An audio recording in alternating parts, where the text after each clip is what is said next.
Center, thank you for the good luck.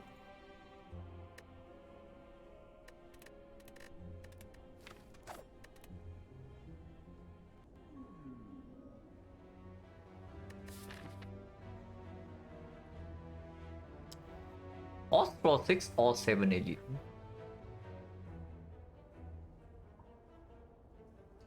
So ideally is this one into this one into this one.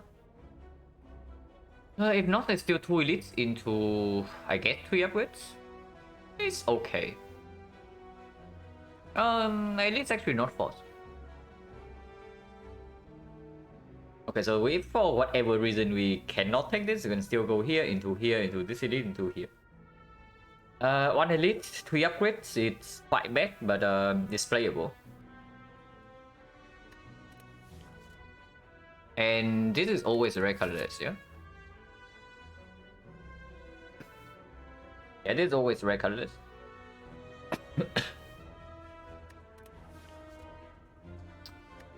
And hand of grid apotheosis at 36%.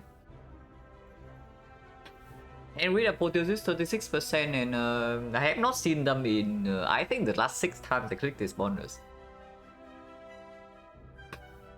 But it doesn't matter. Secret technique is good. Of course, it's not one of the highest roll possible, but it's playable. So we take the secret technique. It's actually just a shame because this map layout accommodates for both the hand of grid. If we have hand of grid, we just go here and take 3 elites and then snowball from there. If we see apotheosis, can always upgrade the apotheosis here into yeah, this elite, and then after apotheosis upgraded, if we need HP, we can just rest, no problem.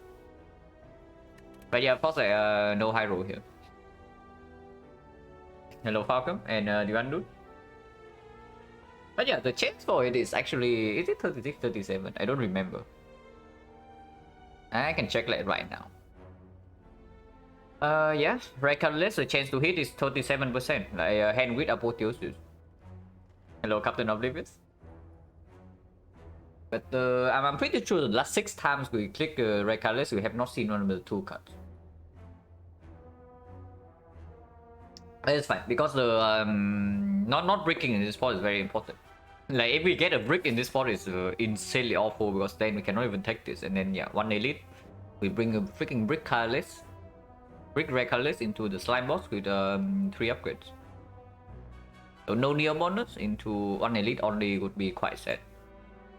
Yeah, secret technique is clearly the best here. Even if you say the secret weapon can play a little bit better into the early game, animals maybe a finisher pick into the knock and the slime boss.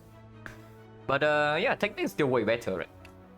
The technique is just way better, and after we leave Act 1, this card is insanely more powerful than this. It's not even close. And yeah, of course, that's not my hand. If I want to take this, I probably want 4 fights. And the secret technique does make the whole way fight a little bit less threatening. Not that much less, but a little bit less. So yeah, I think I won 4 fights. If we, hopefully we don't have to dodge this, but even if we have to dodge this, we still do not have to go to 2 advanced hallways here. And if we dodge this elite, we better be healthy enough to take life loss here. Otherwise, I don't even know what the hell is going on in this run. Hey, the A20H, thank you very much for the sub and the 3 months. Appreciate it a lot. But yeah, we I need to take 4 fights, yeah? Unless okay, if this actually gives me a very good card and strong potion, like for example fire potion into, I don't know, maybe Resistance, then we can consider going to no advanced hallway to preserve HP into this elite fight. But we'll see. Always start here. And starting here is always better than starting here, because we are never going here, never going here. I mean, even if we go here, starting here is still better. The only reason to start here is that if we want to go to this floor 6 burning elite. But yeah, not interested. Roll the back combination of slime, and it rolls 13 HP. And we do not roll kill on turn 1. Oh my god. It is on floor 1, and we are already getting wrecked. And yeah, we will get wrecked here. There's nothing we can do about it. Unless this guy decides to hit for 8 next turn and we draw both of these cards, we are getting mega wrecked. Oh yeah, roll the wrong combination of slime, first of all, 50%. This guy rolled more than 12 HP.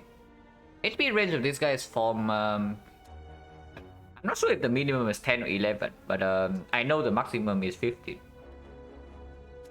So if the minimum is 10, then this is another 50-50.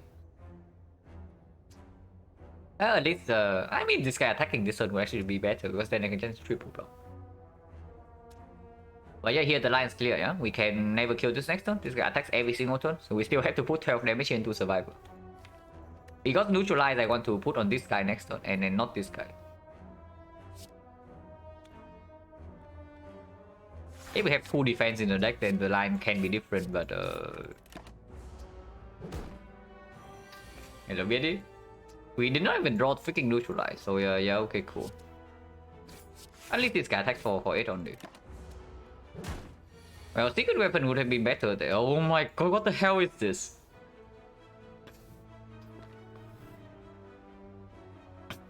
Yeah, we are on floor 1 and then I'm already like slightly upset. But I guess we're just getting wrecked here with no decision whatsoever.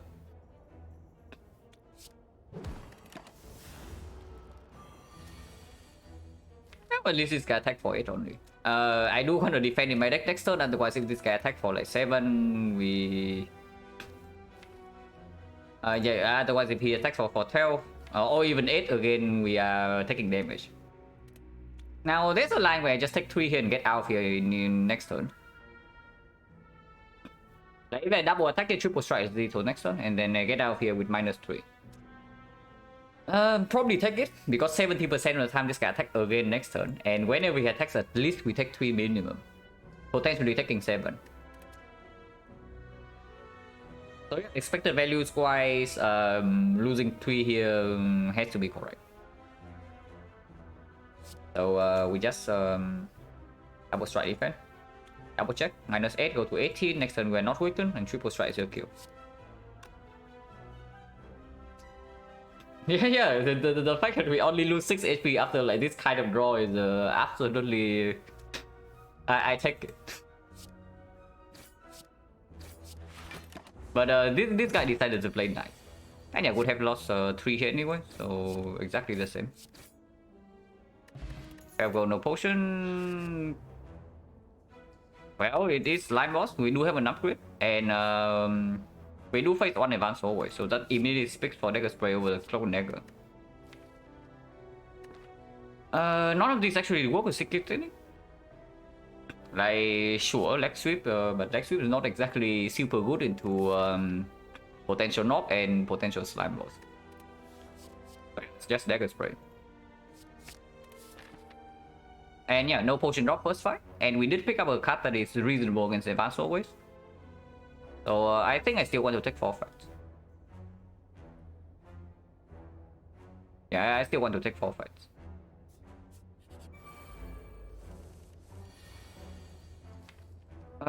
Can triple block here? Because we do have Survivor still in the deck and Secret Technique can always fetch this. And at most we are being attacked again for 13 next turn. So taking 3 this turn doesn't make any sense because Survivor plus Neutralize is already taking 3 next turn. That would defend exactly the same thing. And they only have a 56% chance to both attack. So triple block here is probably clear.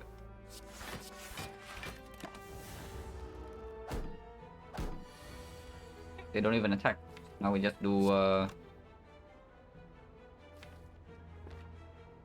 we can always get Survivor again, so we never take damage next turn.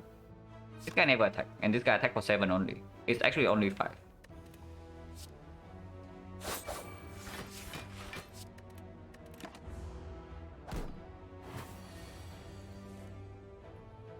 Yeah, interesting draw. Well, this guy never attack next turn. So now we can just put Neutralize here and 1 strike will kill. And then we just kill this afterwards.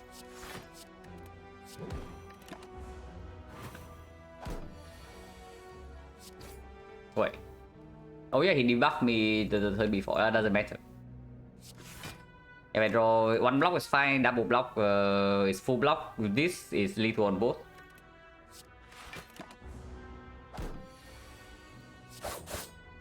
Yeah, still the correct line to push the thing to fall. No cut. later today. Oh, sleep under start farewell. Yeah. This is my original time slot, I think. Like when I'm sleeping properly, I wake up at around 9 to 10 a.m. and then I start stream at around 2 to 3 p.m. So it's like 3 p.m. right now. But yeah, anytime I start stream at like roughly midnight is because of the degenerate like sleeping schedule. But when I'm sleeping properly, this is the usual time slot. Okay, are we picking up like any of this garbage or not? Now concentrate, absolutely not. So it's between finisher, infinite blades. This card is okay against sentries. Okay against not. Absolutely terrible against Lagavulin. Finisher is honestly bad against O3 unless we have like something to make this work. Like either a secret weapon that we did not pick, a potion, maybe a blade dance in the deck. Maybe some zero cost attack as well, which we currently do not have. Infinite Blades actually performs into Lagavulin, performs into sentries, performs into slime boss, insanely bad into advanced hallway fights.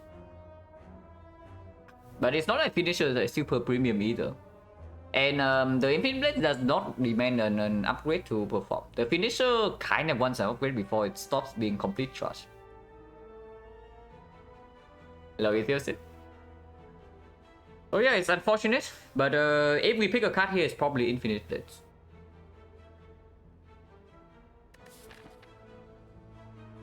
Because at the moment, without potion in the first two fights, and with these card rewards, we are like very much gearing up to die to Lagavulin here. The knob, maybe we take one hit, but taking one hit from the knob will not kill us. Taking two hits will kill us, but taking one hit will not kill us. But Lagavulin will straight up kill us from freaking 50 HP if we don't add anything to our deck from here. Yeah, no pot, no can for 2 is awful when we also want to take for 780. And yeah, at least it is slime boss. If this is the Guardian, for example, it would be very sad because against the Guardian, Infinite Blades also doesn't perform at all. But at least it is slime boss, and Infinite Blades can do something here if we do not split the turn 3.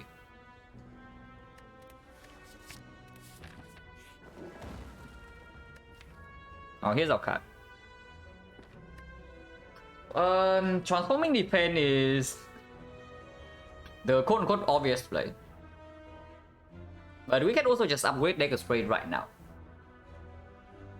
We can also just upgrade Dagger Spray right now to make the advanced always fight better, make this fight better, and then we get like a card to upgrade in these 2 floors. If we get no card to upgrade, we can always upgrade Neutralize and say that we brute force the North fight. And against Lagavulin, we have this, hopefully have a potion, and hopefully have like one more card. If the transform lands into a card that needs an upgrade, suddenly it makes the Dagger Spray upgrade here a little bit weird. We do have a lot of upgrades coming up though, optimistically, if we do not have to rest after this. But we might. I just take the upgrade on Dagger Spray, right? Because of the advanced always right here. And before Slime Boss, it wants to be upgraded anyway. And suddenly it makes the sentries fight like way better for us. If we upgrade Dagger Spray, you can even rest here if... Okay, I sure hope we don't have to rest here. But if for some reason this thing goes insanely wrong, we can actually still rest here and then brute force the North fight. And against Lagavulin, we have Infinite Blades. Against the sentries, we have Dagger Spray plus. There's also a line where I wish I have a freaking potion, man. Is it like Transform? Yeah, Transform is strong. Transform defense is absolutely strong, but I'm just thinking that this upgrade goes on negative spray always. So any transform we make into a card that needs an upgrade is already weaker than usual. And if the transform bricks, like, I don't even want to think about how much HP we are losing here. I wish I have a freaking potion. If I have a potion right now, I think just take the upgrade and then I'll go here.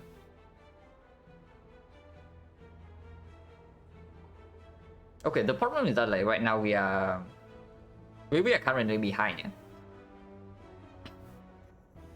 If we want to high roll the way back into the run, we always click transform here. It's not even that much of a high roll because like completely bricking on transform is not that common. And defense is pretty garbage into slime boss, and it's pretty garbage into the knob as well. Against sentries you want defense, but against sentries you already have dagger spray, potentially dagger spray plus. Against Lagavulin, we'll have to figure something out. And we do have multiple upgrades, so that makes transform better. But the main problem I have with the transform is that like if the transform here bricks, like what do you do? If the transform here bricks, which does happen roughly, I would say 40% of the time. Maybe slightly less than that. But around 40% of the time, it doesn't give us, it doesn't give the deck any damage. Then, what do you do when you get hit? Like, can you actually take the elite if you also lose life in this spot and you don't get a damage potion? I definitely transform has the highest ceiling and probably, I don't know whether it has the highest expected value or not, but the expected value is probably higher than upgrade in this spot.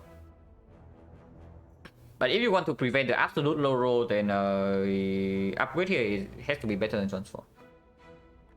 Because yeah, we can always take an upgrade on the neutralize if we are worried about our damage not enough for the knock fight in 4 turns, in 3 turns.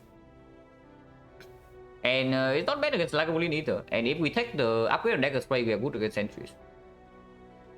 So upgrading on dagger spray here, if we see a good card to upgrade, we upgrade it here. If not, we upgrade neutralize and we cover all 3 elites into this one.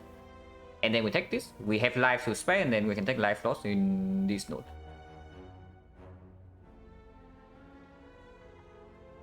Yeah, I honestly I don't see the transform here, just because the only way we get value of this actually is by taking this, and advance always already forced you. I just take upgrade on dagger spray in this board. This fight is also either the Zorwolf or the Cultist, and for damage upgrade we'll play here.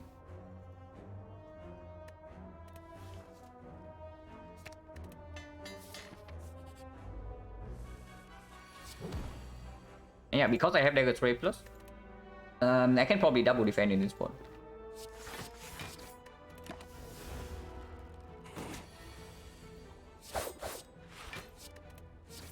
Bottom decking the Infinite Blades, the classic. Not like top decking, it would be much better.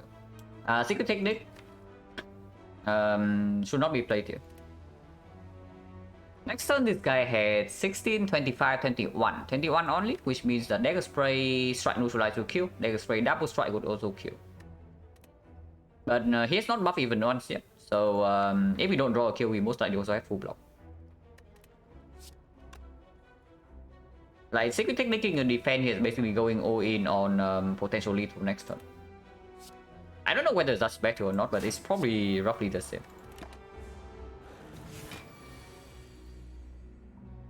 Like Infinite Blades intentionally? Yes, on floor 2. Yeah, we do have D2. And yeah, for damage upgrade, that's played there. Hunting Potion. What is this garbage, man?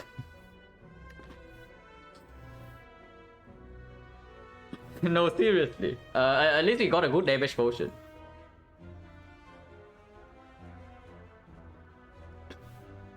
Now, Cloak Dagger into upgrading Cloak Dagger is aligned. And we do have Infinite Blades in the deck, so of course we can pick accuracy afterwards. If we pick this and upgrade it into the North House, our damage. And let's say we don't get anything here, yeah. 17 cards. So we draw everything. 1, 2, 3, 4, 5, 6, 7, 8. And let's say this is drawn on turn 2, so it's 4 damage. And we can play basically everything. So it's 30, 42, 60, 68, 71, 75. We do not kill the knob in 3 turns, but we can kill the knob in 4. We can never kill the knob in 3, like holy crap. Being Clockmaker end up getting it doesn't really cut it. If that is all, I probably would just like to upgrade and neutralize and face tank 1 hit from the knob. Because it's not like Clockmaker Plus is any good against Lagavulin either. And this upgrade would definitely play against Lagavulin if we had to trade our HP for damage. And yeah, I did not even transform a defense, so there's no need to add a block card. Not this, not this. Honestly, I could even pick any poison right now because even into Slime Boss because we do have Secret Technique. And if you top deck the poison card, it does deal some damage. Like turn 1 deadly poison does deal 12 damage for 1 energy, so that's basically the blade dance. But yeah, this spot I don't pick any of these, right? Because Clockmaker is actually not just not a better upgrade than this. If we say that we have to trade HP against the knob. Skip. And we do have Dagger Spray Plus to cover for the advanced sword wave, right? So I don't know. Yeah, our deck right now is a fucking okay. So sorry for swearing, but our deck right now is like the base deck. Plus on Dagger Spray and Infinite Base also terrible into advanced always. So do I really skip the card here? If I skip this card, aren't we just getting wrecked in the advanced always over? Like if I'm forced to potion in the advanced always to save like 15 HP, the run is like immediately going super mega downhill. What if I take the Clockmaker and then upgrade the neutralize anyway? If I don't see accuracy in the next category or something better to upgrade. Yeah, honestly, I don't mind that too much. Actually, I don't mind that too much because we always kill the knob in 4. So adding a block card when with weakness almost guaranteed on turn 3 is actually not that bad. It does block for a little bit in the knob fight. And yeah, of course, with this thing we can pick up accuracy from now on. So it immediately makes us better into the advanced sword wave fight. And it does open up potential strong card pick. Not super good into elite. But it's also not really negative if we can keep the knob weakened. Yeah, pick this and be set. Okay, we roll the Themis Advanced Hallway. Oh, so better against knob? Yeah, but we know that we never kill the knob in 3 turns. And then if we don't kill the knob in 3 turns, then it doesn't matter. If we never kill the knob in 3, but we always kill the knob in 4, adding this doesn't damage anything.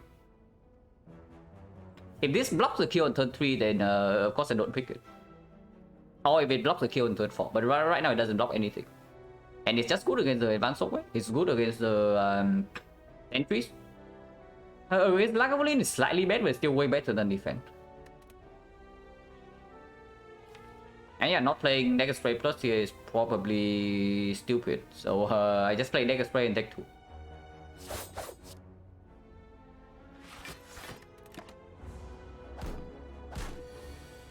At least we roll basically the Themis advanced always. Next turn they never attack, so we can pull the strongest block card. No problem.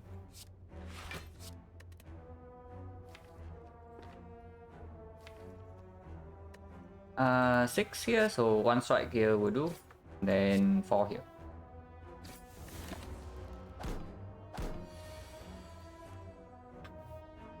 Curious about birthplace and reconsider picking an Act 2 football. Skipping was correct. Skipping is still correct. I still think skipping is correct. Because of course at the end of the day we did not face Awakened one. But and the football would have played against Time Eater, but the football would definitely never play against the Awakened one. And it doesn't even make us better like immediately in that spot. Hello Dragoner, thank you for the good luck. Like if you give me a footwork plus, I would pick it. But footwork minus when we are already in an insane upgrade deck with no need for immediate block with a double after image, there's no way the footwork is good. Wow, premium potion guys. Only the best for us. Okay, damage cut. Which damage cut do we want?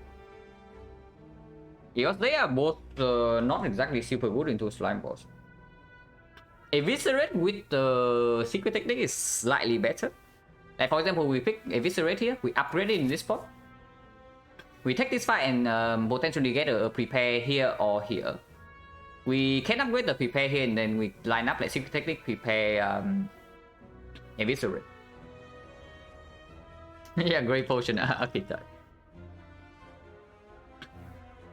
Eviscerate is not even better into the knock because it does cost 3 energy, so if we draw it together on the same hand with a dagger spray, we are very sad. We cannot play the 2 best attacks in our deck on the same turn. This, however, can be upgraded. It's good against both the knock and the Lagavulin. And against the sentries, it's bad, but we already have dagger spray plus against sentries. And with the secret technique plus, it's not good into slime boss though. And there's no like combo potential like prepare eviscerate. But of course like prepare is also a card that we need to see at some point.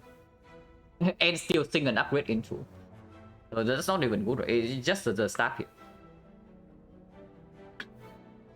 Yeah, it's just the start here. Eviscerate bot deck PK regardless. We are not quite there yet. It's just Poison Stab into upgrade Poison Stab, right? Because it's not like our deck is insanely good against Lagavulin either in this spot. And Eviscerate also gets triple debuff by Lagavulin. Yeah. We just Poison Stab into upgrade Poison Stab. 3 smoke bomb early and all 3 runs and all against Slime Boss, yes. You also notice the pattern. This is our rare potion every single time. But yeah, P-Stab into upgrade P-Stab seems clear to me.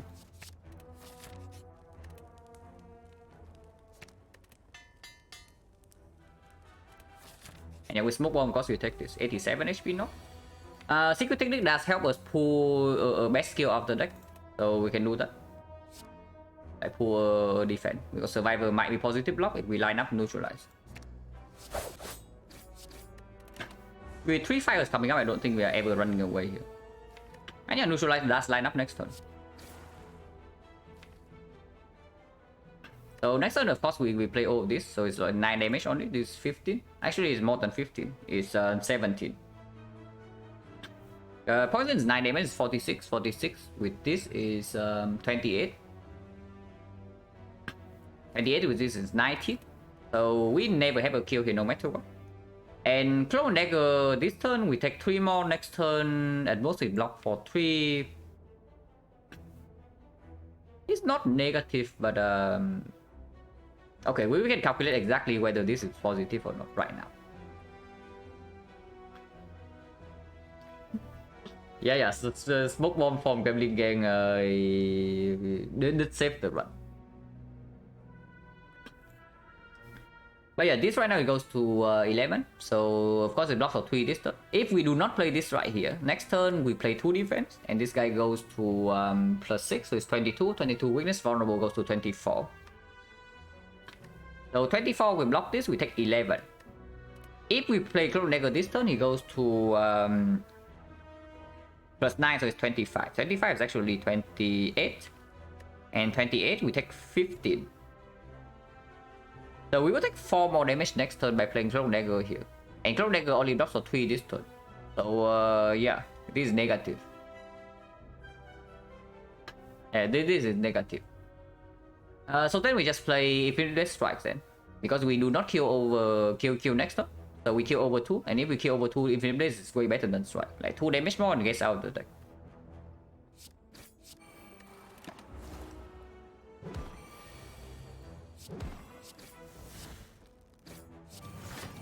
We might not need to potion this turn if we draw into Dagger Spray plus. But most of the time we need to potion. Yeah, we need to potion.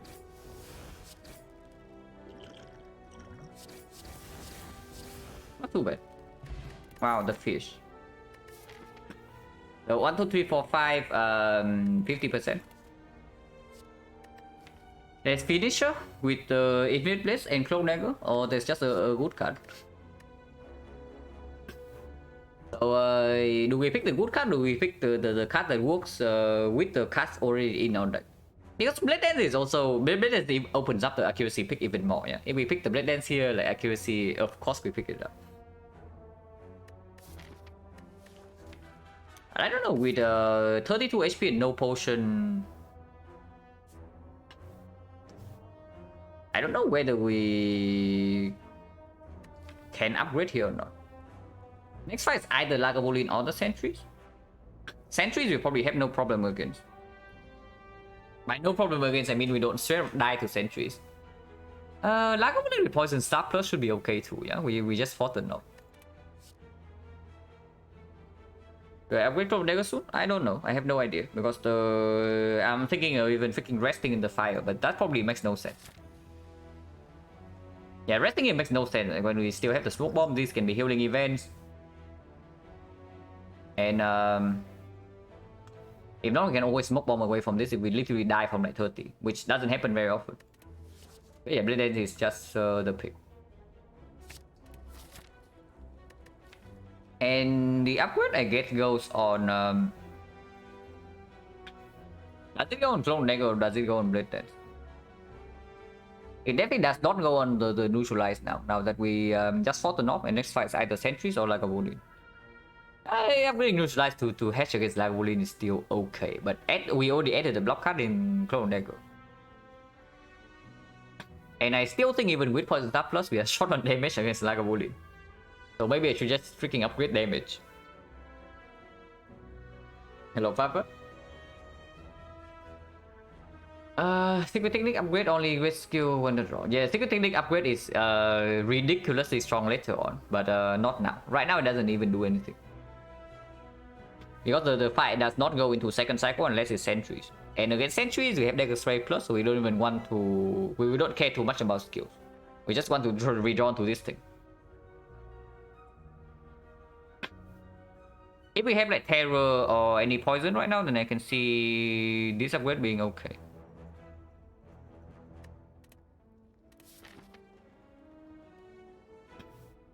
But first cycle we shuffle fairly fast, and if we have like a skill we need to get in play as soon as possible in every single fight. Then we play Secret Technique on side, and then second cycle comes and then it's still in the deck. But in this part it's way too early. If I know Sentries was the upgrade, it's probably still Blade Dance. One of these two, but it's probably Blade Dance because this upgrade works better against Slime Boss anyway. It does give me a potential to burst it down. Thank you very much for the raid. Appreciate it a lot. And I hope the run's going well. I was there for like most of the silent run, and then the effect run afterwards I had to leave halfway, but I came back to the to the Ironclad Queen. So probably pretty decent stream, yeah. Is Clone Dagger upgrade better than Blade Dance? If you say that the average output of the deck is enough to win the fight, then Clone Dagger upgrade is better too because it improves the consistency. But into the Slam Boss where we probably want to have a higher turn of burst damage, I'm thinking Blade Dance upgrade first is fine. And Blade Dance upgrade first also plays better into Sentries fight compared to this, because we need to kill one of the Sentries. So basically, yeah, if you draw both of these cards on turn 1 and you can only play one of them, we are always picking the Blade Dance over this. In our case, we can most definitely play both, but if we also draw Infinite Blades together with it, maybe I just play Dagger Spray, Blade Dance, and Infinite Blades over this thing. Yeah, that already is fixed for Blade Dance upgrade. Blade Dance upgrade also works better into the Advanced Always Fight as well. Into the Slime Boss, and if we get any Ninja Relics, if we get Ninja Relics, then Clone Dagger upgrade does play better. Neutral upgrade, not now. We just fought the knock, so one of the biggest use case for neutral upgrade is already gone in Act 1. Because this upgrade hopefully doesn't have to play against slime boss. If this upgrade plays against slime boss, you have already failed the fight. So yeah, we just go here and upgrade bed dance.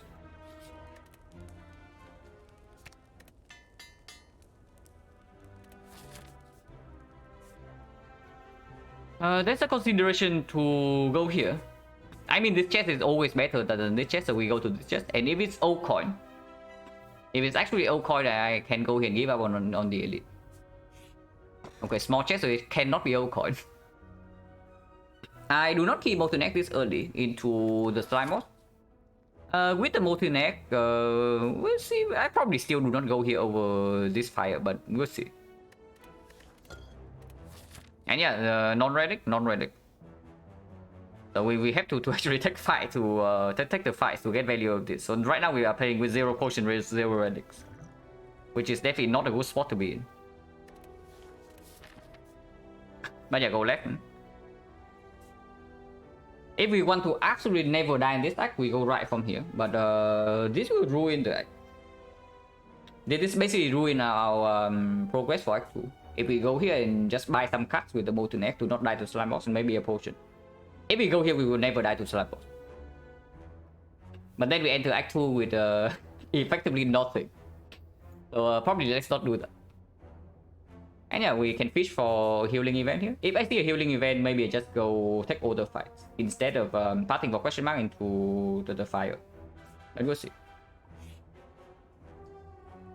Not a healing event, but we take this. Because we still have the smoke bomb. So if this is a healing event, suddenly we get 2 elites for free. If this is not a healing event, we can always steal smoke bomb out of here, like always, because we have empty potion slot. And yeah, maybe we just get relic for free, like who knows. Okay, no relic for free for us. Oh my god, what the hell is this? Okay guys, I have been saying this on every stream, but the HP roll of these guys is from 39 to 45. And yeah, you can see like how much HP each of them has right here. Well, that's very interesting. Not for us, but for them. We roll the absolute maximum HP for all 3 sentries. And that's not a very good spot to be in, I can tell you that. Run? No, we don't run. If we run here and we run into Lagavulin here and we draw badly, we are dead here, by the way. 1/6, no, it's 1/7. 1/7 to the power of 3. But yeah, what the hell are we doing here? Because I honestly don't know. Well, I guess we can secret technique for Blade Dance Plus because we still need to kill one of these outer sentries soon. Yeah, so we technique for Blade Dance Plus. Yeah, the chance that we freaking die in Act 1 here just skyrocketed. Like, no kidding. Smoke? No, we never smoke here. If we smoke, it's on the second fight. Because this can still be a healing event. And this gives us an upgraded attack, which definitely can make this fight easier. If we see another deck spray plus, for example, yeah, and this is sentries again. Suddenly we win this fight on turn 2 and then we take no HP loss. So we never smoke bomb this fight unless we literally die. How much HP do I think lose here? I mean, I don't know. Depending on what gets shuffled out, I guess. Because we do shuffle out exactly 1 card. And yes, you guessed correctly. If we shuffle this card out, I guess we are out of here. If this is absolutely the bottom card in our deck and we shuffle out the deck, I think we need to leave. But after taking like 20 damage to our face, we probably die in the next fight. We are losing 20? Yeah, we are probably losing roughly like 15-20 here unless the Dagger Sway gets shuffled out. And if Dagger Sway gets shuffled out, I think we die here. If we don't smoke bomb. But we'll see. But yeah, secret technique for Blade Dance into no dagger is way better than a strike, yeah, unless it makes us miss the threshold. So it's 10 and 16 is 26. 26 with this we actually have a freaking threshold by playing strike here over Clone Dagger, but this does save 6 immediately, and it's better than a normal defense. So yeah, better not defend next turn and play into Clone Dagger now compared to playing the strike now and playing one defense next turn. That's just clear. So let's do that.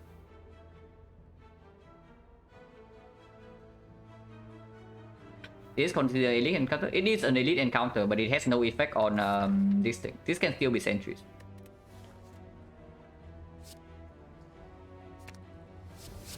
And yeah, it doesn't matter which one we target because they all have the same health.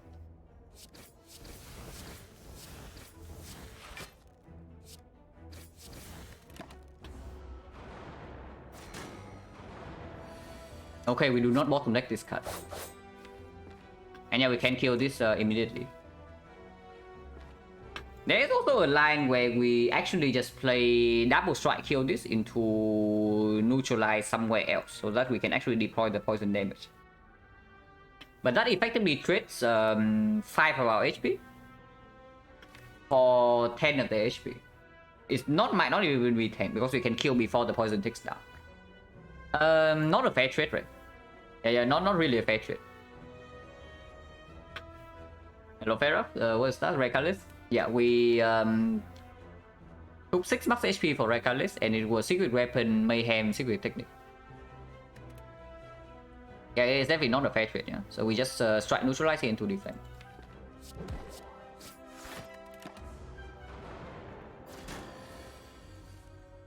That colon is fine. Actually, I don't know.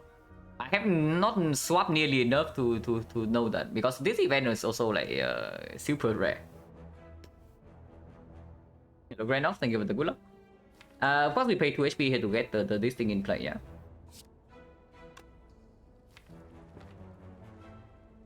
It's only 12, 18, so we need to draw exactly to Dagger Spray plus 1 attack to kill this guy next turn if we poison staff here. So poison staff probably goes on the middle guy. And I'm willing to... Okay, I'm not willing to, but if we have to take 10 this turn, we take 10 this turn.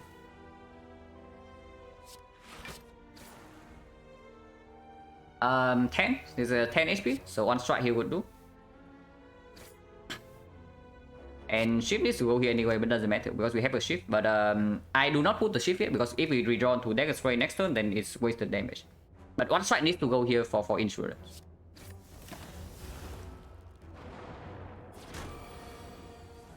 Yeah, I can also draw into this thing. Now I can actually double block and playing this instead, and this deals 20 damage.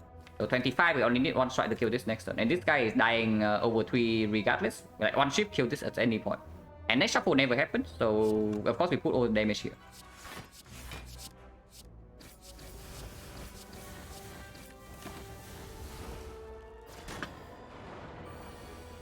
Yeah. Okay, not too bad. How much HP did we lose? We lost 4 on turn 1. We lost 5 on the next turn, and we lost 2 the turn afterwards. So 2, 4, 5 plus another 5, right? We lost 16. Yeah, acceptable outcome. Tungsten rod. Sea potion is okay. And we solo for an elite. Yeah, we fought the North here and had to take 1 big hit. Yeah, we did attack. Blade Dance nice, I know, but this is probably slightly better as well because Sneaky Strike also comes up with it now. Of course, like, if we have accuracy or anything that works with the Blade Dance itself, then this is probably still maybe better than this, but we don't have anything. Next side cannot be the North. This is better against Lagavulin. If we rematch against Sentries, they are probably roughly the same. This is slightly better against Sentries, I would say, because we can distribute damage. And the psycho effect of this matters a little bit less with this potion. But with our relic that actually will work with this with the molten egg is probably the Dagger Throw over Blade Dance. And yeah, fishing for healing event. Not quite healing event, but I can take it. Oh my god.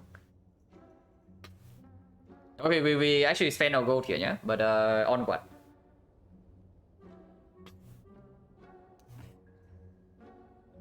We can exactly do glass knife cut remove because of ceramic fish. Yeah, we one goal short from glass knife remove, but ceramic fish got out back. So if we do glass knife remove, we have exactly 8 gold left over. Terror is nice. Terror is actually extremely strong with the secret technique in the deck, and all our attacks come with it. But there's a glass knife plus. Terror is the best for 0 card. Yeah, Terror is the best for 0 card, but it's because you cannot see glass knife for 0, and this is glass knife plus. Of course, it's also like 90 gold more expensive, but it is glass knife plus. Yeah, Terror Flash remove is also okay, and it's honestly strong. And at 16 HP, I don't think I want to actually toss this smoke bomb away for a potion into the elite fight.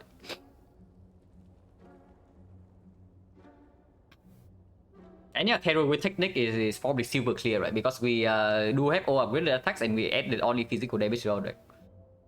And yeah, at some point the freaking secret technique need to do something.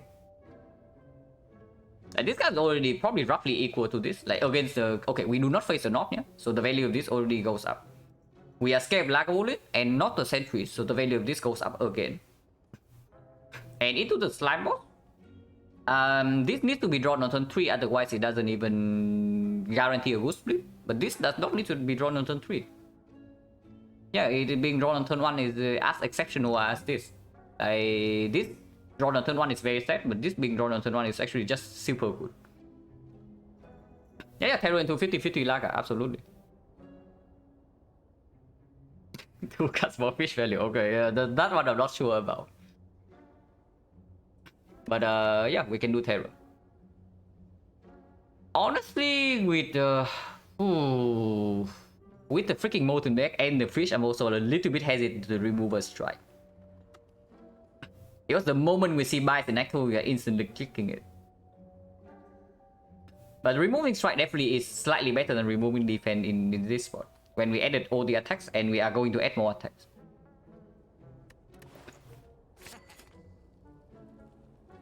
Buying the boot makes no sense, yeah? Because any dagger spray come up with it right now. And of course the boot gives some damage with this, but with the Terror right now it also doesn't make any sense. Flash Reveal is nice, yeah, Flash Reveal is nice. I'm just thinking like which card I'm removing here, is it strike or is it defense? It's probably still strike, right? Because even if we remove one strike, we see like Molten Bites in Act 2 with the fish, we are still mega super happy. And I just take it, even with 4 strikes. Honestly, even with 3 strikes, I still take it. And yeah, like removing strike right now, so hedge for the case where we don't see the bites. Then I actually want to remove strike over defense in this one. We can also just save go for Act 2. But yeah, let's not think about Act 2 at the moment because this relic also doesn't play into Slime Boss. So right now we have a relic that doesn't play unless we buy cards or we take fights. This relic absolutely does nothing, and this relic doesn't play into Slime Boss. So yeah, let's be stronger right now. The back one smooth sailing? I don't know about smooth sailing because we brick and boss relic and suddenly runs this back into the complete garbage section again. But if we can survive for a little bit in this run, especially if we see bites in Act 2, like we are probably chilling. Like bites alone probably carry the entire Act 2 and all the way up until the boss. But yeah, Flash of Steel and Two Strike remove probably clear.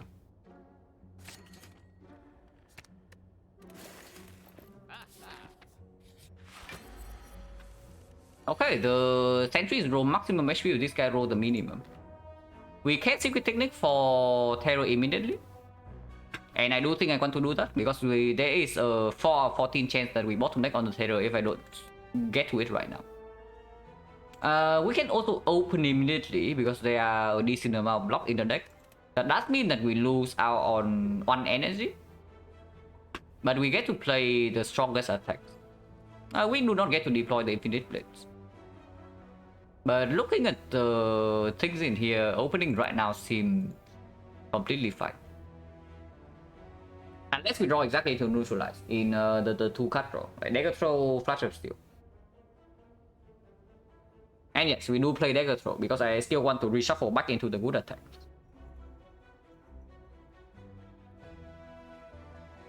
But yeah, we technique for Terror is still good here, and then we can think about it. If I do not open right now, and I do not draw Infinity Blades next turn, the Blades come down on turn 3.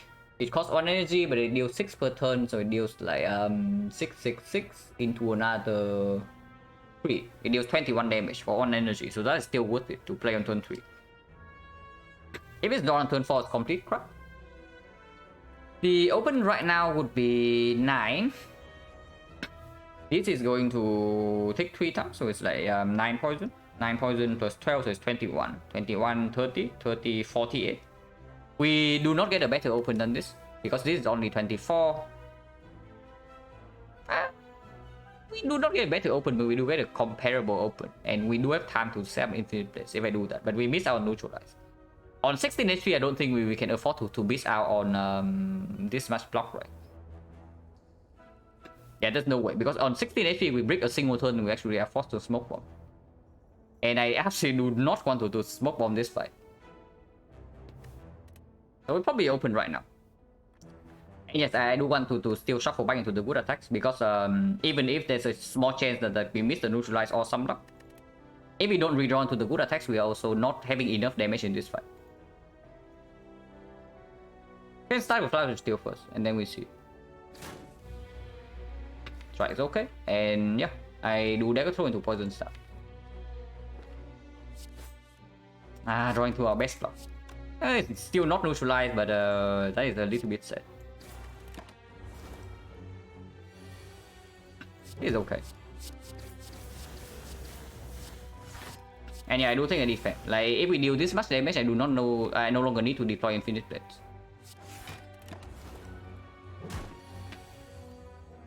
XecnaR and get out here, or we can also potion for potentially a little bit more block.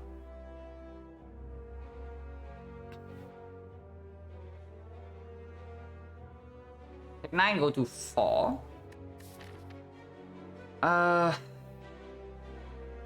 Potion change is how much? Because I do want to get Smoke Bomb, because I still want to upgrade here. So 1, 2, 3, 4, 5, 6. 6 5, and we got 3 potions, so 40%.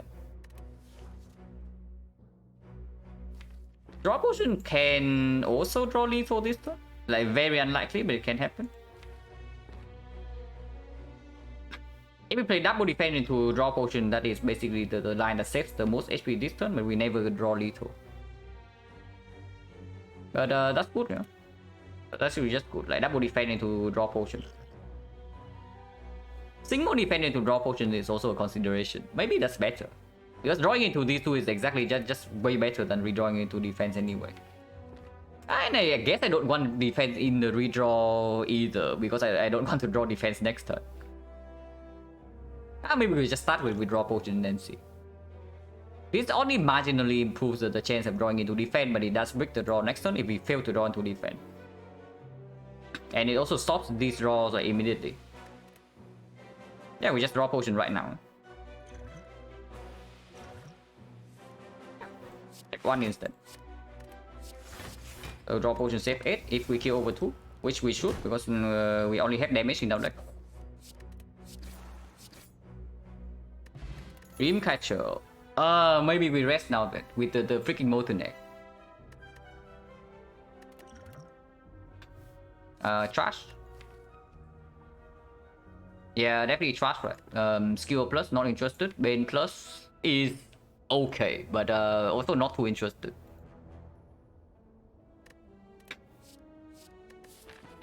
Yeah, resting here give us upgraded card and saves HP, potentially save HP into this fight if we pick the card from Molten Egg. So not normally you upgrade to save HP, but in this case maybe rest saves more HP, because our upgrades are also not exactly super premium. Maybe we even rest twice into Slime Boss. Like, if we rest twice, we never die to Slime Boss, and with the Dreamcatcher, like, it's not even bad. Because like, what are we upgrading here? The only upgrade we have in the deck right now that is quote-unquote strong immediately would be the Terror upgrade. And even so, it's not even that good, because if we see 4 energy with this deck, then Terror upgrade also becomes like somewhat irrelevant, because our deck is very cheap. Yeah, fish value, Dreamcatcher value, resting also guarantees the slime boss fight. So why not? I do not pick these cards though. Anyway, we have not seen a rare card in this act yet, so resting also advanced that. Also potion chance 30%, so I definitely go here and rest before I go here and take the fight. Yeah. Dreamcatcher, let's use it. Pick more cards.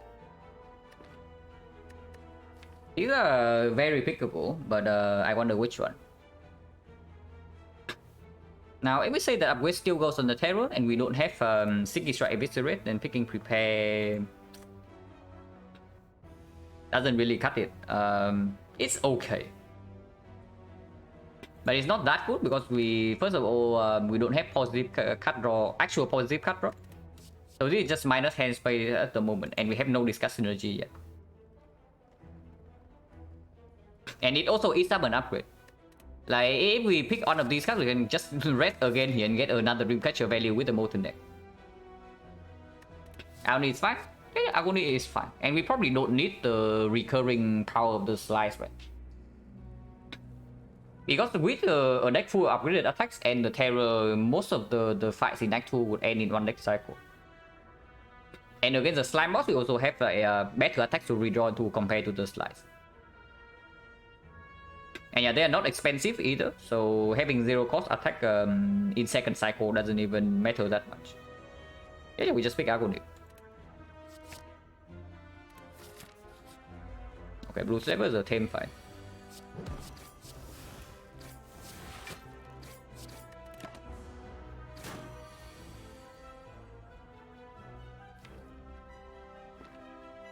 Terror double defense or dagger throw. Terror double defense just better, yeah.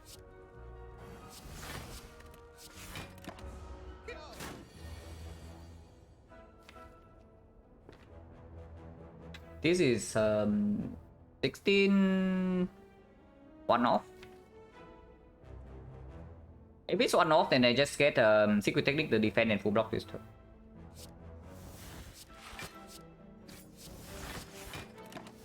Because we have a kill next turn anyway.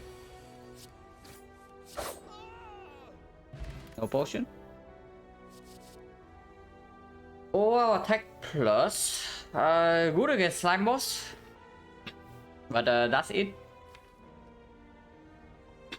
I would probably just like to pick up another dagger spray. But if we still have not seen a single rare card yet. So we took 3 elites in this act. Yeah, we took 3 elites in this act and 1, 2, 3, 4, 5 hallway fights and 1 Dreamcatcher card. And we have not seen a single rare card. So that kind of make me want to rest again to fish for rare. Oh my god, 3 uncommons. 3 uncommons. So we don't even advance our rare chance.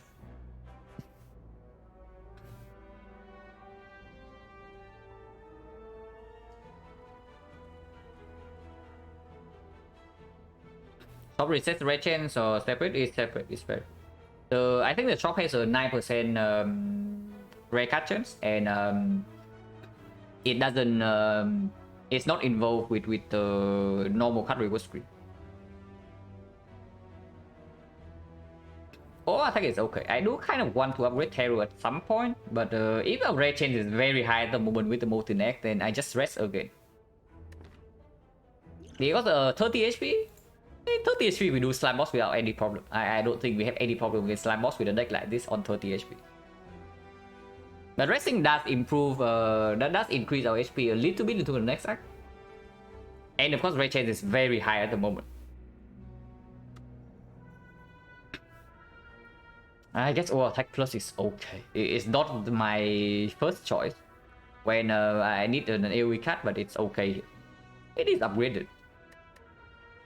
How bad can upgraded cards be anyway?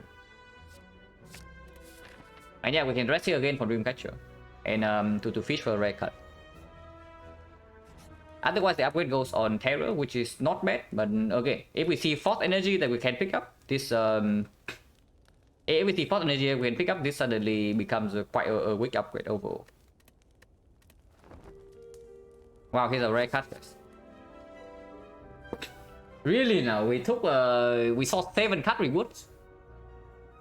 We saw 7 card rewards and 3 elites, and we did not see a single rare card in this deck. Now that is not a very common occurrence.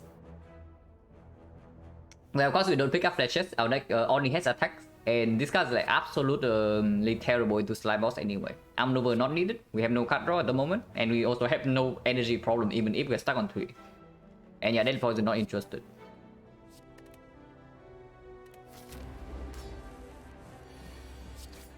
I think if this is okay.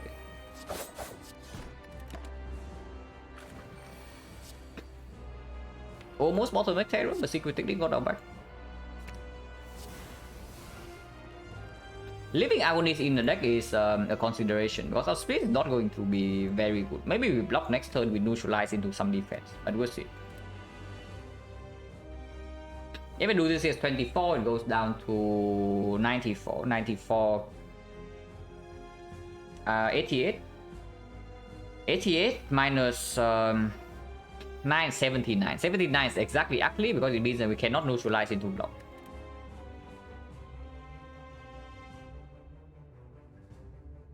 Yeah, say 79 is exactly ugly. But do we intentionally leave it like 6 HP over or what? Or I just attack pot next turn. Or we can play this fight form like a 50 something split. That's fine too. Yeah, this blocks for 10. If I leave this thing 6 damage over. At least 18. Yeah, the number just does not work out. We end up leaving this guy at like. Wait. 18 here. So 18 here goes to 100. 100, and we do. We can get this guy to like 76. But 76 not like what? 82 is slightly better, but of course it's like 6 damage over. 82, 76 again here. This is going to be 18 is already 58. 58 plus 16 is 42 already, but we do not usually draw into both of these next turn. If we block next turn, this guy hits for 28 and we potentially block for 15, 16 or 18. If we block for 15, he's at we only take like 12 damage. Yeah, 12 is absolutely fine if it enables a much better split the turn after. And looking at this draw pile, yeah, I'm willing to leave this guy like 6 HP over. I do not want to potion here this turn. If I do not want to potion in this fight if possible. So that means strike agony. I do think this card is positive in the redraw. So leaving one copy in the deck is fine. So strike agony goes to 100, and then we do 3 ships only and leave 1 more ship in the deck. And put this down to 82. Going to 76 to force a split next turn is fine too, because this is already 70. 70. Yeah, 52 already. 52 is 48, and 48 is playable afterward. But yeah, I think I do want to open up the possibility to block.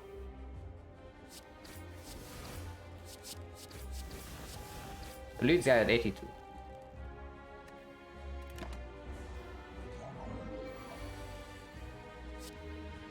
Yeah, I guess we play neutralize into double block then, and then we split next turn.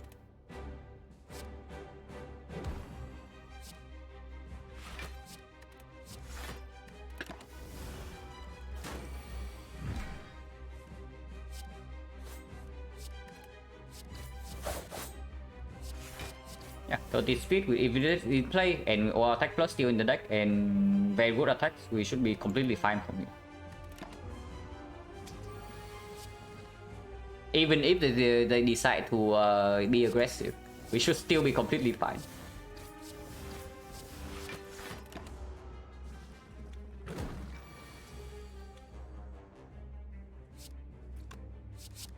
Yeah, we are completely fine.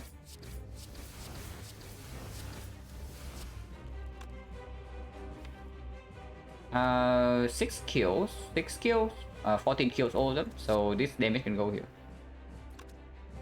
Actually doesn't make sense. Yeah, 10 is always one shift plus 1 6, so we put it here so that a single shift will kill this.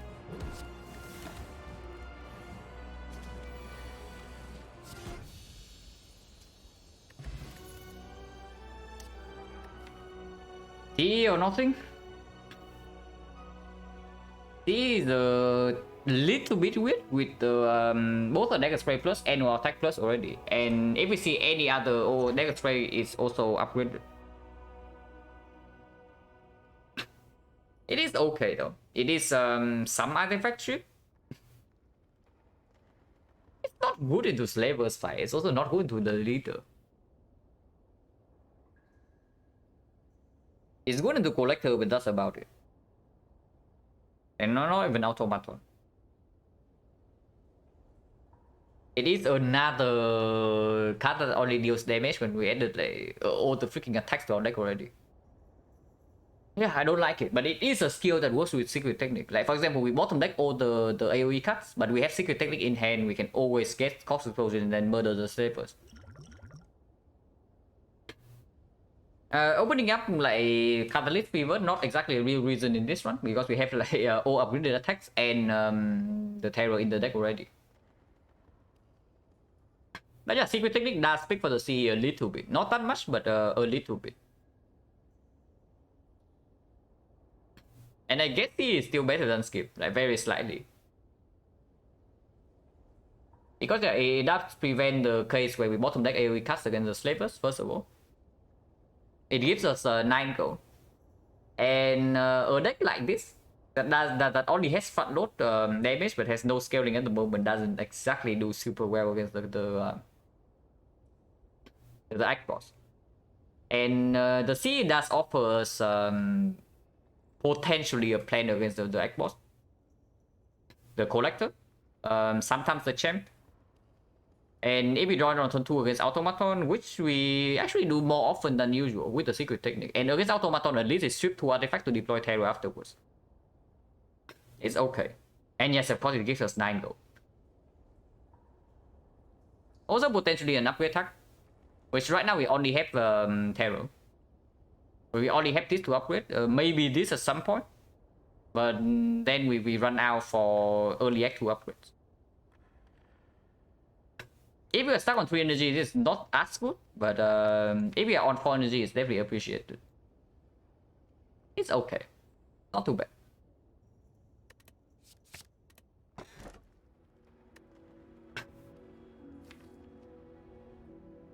And if we have a single black star, I would actually click this black star. If we have a single black star, I would actually like, be super down for this black star. But we don't. We do not have a backstab. And at the moment, our plan against bow stabbing is, yeah, death. Okay, maybe we don't straight up die to bow stabbing, but bow stabbing will hurt us, and it will not be pretty. Dome deck? Is it really dome over the kite? Because we do have deck control, our deck can operate for a little bit on 3 energy. And with the secret trick, the kite also can line up anytime when we can fetch the survivor. But the thing about kite, it's greedy. Picking kite in this part is definitely the greediest option. Okay, maybe not as greedy as the black star, but it is fairly greedy.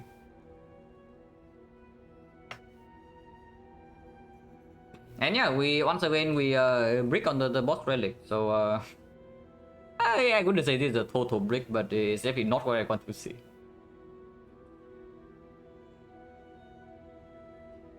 Tungsten Rod Souls book? Yeah, I don't know about that. Instead of taking like 5x7, we take a 4x7. Yeah, okay, cool. Does this deck benefit from future discard cards? Yeah, absolutely. Because the more you pick kind, like any aggro you can pick up, and if you can freely pick up aggro, that's already a good excuse. And yeah, it's the card easily makes this thing become 0 energy, deal 12, which is quite good. 1 energy upgrade on this. And any future dagger throw also upgraded. Any eviscerate, sticky strike also comes upgraded. And now we can pick up like prepare aggro to the count gamble. Kite is probably right in the middle. The black side is way too greedy, and the dome is way too bad later on. It's what I would say. Because this deck currently does not have intangible. It does not have mass intangible. It has no real defense. But offensively, it's also not like explosive enough to instantly murder Time Eater and the Heart. This is very far away from doing burst nightmare catalyst nonsense. So of course we don't have any fishing here at the moment, so the downside of the dome is not apparent yet.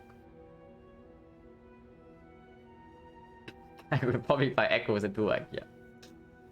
We will surely find echoes at some point, yeah? Surely. But yeah, Kite is like right in the middle.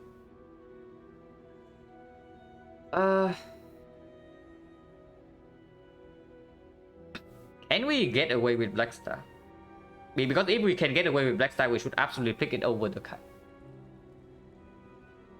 Now we do have CE against the Sabers, first of all. We can rest in every single firefall with the Dreamcatcher value. And with us having no real upgrades besides this one. Okay, if we're stuck on 3 energy, then this is a decently high priority upgrade. But if we see back Molten X with Bites, we are also strong enough to actually operate on 3 energy, even into advanced hallway fights with the Tungsten Rod as well. No, later ones found other 2 Doggers and told on. Yeah. Just yesterday as well.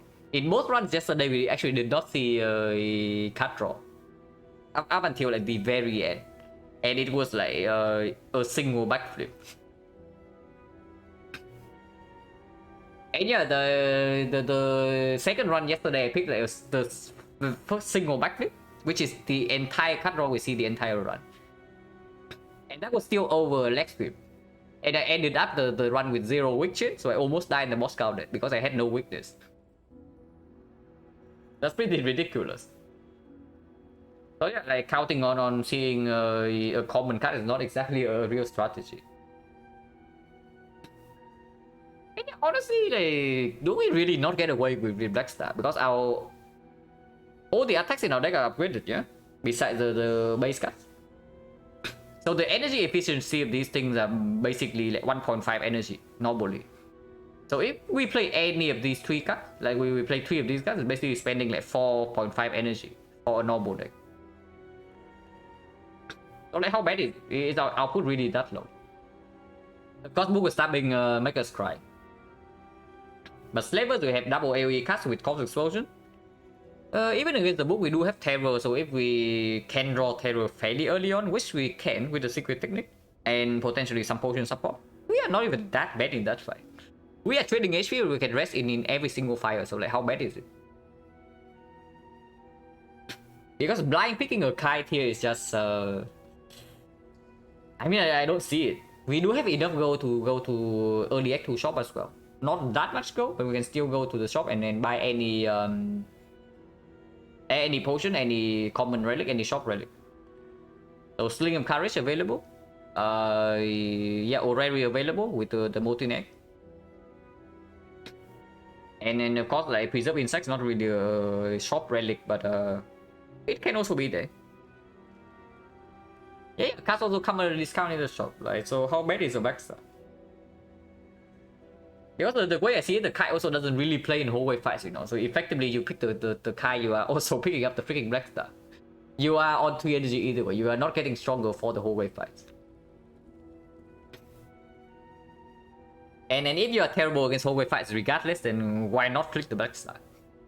Because it just makes your run like way stronger afterwards. And I do not think we are so weak at the moment that we need to resort to the dome. And yeah, we also have like Bonfire Spirits fodder as well for easy full heal if we ever see the event. It's okay. It's probably okay. We do have Tungsten Rod to mitigate a little bit in hallway fights as well. And yeah, we do have like zero cost attack. We can pick up more zero cost attack. And if we see a single backstab, suddenly we are fine against a lot of things. Yeah, because it is backstab plus. Yeah, I'm down for the black side instead of the Kai too. If I had picked up the prepare next one and upgraded it, then I think it's a decently clear kite. But without the prepare, with only Dagger Throw and the Survivor, like even if it's a red, still it's very costly.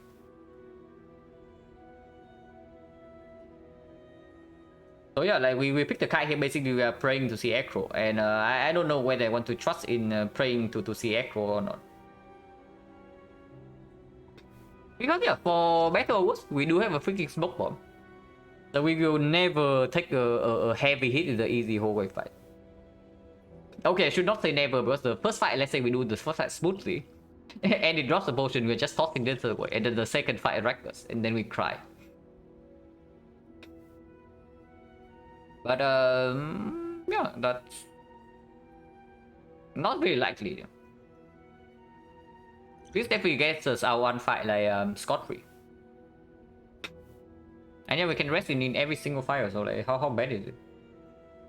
Upgrade neutralize good for book. Yeah, upgrade neutralize okay for book, but before do that I might just rest for the freaking Dreamcatcher Molten Egg. Yeah, I think we can get away with Black Star here. Not 100%, but I do think this is giving us more percentage compared to this thing. And probably also more percentage compared to this thing. As long as we don't die instantly in Act 2, in early Act 2, this relic is higher value compared to both of these. We don't have to legit, we don't have any acro, we don't actually have anything that works with this. And dramatic entrance also comes upgraded in the shop if we see it. Well, if we have a shop, which we don't. So step 1 of the plan already going off the rail, that we do not have a shop. We do not want advanced hallways. And we do want to fish for Molten Egg bites. Even if we see Forgotten Outer, yeah, sure, take the damage. Like, we take one less with the Thousand Rod, and then we just rest here for Dreamcatcher. So, double hallway fight, triple event. Into this elite.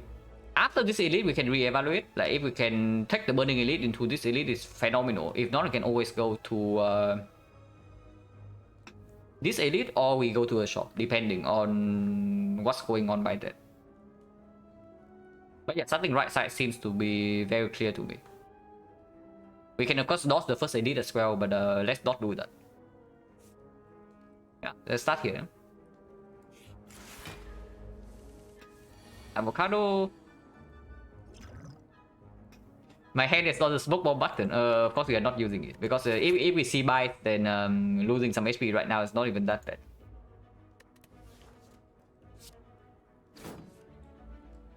Triple defense and take 5 is something. Not advancing this fight at all is certainly a problem. So potentially playing Infinite Blast into double defense is a lie. Is Infinite Blast worth 5 HP?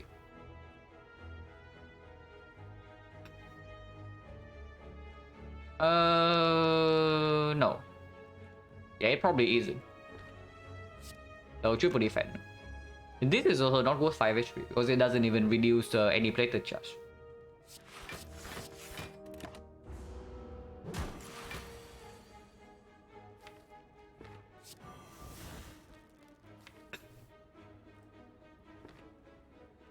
So Clone Dagger. Clone Dagger blocks for 4 here, so we take 6 plus another 2, so we take 8 damage. And yes, I do think I want to play Blade Dance to strip plated armor. We can also just not do it. We can just also just not block an and take the full tail. Yeah, comes back to yeah, we already know that it's going to be bad into the whole wave fight. But you also see the kite here, yeah? The kite here only gives us 3 HP.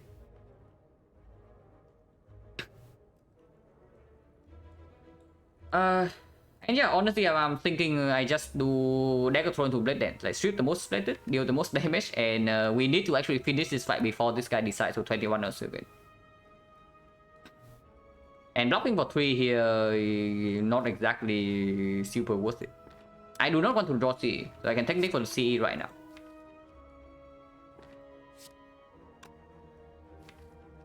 Yeah, I do not want to draw CE in the next turn. We can never play CE in this fight.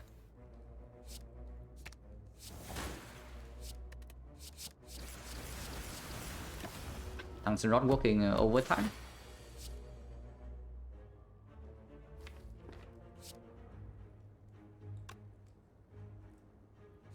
Or attack plus, or attack first, strip the most plated, but let's not do that. It's just lethal. It's 18 plus another 18, 36. 36 is 57. Yeah, we do have lethal. Exactly because we went in last turn and not played defense for 3. Oh, that's cool. Oh my god, we're just kidding, man. So now we say goodbye to Smoke Bomb, and if the second fight at Reckless, we cry. Heal Hook, complete trash. Second Dagger Throw is okay, but on 3 energy, not really. Could be good with the Kite. And Flashettes, not interested. So yeah, without a Sticky Strike or something, I also do not care about the second Dagger Throw. So this is probably a skip. But Power Potion over Smoke Bomb, yeah, sure.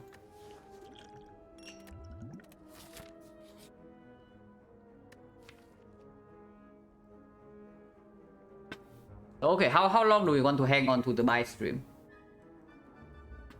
Because transforming tool right now give us 18 gold immediately, and also potentially upgrade the cards from the strike. If you want to hang on to the buy stream, we can take the mutations, and mutation is not better though. The mutation is not better though. With Blade Dances and all upgraded attacks, and we do have some multi-hits as well. Like this is multi-hit, this is multi-hit. And any card also gets better with the mutations. Yeah, we can also get Jack's Rod combo also plus 9 gold. Thank you, so good luck, Clint. Yeah, almost always take transform really seems really good. Yeah, in our case as well, like the multi-neck and buy straight still on the table. And yeah, on 3 energy, getting on 3 energy only, getting like more quote-unquote free output is also probably what we want to do, right? Taking this gives free output on turn 1 out of nowhere, so that immediately that helps us immensely because our output right now is very limited. And also still open the potential buy straight like here or here. I just take mutations. Fine garbage. Okay, so no buy first. It's only advanced hallways here, guys. No buy first, only advanced hallways. Oh, that's bad. That's really bad. Do we buy a potion though? Because taking damage is a -2. We have 2 potions, so when do we go to the shop? This shop means a no question mark late act 2, so that's not even good. Otherwise, if we go to this shop, we have to pass for Burning Elite, or we skip 2 elites for that. We don't even go to a single shop in this cycle. If that is so, we just buy 3 potions here. 3 HP? No, I buy 3 potions here. If we get any fruit juice, that's already good. If we see healing potion, we can take that. If we see Ghost in the Jar that guarantees an elite fight for us, we can also take that. If we never go to the shop in this deck, I just take 3 potions. Yeah, I do that. Liquid Memories, probably better than Power Potion. This is again like free output. This is consistency, but it's not free output. This is free output on turn 1 with the mutation, which is exceptional. And Memory is probably stronger than Catalyst with all the upgraded attacks in our deck. Yeah, I just take Memories over Power Potion. And Potion chance right now is 30%. So probably we don't use a potion in this fight, but this fight I'm willing to use one because the advanced hallway. Yeah, we have tungsten rod, so there's no need to block this hit.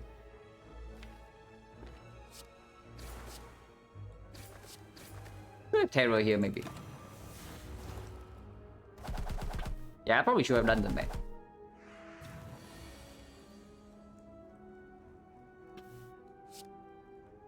Secret technique for corpse explosion, and it kills all of them.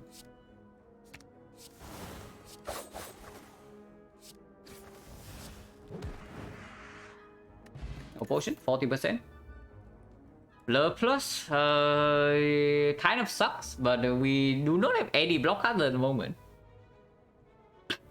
And yes, it is better than basically every block card nowadays. It's not good though.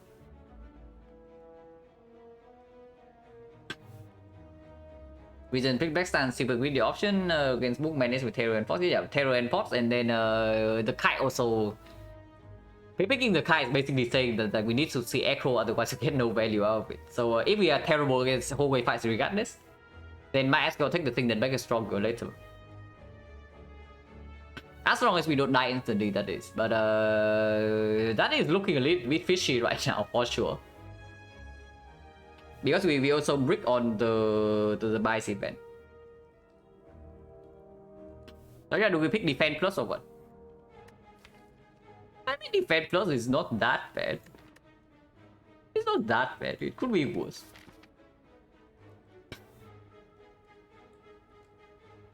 Of course, I would prefer this to be something like fucking piercing wheel or deflect or like zero cost attack or whatever. But it does marginally improve our deck. Sometimes we still need to block. What were the boss relic options? It was the kite, the black star, and the dome.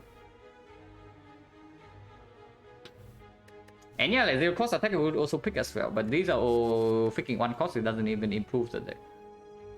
Multi-hit maybe as well with the mutations, like Eviscerate, maybe even Riddles with holes, I don't know, maybe not Riddles. Blood Plus is okay. Maybe I can perform in this fight if it's like Centurion Mystic.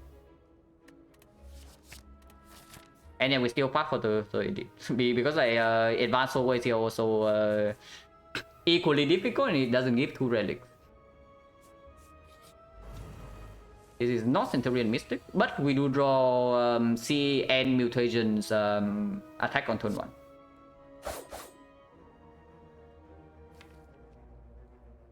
With all attacks still in the deck, I think we can see the cultist, and then go in with this.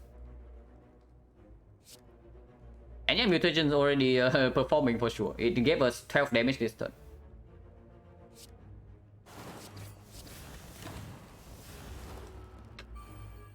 This guy's dead next turn. And yeah, she doesn't even attack.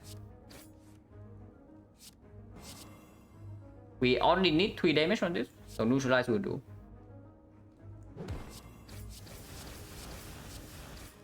Mutation's already like mega performing because it gave us lethal this turn.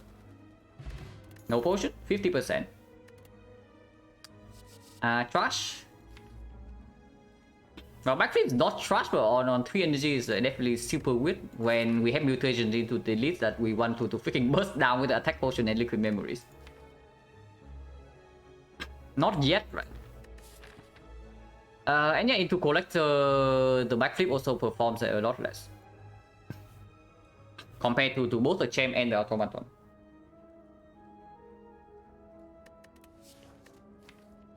So yeah, I see skip into terror upgrade, and this upgrade needs to come now when we're stuck on 3 energy in fighting edits. And then afterwards we can rest at every fire for Dreamcatcher Molten Egg value. But here we need to upgrade the terror first. Not yet, but no, it's the backflip. Yeah. It's true, but after picking Black Star, I don't think we can actually manage to pick this thing up at the moment. Because against like the slavers and against the book, I don't think we can actually spend energy on defense. So skip. And yeah, terror upgrade needs to come down.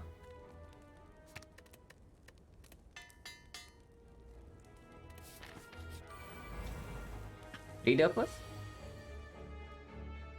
Yeah, mutations performing yet again.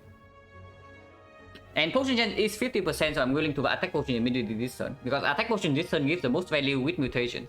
It can give choke, it can give finisher. And yeah, all of that is phenomenal. This turn. Yeah, potion gen is still 50%. So even if we fight this elite immediately, I'm still willing to use on potion here. Did I die? Yeah, sure, did I die?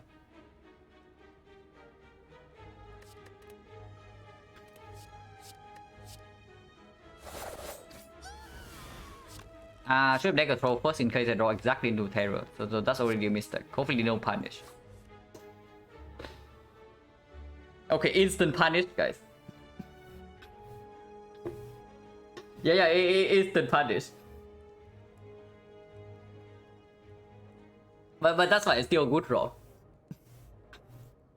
But yeah, how much damage did I lose? 8? Yeah, I lost 8 damage. Hopefully it's not relevant. But yeah, with the terror now, of course we play all attack over the blow. The attacks. Oh my god, did I really... 1836? 44... No, we would be off, Also, no heavy punish here. We would still be off. Like this 17, minus 8, it goes to 9, and we would be 3 damage off.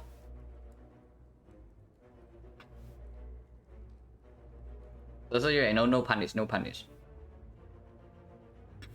I said no punish when we're taking quite a bit of damage here, guys. I do not think I liquid memories though, because this potion is probably needed for the slavers. If we face like burning slavers right now, even just normal slavers right here. And triple block this turn takes 10 plus what? We block for 19, right? Block for 19, so we block for 2 plus 10, we take 12. 12 is okay.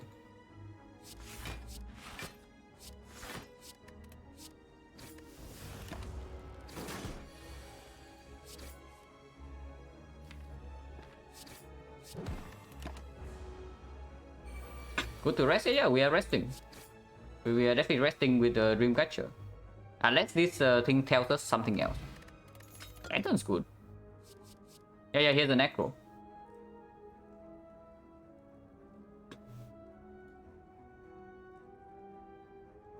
Discuss shift? No, we play 3 blocks, so we have no energy to play Dagger Spray anyway.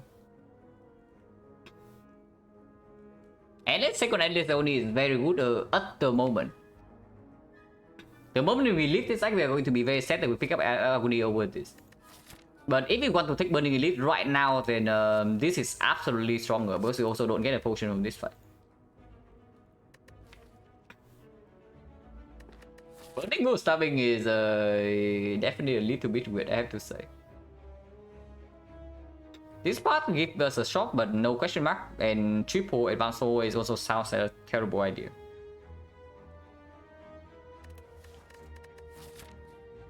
We probably rest here and we see what this is. And if we cannot take this, we go left. And if we go left, I would like to take the Echo. Yeah, let's do that.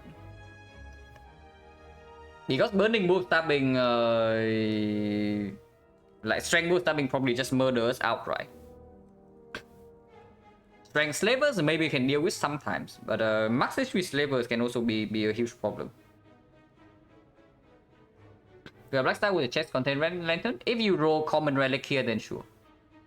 Because the relic order in this game, in any run, it comes in 3 different queues. 1 for each rarity. So you roll the rarity first, and then you look at what is the first relic. Or that rarity, and then you get that.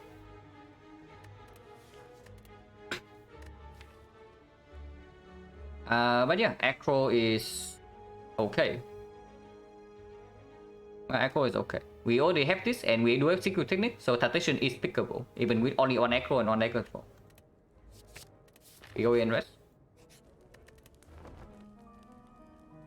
Repair, read those with host with the mutations. On 3 energy, not really. Prepare minus. Super weak. We don't even have any attack that works with this card. If we have Sticky Strike or Eviscerate right now, then prepare of course would be good. But we don't. Current Dagger, we also have nothing to work with ships. Current Dagger minus also not exactly good.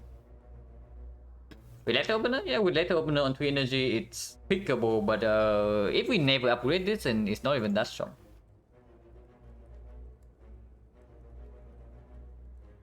It's not too bad, but it's also not positive at this moment.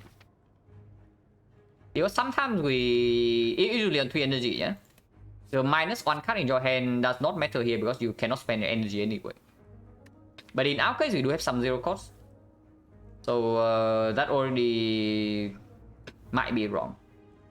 And if we leave this second, we get the 4 energy, then that's also not going to perform if we never get to upgrade it. Pickable in case of tradition. I mean, yeah, pickable, but if we don't upgrade it, then it doesn't even combo with tradition. Because you see, prepare minus is just losing 1 card in your hand. So you get energy from tradition, and then yeah, you have no cards. Honestly, I could pick like escape plan over in this. If the escape plan, we would actually pick it with the freaking letter opener, but we don't have that. How bad is the burning edit?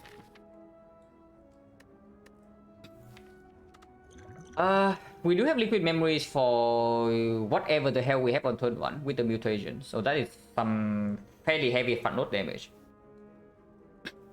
But if it's strength book or stabbing, we are okay. It hits us for like 11 per hit. 11 with the 11 with the tungsten rod is only 10. 11 with the no, it's only 10. Yeah, it's actually only 10 and only 11, so it's actually only 9. It's actually only 9, so it's like 10 times 2 turn 1. Anytime we draw into this, it goes to 7, so it's only 6. With liquid memories, you most likely can kill in 3 turns.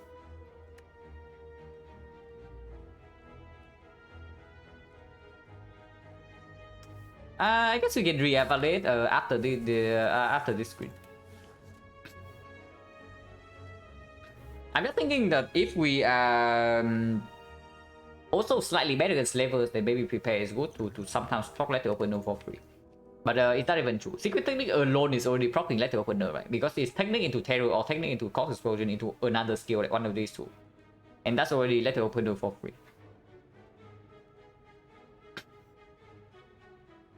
Hello, Dawn Legend.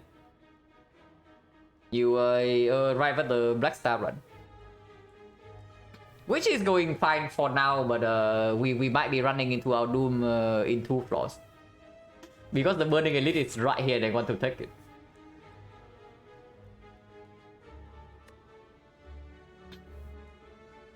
We never go to the shop here. Yeah, going to the shop into 3 advanced over is complete nonsense. So we always go here and then we decide.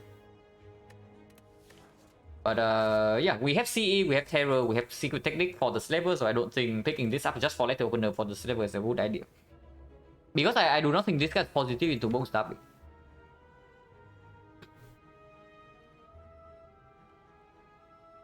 Yeah, like no short run. Okay, the mutations, what happened then? We have 3 energy, so free output very much appreciated. We have Molten X and the Ceramic Fish, so I don't even want to transform Strike to open up buy straight, to still have buy straight available. And yeah, mutations has been playing, so it's definitely not it has been performing, at least for now.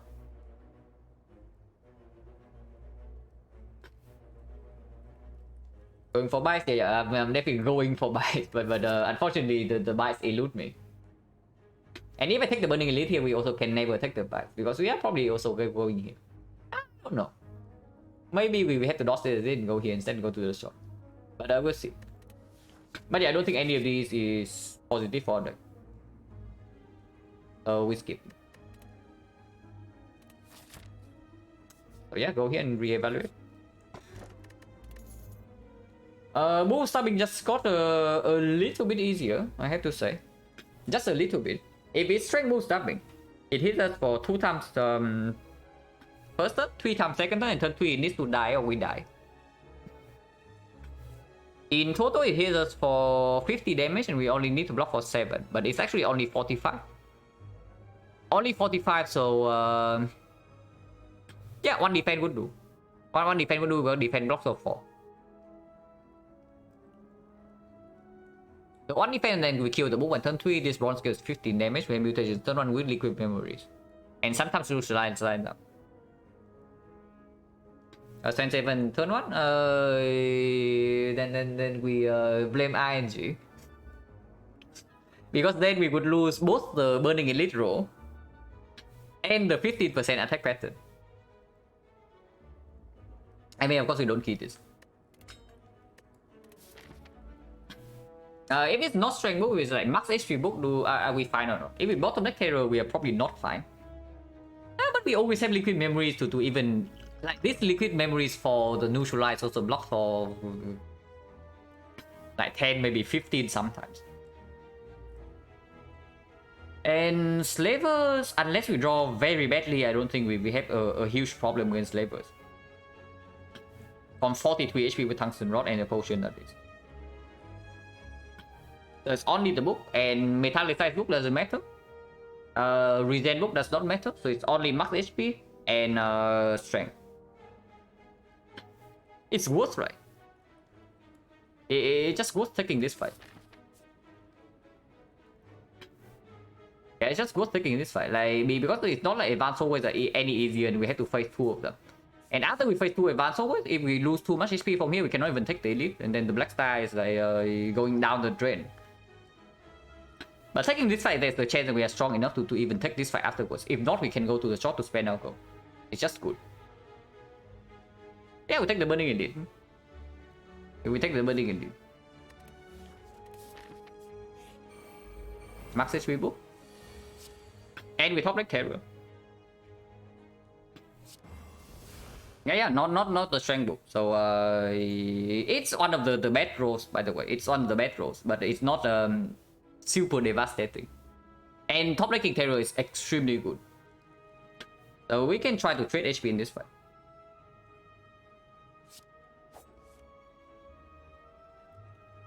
Free energy? Do we not block here at all and just take the full 12? Because I attack this turn are also more efficient with the mutations. When do I use this potion and what do I use this for? This potion, if used on Blade Dance later on, is 24 damage. If it's used now, it's 25 damage.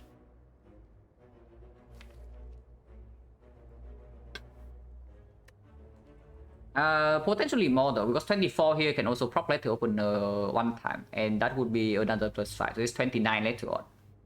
Sometimes also need to maybe do it on neutralize. Probably no reason to actually use it now. And I'm thinking of taking the full 12 to our face just to deal. I trade 5 HP to deal 13 damage here. That's not a really fair trade, to be honest. That's not really a fair trade. And we do have the bronze scale as well. Yeah, that's simply not a fair trade, right? We just block twice here. Because weakness can also come in. We have tungsten rod to reduce even when it comes to like 7 times 5. And bronze scale will chip this guy down. Yeah, strikes at cringe. We just play double defense. Double defense does lose value from tungsten rod though. I don't care too much about the wound. But single defense means that we take full value for tungsten rod. Tungsten rod procs twice. If we play double defense, tungsten rod only proc once. So this defense is effectively blocking for 4. And trading away is actually 8 damage because if I double defense, we also proc let to open. Yeah, okay, 4 for 8 I also don't trade. Like if I don't trade 5 for 13, then of course I don't trade 4 for 8.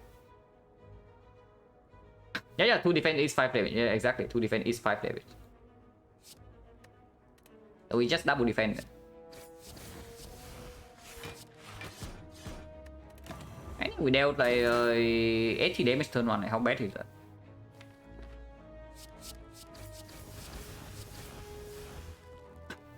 And yeah, if we survive into liquid memories, the blade dance right now is 29 damage. This guy takes 9. If I do this right now, it's 29. 29 plus this is 16, 19. 19, 29, 48. 48 plus 9, 57. 57 is 45 right now. 45 next turn is going to be 42. 42 the turn afterwards is going to be at 40. 40 this is 9 already. This is 18, 27, 27, 31. 31 letter opener again with secret technique. It's just a kill. Yeah, I do survivor into liquid memories, the blade dance into poison staff here. And we kill in 2 turns. Yeah, liquid memory is best now because it's guaranteed a letter opener proc and deals 29 damage.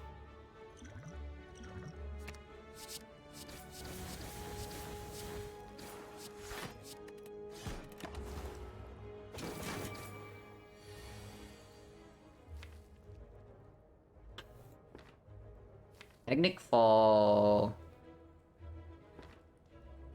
this letter opener and is 23. So 23 plus 5 is 28.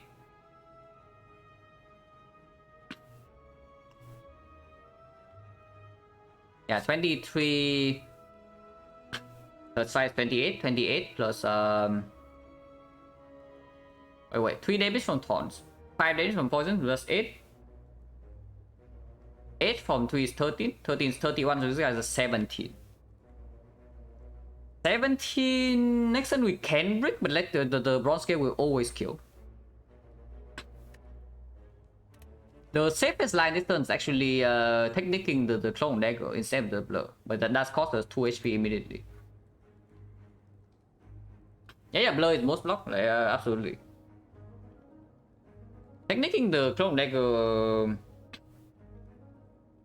decreases the chance we brick on the kill next turn. But even if we brick on the kill next turn, we can just block a little bit and this guy dies to bronze scale. So there's no point not taking the blow in this spot, yeah. Because next turn if we draw to neutralize, he's also like hitting like wet noodle anyway, like 5 per hit, yeah, okay, whatever.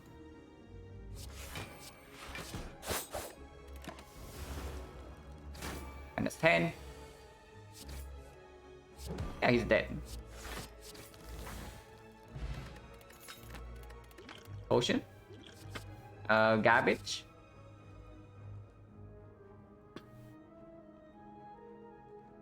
Sucker Punch Plus is weak check, which right now we don't have any. None of these actually work with Akabeko. Predator Plus on 3 energy, not too interested. And I guess the curing weak chain is okay. Like, Sucker Punch Plus not that bad. Especially into a fight like this that can be freaking Snake Plant or Avocado Mushroom, I sure would like to have some freaking weakness on turn 1. If I cannot kill on turn 1 with the mutations like Akabeko.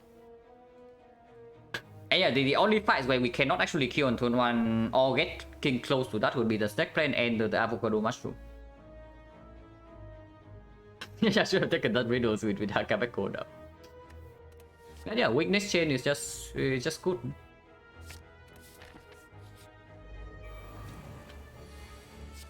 Okay, no 18% today.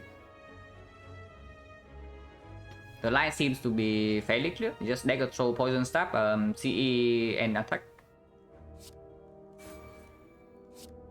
Maybe it's not a poison stab. Maybe it's not even CE. Because this is like 15. Yeah, we have exactly a kill on this, so maybe we just do that instead of deploying CE.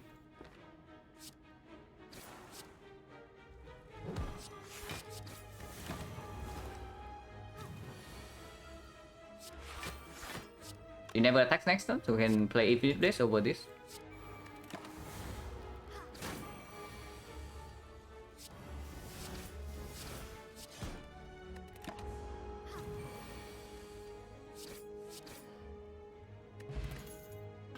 That's 9 plus, that's also a tactician.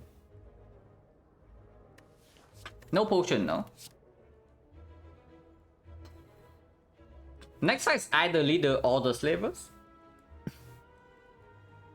If we fight the elite instead of going to question mark to the fire to rest and then into question mark to fish for one more floor for buys for Colosseum and whatnot. Tactician?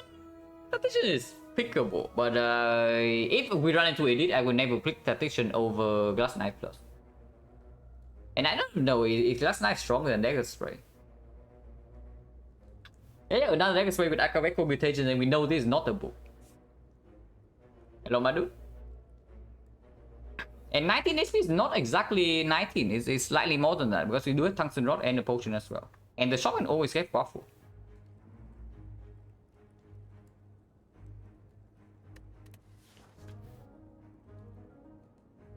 $46, how much is that? It's like 15 on turn 1 plus another 8, so it's 23, yeah, it's 46 damage to the Glass Knife. With Terror is 69, so perfect. Actually, it's not. It's 23 with the vulnerable, it goes to like 34, that's 68. So it's almost nice, but it's not exactly nice because of rounding issues. Yeah, not nice, not nice. But yeah, Glass Knife over Tactician, yeah, in this spot. And honestly, on 19 HP with this potion, I'm willing to run here. Labor sometimes can kill us on turn 1, but with this potion, with the mutation, with Akabeko, I don't think so. And Leader Fight can be completely free. And if we see any sustained relic from here, like Mute Ticket, a Pantograph, suddenly we buy ourselves a free upgrade. Hello, Hubber? Crushing the Spire? I don't know. We have already made a very risky decision like a few floors ago to run into this burning elite, and now we are probably also running into another elite with 19 HP. Fighting elite 100% no buys, yeah, but that's not a problem, right? Because we can still get cut remove here. And this led into Act 2, the strongest point of the bias is already gone. And if this is Forgotten Outer instead, we are forced to freaking take the curse. Maybe we are not, because we are probably resting here into this. So bias would be good, like Apparition slightly weird, but with the Tungsten Rod is pickable. And of course Colosseum Hydro insane, like Forgotten Outer we just take the damage. Little scare from that advance always. I mean our potion chance is also very high, right? I think our potion chance right now is like 70. We can double check. 1, 2, 3, 4, 5 fights. In 5 fights we got 1 power potion. Yeah, 5 fights, 1 power potion to 70% at the moment. The liquid memories was from Potion Lab event. So our potion chance right now is 70%. If this is Gremlin Leader, we probably don't even need the potion. If it's Slavers, we most likely can burst one of them down on turn 1, and then on turn 2, with this potion, we can probably be fine. With CE and our high damage deck. And then yeah, 70% potion chance, plus 2 relics, plus a Tungsten Rod into this advanced always. Like, how scary is it?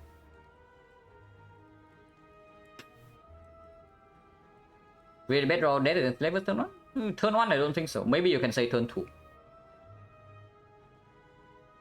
Maybe you can say turn 2 can die with Slavers, but I don't think we can actually die on turn 1. Okay, we can. If you have a human right here like organizing the worst draw possible, we can die on turn 1. But usually with Akabeko mutations and the Distill Chaos, and the Lantern as well, we don't really have a chance to die on turn 1. We also have a very decent chance of killing all of them on turn 1, by the way. Yeah, we will also have a very decent chance of killing all of them on turn 1. Like, we have 4 energy. So if we draw into Secret Technique or the Corpse Explosion, we immediately Corpse on Silver and we burst them down with Akabeko mutations, and then they all die. Turn 1.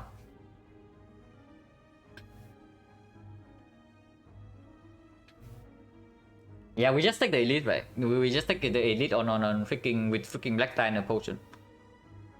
And yeah, if I take elite, I take the Glass Knife here, over the Dagger Spray. And the Tradition. It's not even Slavers. She is attacking on turn 1 though, so that's a little bit rude, but that's fine. Because we are only taking not even a lot of damage here. Yeah, we start with Dagger Spray into Flash of Steel and then we see. This is never worth the energy, so we don't play it. I did not draw into block.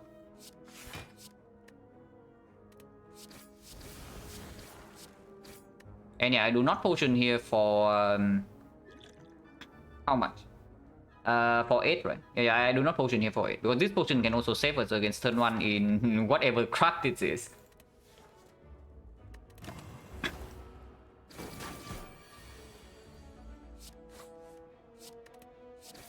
And yeah, if she doesn't attack on turn 1, she could be like dead turn 2. If she doesn't attack turn 1, she could be dead turn 2 and we finish this fight with like 0 damage taken. So the only reason we even take 1 hit in this fight is because we low roll the 25%. But yeah, with that said, like strike here or blow is better. It's probably strike, yeah? She already takes 5 damage from this, so with this she goes to 11. And 11 is basically every single attack, and this can always save.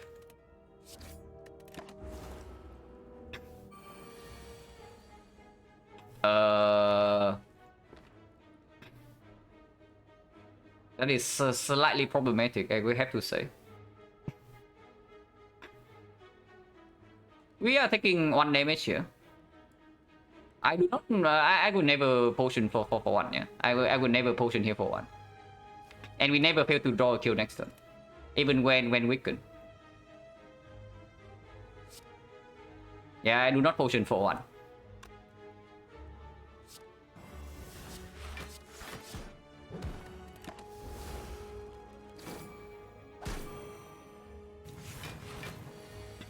Yeah, this cannot break. Like 0%. Literally possible. Wow. Okay, anchor is good, but this thing's complete trash. Would have been good a few floors ago. Sweet Ocean, not the worst, not the best, but also not the absolute worst. Yeah, Fishing Wheel is fine.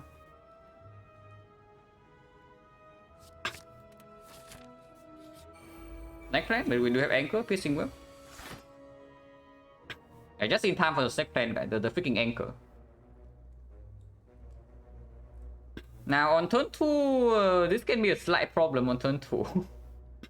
But we do have this Steel Chaos. How much do we need to block here? Only two blocks, right? So we can start with Dagger Spray into Dagger Throw and then see.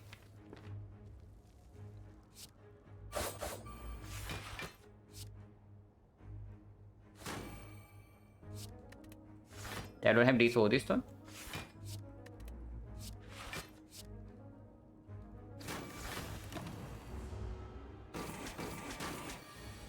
Doesn't even attack, what a loser. So yeah, we take 0 damage in the whole way fight. Good juice. Garbage. Yeah, card rewards in this deck have not been exactly super good, I have to say. But we do get a very big shot here. Heal Hook with only Sucker Punch Plus and Neutralize, not really. Second Sucker Punch Plus, not exactly super effective. Dagger Throw, not interested, and Deadly Poison, complete trash. Good juice I take over Speed Potion though, because we can still buy a potion here. And we are resting before Collector, so that immediately makes this thing 6 HP instead of 5. Could be 4 shot, yeah, whatever. And I don't bring his here because this can be Torrently Total as well. Oh. Well, these are some options.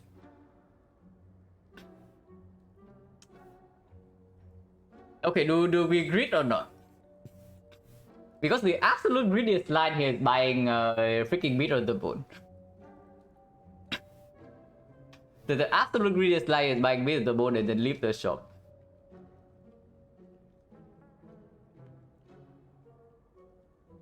I mean, okay, what is our upgrade before Collector? Collector fight is not free, by the way, yeah? Collector fight is very dangerous, I'm just saying.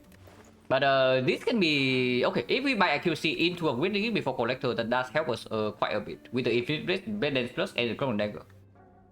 And if we take the waffle, we can get the upgrade.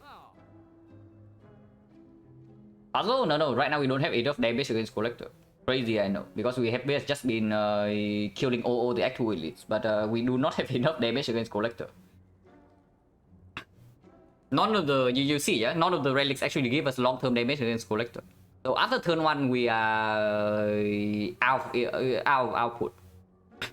We fizzle out after turn 1. Also, waffle has to be better. No. If I buy waffle, I buy accuracy. I do not buy the puzzle here, guys. Like if you buy puzzle, you're dying to collector, and I'm not too interested in dying to collector in this spot.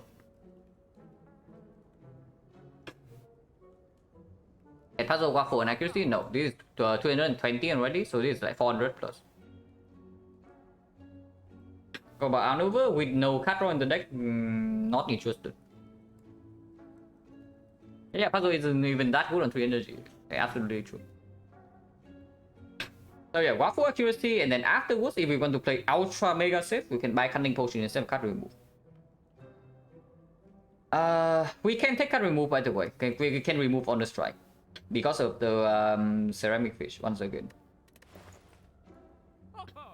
But yeah, waffle is probably clear. Into accuracy is probably clear. How much damage is this? If we upgrade the accuracy, this is going to be 12 damage. 12 damage is actually 18. It's 54 damage in a potion.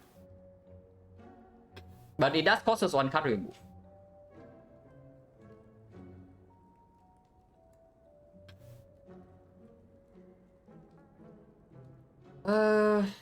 We do have infinite blades already, so our damage per turn, even when weakened. Even when weakened, how much damage are we dealing really?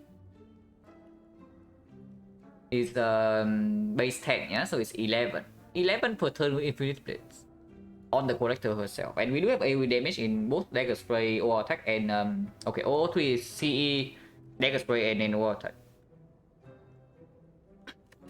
And effectively, I did not even pick this card for free, so of course I don't pay gold for it right now when we are scared of dying to collector. Yeah, there's no way after buying buffalo I buy this potion as well. It doesn't make sense. If I buy this potion, I simply do not buy the waffle and just rest before collector instead. But yeah, buy waffle. Oh wait, give me a second. My cat wants to come in.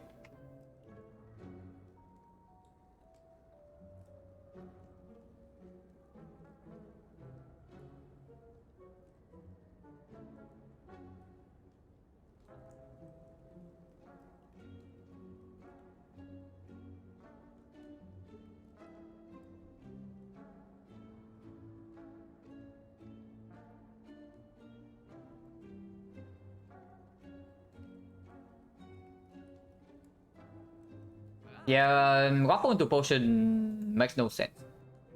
So just waffle accuracy, strike remove into upgrading accuracy. Accuracy upgrade is better than technique, right?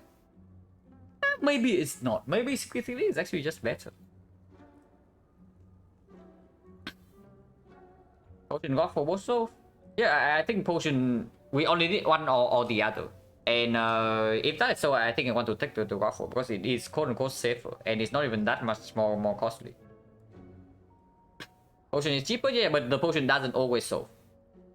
The problem is that the potion doesn't always solve. Most of the time it solves, but if we bottom deck the accuracy, if we bottom deck infinite blades, if the attack pattern is ugly, I think we actually need the excess HP. It is the main problem. And I'm willing to do that because with the Black Star and free parting in Act 3, we also can get a lot stronger from it. Double check that we have enough gold for all of this. This is 250. 350? That is 341. So we have 16 gold left over if we do this. And yeah, that's fine. No red master, so Zuzu bracelet doesn't exactly play super well into Act 3 either, but what can you do? Yeah, accuracy, waffle, remove strike, upgrade the accuracy. And yeah, I do think accuracy upgrade is slightly stronger than secret technique for now. But if we see fusion hammer after this, like, I'm going to be very sad. If I don't have this upgraded and accuracy upgraded. But just for the collector fight, the accuracy upgrade probably is slightly stronger than this. Let's mayhem technically, probably not mayhem.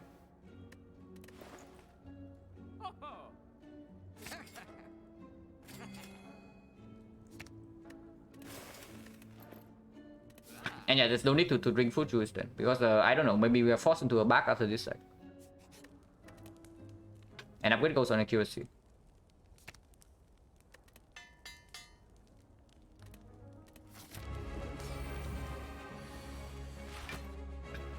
And technique for terror.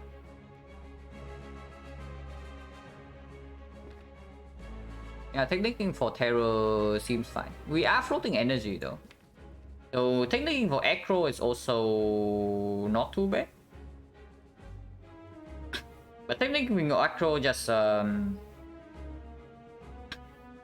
technically for acro does give us a chance to bottom deck the terror, but if it lands on the accuracy, if it hits or more things to spend our energy on this turn is just stronger.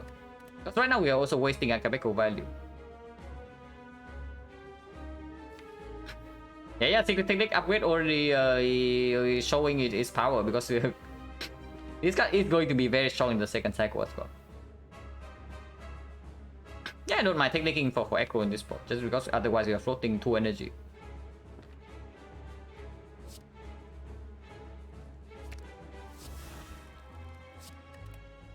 Yeah, that's not too bad. In this part, I think I would rather not play Dagger Throw then, and just play Sucker Punch, Poison Slam into Blade Dance. Technique Glove. If we took the Guafo, I think I want to deal more damage over just blocking next turn, because if she doesn't even attack next turn, we are mega over blocking.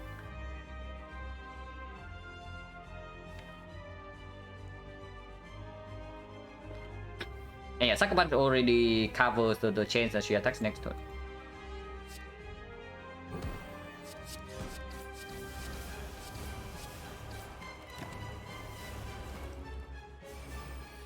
She doesn't even attack. We still want to kill the minion, so Flash will steal into a minion first. Or I guess we don't play Blur and then not block the door this turn then. Unless you tell me that we don't want to play Dagger Spray Plus. C always comes down here, and then after that we can think about the last card. But if she buffs this turn, next turn she always attack, and then this guy also attack us for 10 each. So if they do not die by next turn, we are losing 20. This only blocks for 8. And this also deals 12 damage to the collector herself. With our accuracy down, with Blade is not in deck, with this thing also not down and this thing also not down, I think I want to play Dagger Spray. Oh yeah, Blur only block for 7 as well with the freaking Tungsten Rod. So there's no way that's good.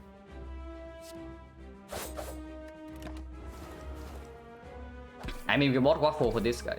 Let's freaking spend the HP. This is good to do, maybe. It's not. It blocks for 6 this turn and 6 only.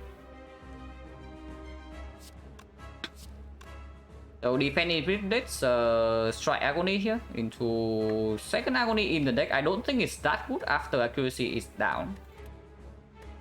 Yeah, bottom decking Terror, so technicking for Terror it could have been a little bit better. But if we don't even attack Collector after turn 1, so it's the same.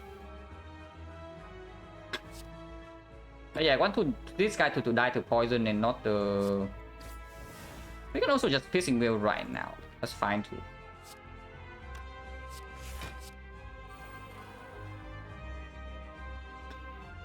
I think right now block for 6, exactly 6, but if we say that we will kill her afterwards, because this is worth more after we are debuffed, but it's only worth like 3 more. It's worth way more after she summoned, but with a fight like advancing like this, I do not think that it's going to last that long. So maybe just take the HP immediately. Because depending on the pattern, and yeah, we need to also draw into this when she attacks as well. Like if we draw into this on the turn when she's buffing or resummoning, we're just losing damage for no reason. So let's spend it right now. And this definitely goes here.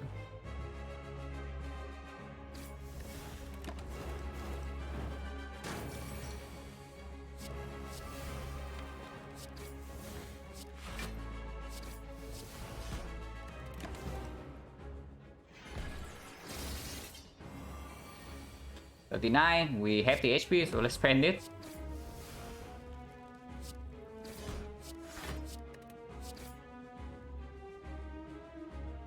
And yeah, here you see if we bottom deck both the accuracy and the cunning potion, then accuracy and the terror, then the cunning potion doesn't solve, right?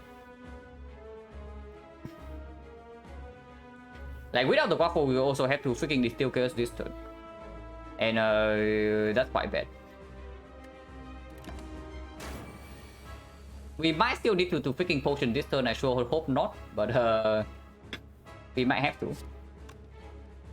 11, 55, 55, 65, 65 this is a kill. So exact kill on this turn, no potion use. Yeah, double check. This is 11 each, so 55. 55 with this, 65, 65 this is way more than 10. Okay.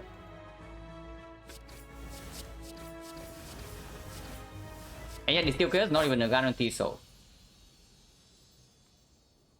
No potion.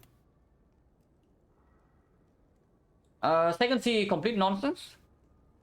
Burst with 0 target. Okay, burst with CE, burst with technique is something. Burst with piercing will, burst with blur. Okay, burst blur is a thing. But there's also a card that says malaise on it. When we currently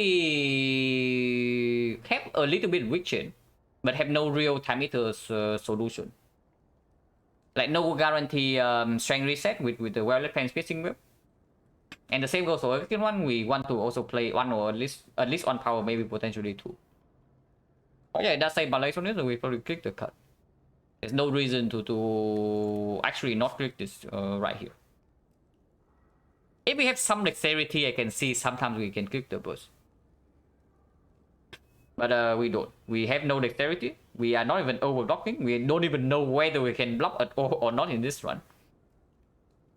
Because there is a chance that we can play this run without ever blocking with the Tungsten Rod, and potentially if we get a Tori in Act 3 from the Black Star or the Relic event, we can just brute force the hut down.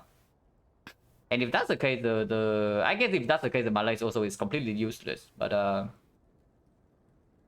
the burst also doesn't perform.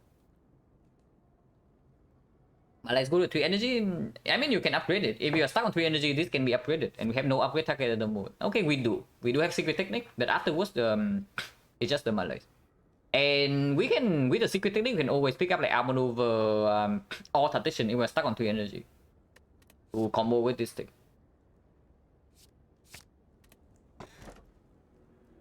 Wow, disgusting, guys. It's actually disgusting. So I guess you are stuck on 3 energy.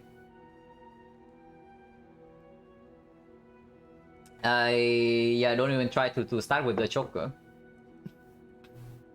And also don't even try to go with the bullet time stack wire that we just passed. So we are stuck with the belt, yeah? Belt with few possess, yeah, it's terrible. Like whenever you have to play physical damage with 3 energy, it feels absolutely awful. Yeah, no dexterity, no way of scaling Act 4 Fuse Drop. The good thing we are just going to enter Act 3. And we are going to get like 10 more relics or something from here.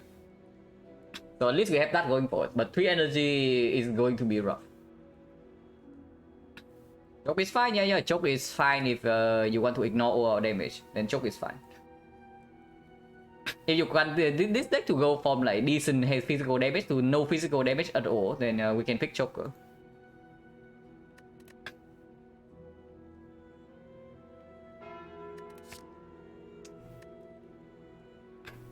Worthless, good, and I guess it's also there. Aqua Grid is okay, I guess. Well, I mean, with the campus, maybe we can think of something to do. Okay, where are the edits? 3 edits.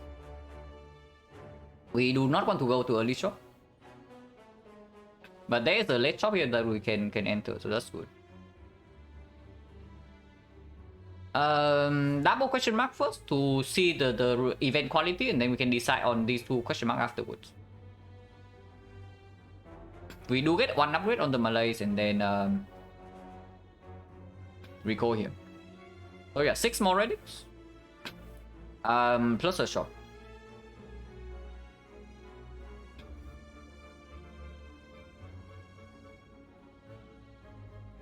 Oh, the work for this one? Yeah. I have to work for every run. Priority fights 5 maybe to look at touch it. This can also be fights. And if it's Sensory Stone, I absolutely want it. Sensory Stone is an exceptional event when you're stuck on 3 energy. And we also lose like 1 less from formula. And we have Zuzu Bracelet, so we can perfectly control like, how many fights, how many question mark we want.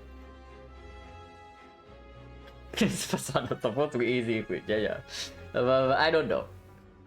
I mean, maybe it will be after we see 6 more relics. 6 relics, a very high number. You can also always get some mega busted, like busted broken stuff. Like for example, we see tough bandages into Count Gamble Plus in one of these elite fights. Suddenly we have like freaking Calipers, Count Gamble Plus, Acro Plus Secret Technique with the blow as well, and we are mega chilling from there. Oh, we can see, I don't know, Incense Burner Death Crunch. Ice Cream doesn't do anything right now. Before we get energy generation, energy, we cannot save energy in most turns. Yeah, we still have fish killing as well. So starting with double question mark, and then we decide after seeing the event quality. Because after the moment we enter the elite path, we only enter like on late, super late question mark, and that's it. Dead Brand is not even... It's one of the hits, but it's not even like the best hit we can see. Honestly, with the Tungsten Rod right now, I think I want to see the rare relic that I would like to see the most is, first of all, tough bandages, like for sure. But the second one might potentially be Tori in this one. Like Tori Tungsten Rod nullifies like half of the hard fight for us. And when you're on 3 energy, we actually don't want to spend energy on defense whenever possible.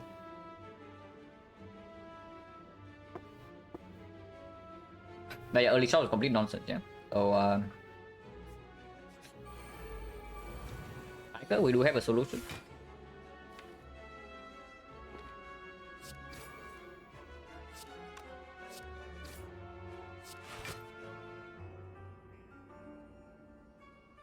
We can let this guy die to taunts. And then kill with like letter opener instead. Actually, we cannot, because I still also want to put damage here.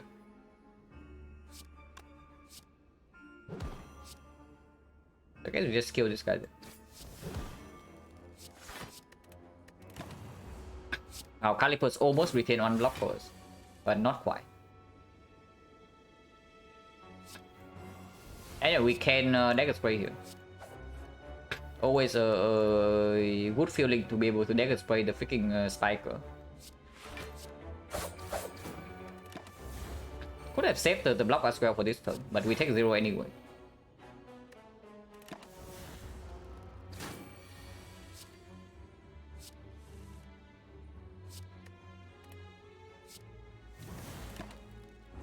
Bottom deck are poison, not exactly the best.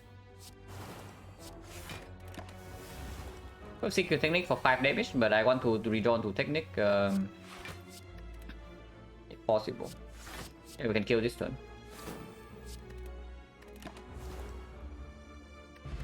No potion. Let's do plus.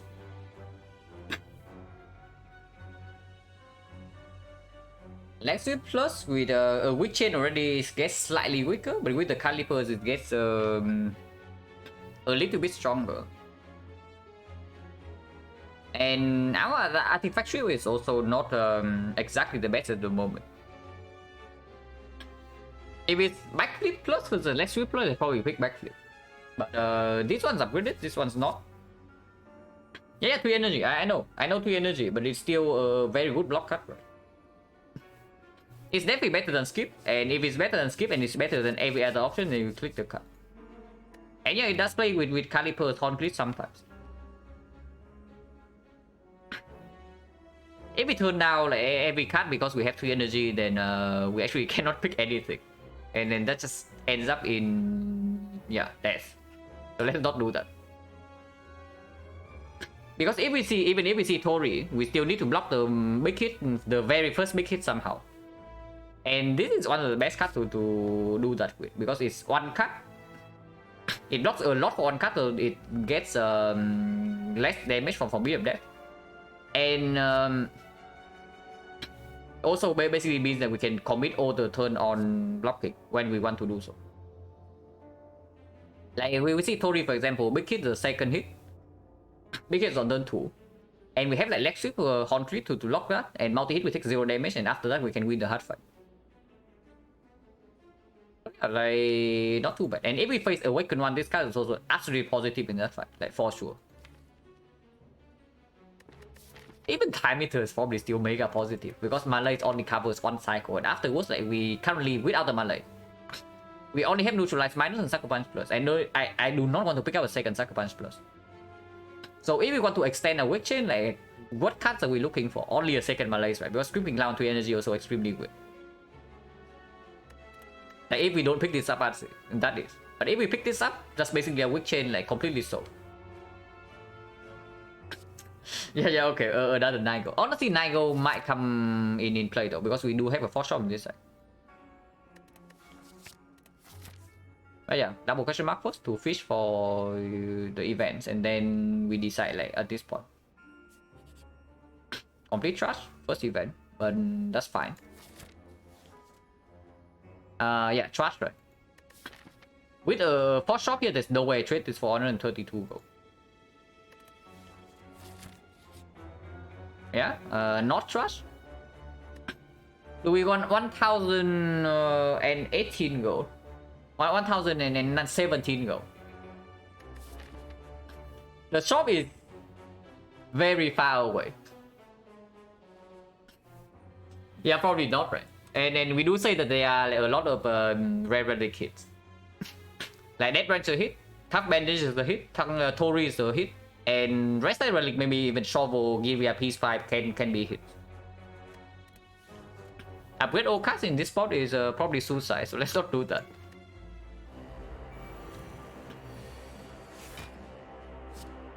Need to make sure we don't deal too much damage. It is 50. It's 50, this is going to be 18, so 68. 68 seems 74. Yeah, 74 seems good.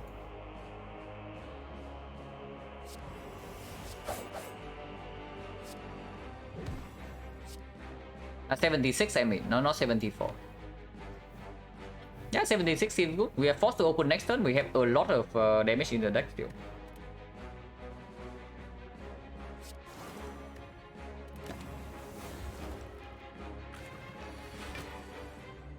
A lot of damage, I say. I mean, we can retain our block. So I guess the Spitting Slab boss are on like 60. But we do retain block for one turn and we can push it. Yeah, mega hyper damage in our deck right now. But yeah, Calipers, okay, Calipers does not play, but we play Blur here. 60 split in Act 3, yeah, very cool. If we bottom deck accuracy, glass dive, and whatnot, that's actually quite bad. Let's play this turn though, we retain 11 block.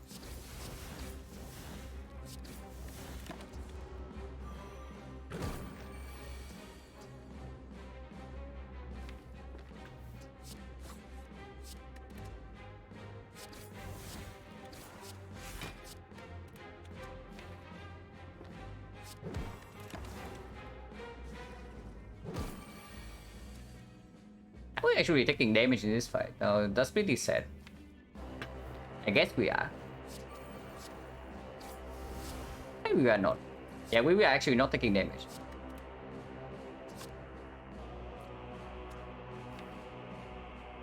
Blade Dance this turn is 40. So we can easily kill this, and then the shift will kill it next turn.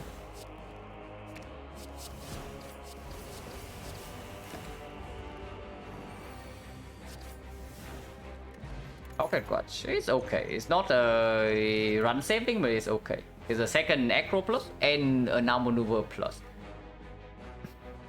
Well, it depends its skill. Well, it depends its skill, but up against these two with the Pocket Watch on 3 energy, I do not think so. It's definitely either Acro or maneuver plus. And which one is it? We need energy, yeah, but which one is energy between these two? Because if it is tactician plus, then Acro is like also performing. It's probably this, right? It's probably just this because it's upgraded and we have this already as for card draw. Because the Waffle board, I mean, you can only get Waffle you buy in the shop, so of course it was bought. This is a shop relic. This is a shop relic, so it only shows up in shops. I'm on 3 energy, so hard to play. No, the exact opposite. Because we are on 3 energy, this card is like easier to play.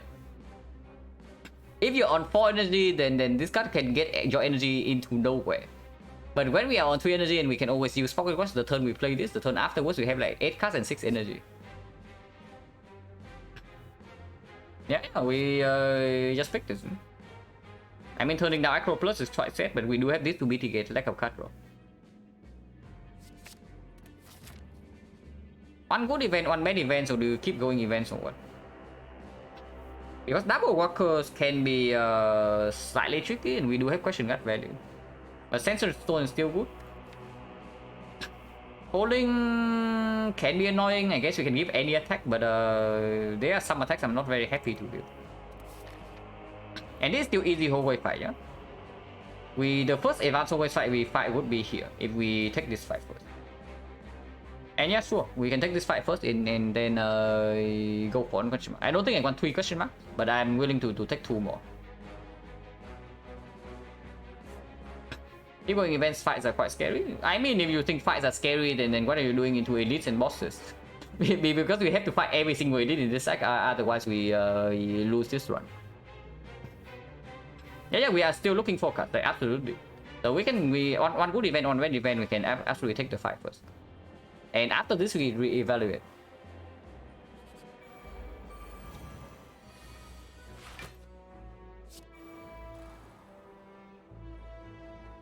So Pocket Watch breaks this turn, but that's fine.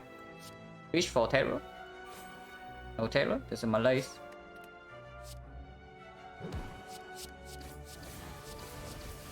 But we just kill this turn. Nothing to set up. No potion. Prepare plus, Cow Gamble. Prepare plus gets a little bit worse with the Pocket Watch. Cow Gamble gets a little bit better with the Pocket Watch. If we hedge for the tough bandages, then of course it's freaking Cow Gamble and it also plays better right now. Also potentially an upgrade target. On turn 1 it's okay, whenever we take Pocket Watch it's good, whenever we play Acro it's good. With the outmaneuver it's probably also better compared to Prepare. Into Tactician, Prepare is slightly better with the Pocket Watch, but we have no Tactician right now. Okay, just gamble, yeah.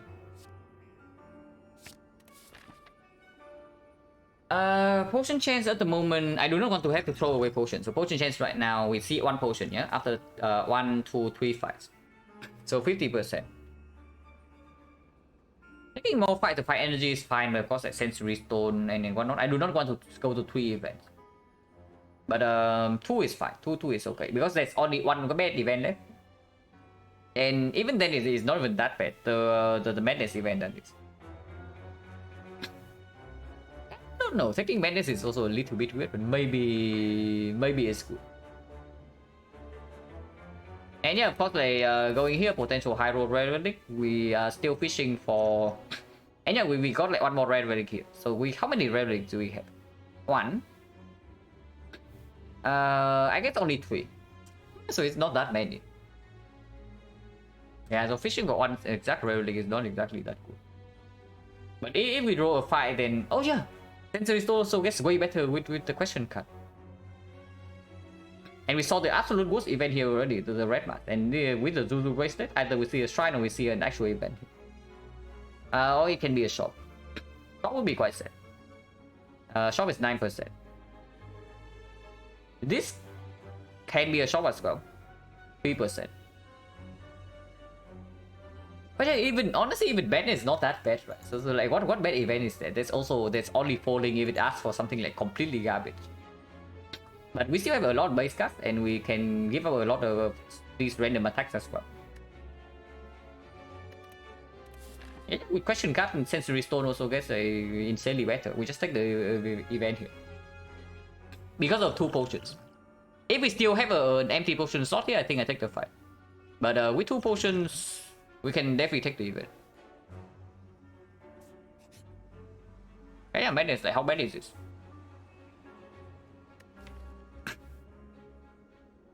On 3 energy, like how bad is it? We do have expensive cards. We do have card draw with the acro and the thing here. And hitting defense is not even the worst thing possible because any overblock can be kept with the blur and the pocket watch. And yes, it does give you 18 gold, and we do lose 1 less HP. Plus 18 gold, minus only 12 HP, and we get madness with a deck that really needs energy somehow. If we don't pick this right now, when do we pick it? Of course, we pick it with Toxic Gate, but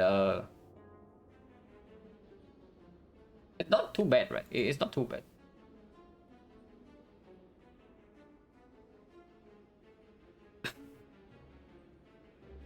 It can break us in the elite fight, that's true. But if we run into... Okay, we are not even that good into elite fights, by the way. Because the heavy fat load damage from Akabeko mutation is falling off. So, do we have to play long fights in any fight? If we have to play long fights, this is positive. Anchor Cleat reduce the brick a little bit. Only in a fight where blocking is sufficient. Like you run to Retromancer and you don't draw damage in the first 2 turns, you are dead no matter what. It doesn't matter if you have like Anchor into play. And then that's the scenario I'm like a little bit scared of when picking up the Madness. But we do have Pocket Watch. So if we break on damage on turn 1, we will not break on turn 2. And yeah, even if we break, we still have the Distill Chaos to hatch. Giant Head will take a while. Yeah, Giant Head is probably the reason we should take the Madness here. Without PK, with only 3 energy, sometimes we can set up an Outmaneuver, turn into Accuracy Blade Dance. Error. But that's only one burst turn, and that's not even killing him instantly. But yeah, the Madness is positive for the boss fights, right? And eventually we need to freaking come down to that.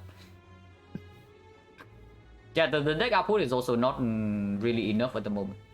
So I definitely see pick up Madness in this spot.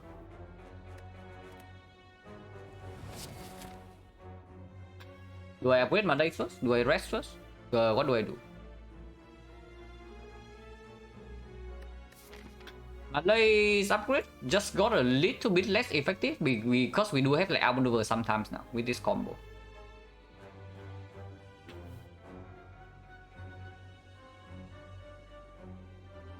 I'm going to stick with it? Not yet, not yet. The craziest possible line here is to recall, because if we see Red Side Relics from here, like Giria Peace 5 Shovel, I would actually like to do that in the remaining 2 files. But this upgrade is no longer like mandatory for the bosses with this combo and the Pocket Watch. And if it's not this upgrade, and it's not this upgrade, then what is the upgrade at the moment?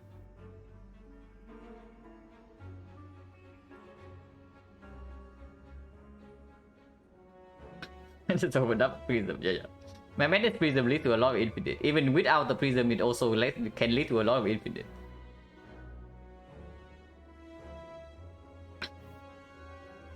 Honestly, I don't mind recalling first here. Because if I recall first here and this doesn't give a rare card, and we take heavy damage, but we don't die here, we can still rest here into resting here for the Dreamcatcher value and high rare card chance. Because I see none of the upgrades actually performing in the elite fight. I don't see any of the quote-unquote stronger upgrade for us like performing in this immediate elite fight. And if that is so, then I probably should I probably should just recall or upgrade my legs. One of the two. Secret Technique upgrade doesn't play immediately. The Malays upgrade at least can do something into Nemesis or the Retromancer. Sometimes in the Giant Head as well, but probably not super relevant in that fight.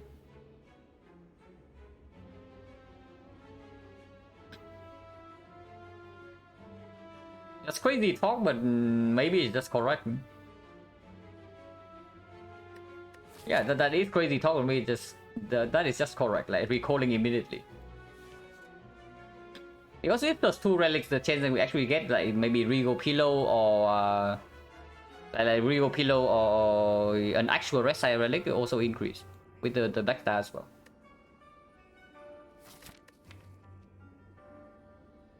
I mean, if we are so freaking weak that we are scared the elite and we are not making the upgrade, then it just sounds wrong, you know. If we see tough bandages, then this needs to be one of the upgrade, and one fire has to be recalled. So we had 3 fires. We had 3 fires, and the highest possible roll we need to upgrade this. And then we only have 1 upgrade there. So only this or this, but if we see tough bandages, I would definitely like to upgrade this over the Malays.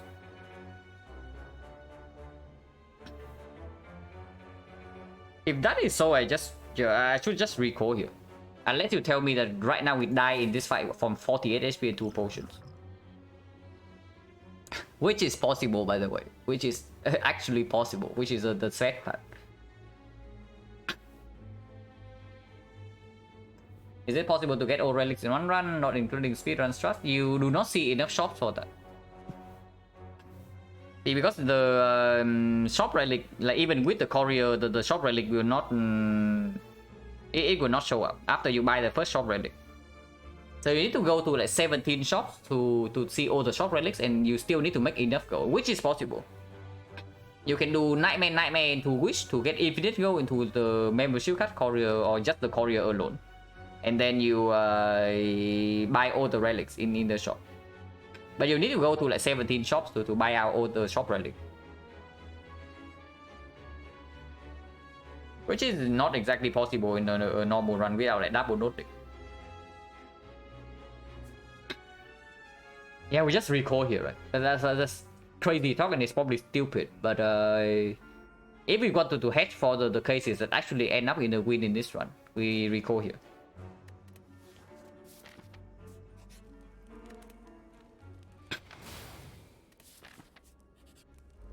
Nemesis? Malay's upgrade will be good here.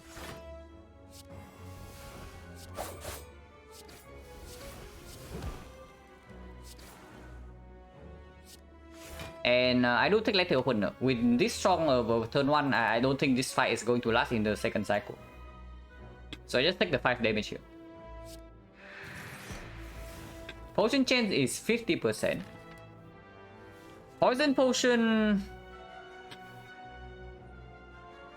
When is poison potion going to perform? I guess it can perform a little bit into Retroman, so if we are like a little bit short on damage to kill the dagger.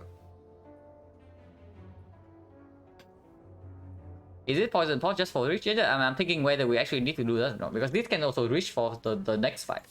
And if the next fight is Giant Head, then maybe we need all the damage we can get. Because I do think we are not super good against Giant Head if the draw order is bad.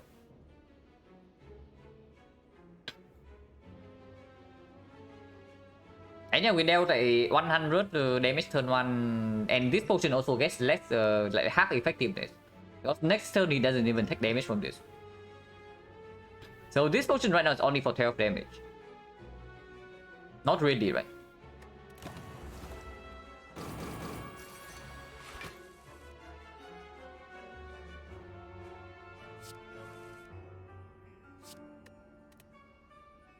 And yeah, Caliper's playing here. Do we take Catalyst? Most likely not.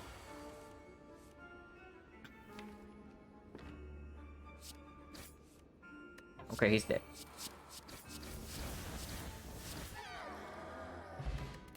Oracle Commute ticket.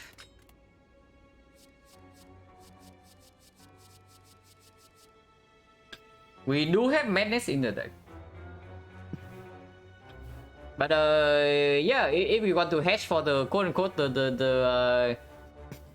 if we want to hedge for the tough manager super mega high roll, then the card gamble here is also insanely strong. And yes, we have Nightmare and we have Question card, and we do have a shop into 2 more lists with potential for Dreamcatcher value. We do have Tungsten Rod as well. So of course we can think about like high rolling a red form from this spot. No color plans, yeah, no color plans, but we do have Pocket Watch and some draw manipulation like Secret Technique to Nightmare is very good. Potentially Outmaneuver, potentially Cow Gamble, potentially Madness. And this can also be upgraded if we see anything. And yeah, with the Madness, that is basically one of the potential scaling plan for us, like this Nightmare. Cow Gamble Plus is a very good card. But without Partition, without an actual way to gain output from the Cow Gamble itself, it probably cannot be better than the Hedge Pick Nightmare hit. It's not even that much of a Hedge Pick, because Nightmare accuracy is already a thing. And Nightmare, whatever card gets hit by Madness is also a thing. This is an upgrade though, because we are actually only on 3 unity. But if we draw it on turn 1 with a Secret Technique, we can also get the Nightmare with the Lantern energy as well. It's just Nightmare here. And if I pick the Nightmare, upgrade it immediately here. We do not rest here because of the Mew Ticket heal here, and we only recall. And if I want the Nightmare to be playable, I actually need to upgrade it. So I go here and upgrade the Nightmare.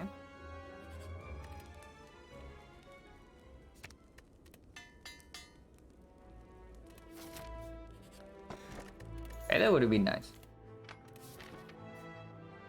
Also 69 go, very nice.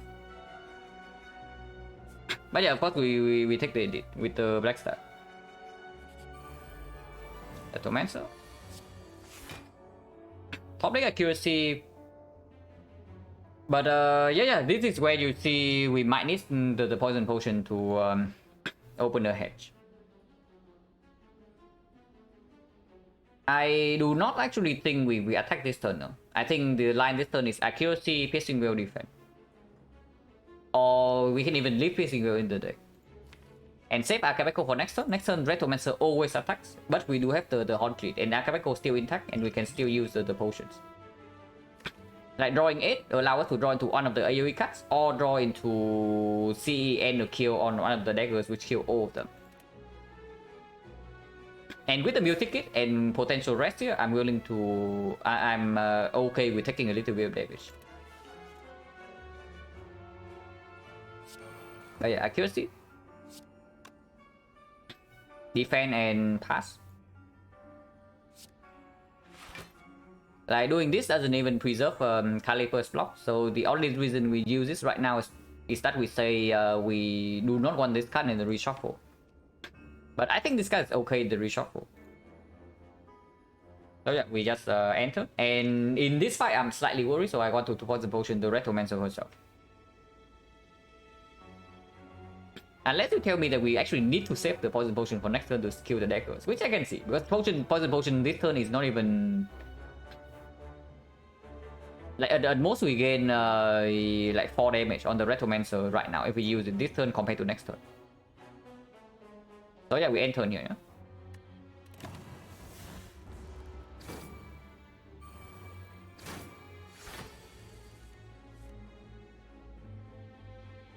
Nothing to kill the dagger with. And no energy. Play only try, I'm saving Akabeko for potential dagger spray or attack this turn, or the CE.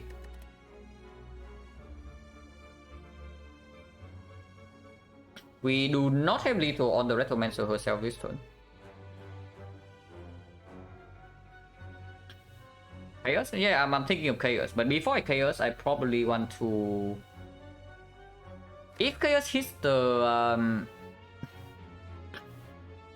top game board right now, that's still okay.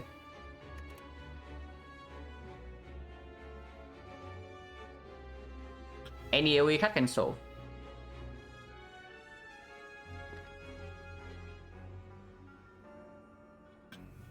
Even if his card game was still okay, but Terror needs to come down on the Retromancer, right? So maybe we play Terror first into the Chaos. In case the or attack or the card game lands.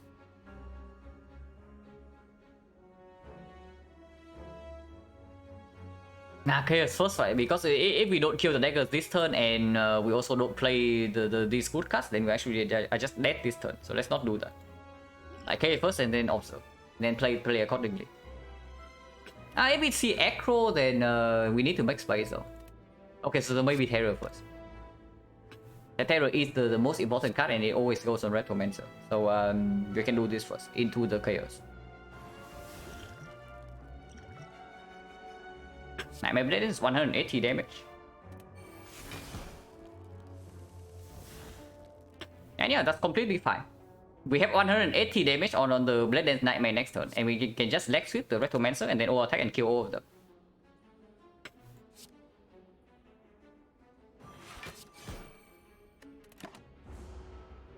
And yeah, she's dead this turn. Double check because we only get we only get 3 ships here. So 145. We are 7 damage off. Oh my god, poison potion. Okay, that's bad.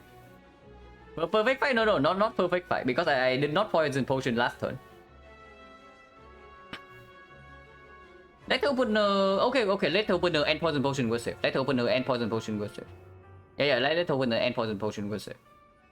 So we don't need to actually fish with the madness. So double check. One ship is 50. And we have 11 ships. So 160. Oh wait, 165. What am I talking about? Yeah, okay, never mind, guys. Ignore me. Yeah, ignore me. I'm just talking nonsense.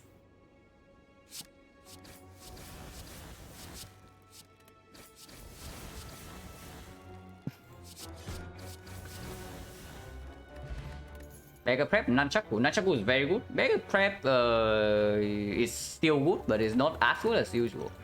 It's okay. Okay, are we doing this or what? Guys, we do have a Nightmare Plus in our deck. We do have a Nightmare Plus in our deck, and here's a card that is insanely strong with the Nightmare. Yeah, so to the trade, which is not bad at all, but on 3 energy it's difficult to play and we have like no Cartesian at the moment to combo with it. Yeah, we just click the card. Also these common relic, not exactly the rare ones we're looking for, like common. We can buy any rare relic here, so maybe we can do that.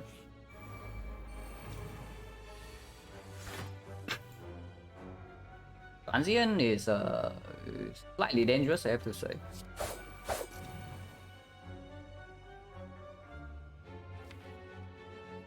Can play double madness and end turn, or can also just count gamble to improve our turn 1.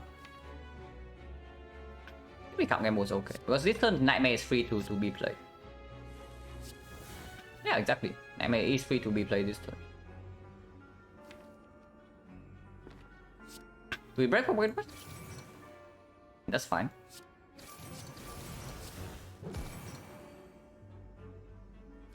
What do I Nightmare though? Do I Nightmare the Blur or do I Nightmare the freaking Blade Dance?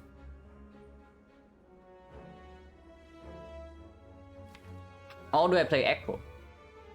I play Acro, right? There's no reason not to play Acro in this spot, right? What have I been talking about?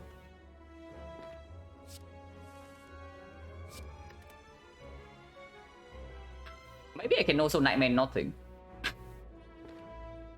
Nah, that doesn't make sense. And I do want, I guess the card I want the most in the deck would be the Blade Dance after Accuracy and Terror is down. And the Nunchaku as well.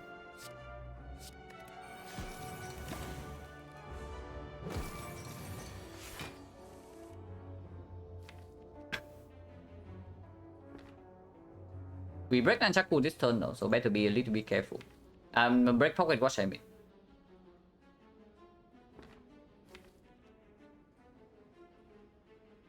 Next turn is looking a little bit sus. Not gonna lie. Maybe 2 turns from now it is looking good.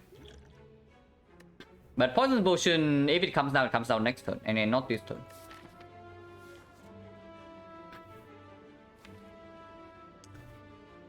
Secret Technique on the Secret Technique on Terror is okay. On the setup it's okay as well. Bottom deck accuracy is really bad in this fight, by the way, and this card. Because we have like the first 2 turns being free in this fight, but we have not drawn into the setup yet.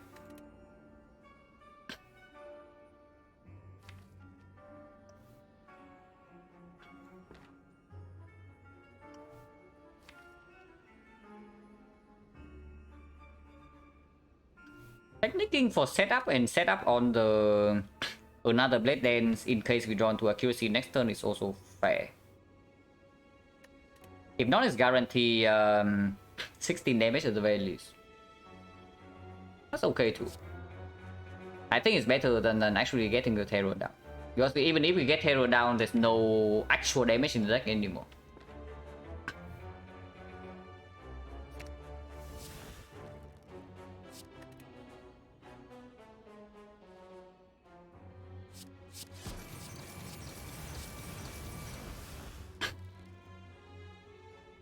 Poison Sap is better than Blade Dance to play with the Nunchaku.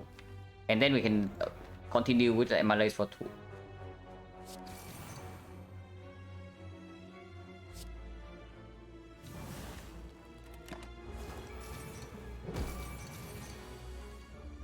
Yeah.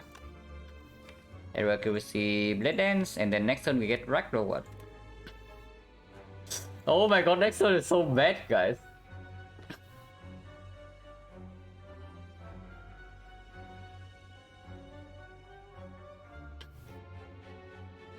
Oh wait, how do we not get completely wrecked next turn? The answer is that I don't know. Next turn he attacks for like 70. Yeah, 5 potion only covers 20. We can't pocket watch, we can, but what do we pocket watch for? And if we pocket watch, we also take damage this turn. Or we don't deploy the accuracy.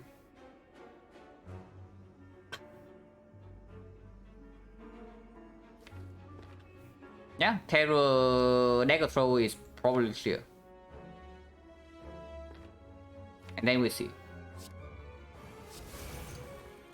We also draw into the best damage card of deck, so we get completely destroyed next turn. It's not even funny. Yeah, next turn we get like completely wrecked. It's not going to be very funny for us. At least we get some healing from this and we can rest here. Yeah, protect damage from the Glass Knife.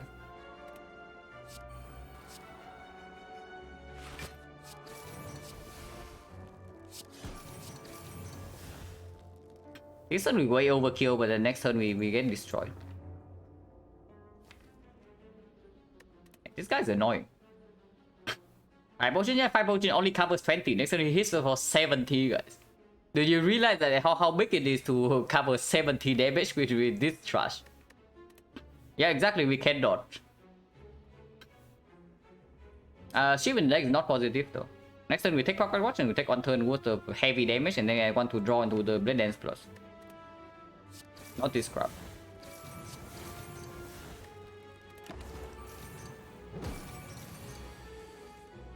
Did not even draw into the freaking leg sweep.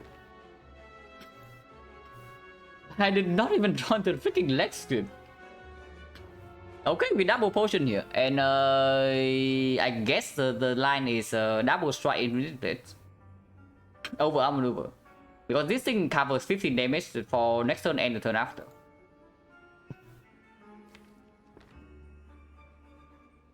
Oh, that's pretty sad. Orichalcum? Yeah, Orichalcum is doing its best.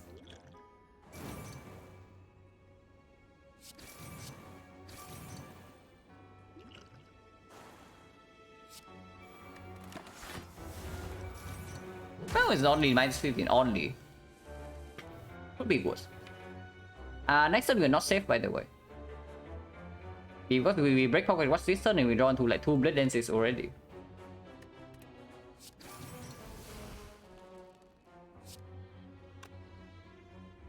But at least next turn we have guaranteed weakness.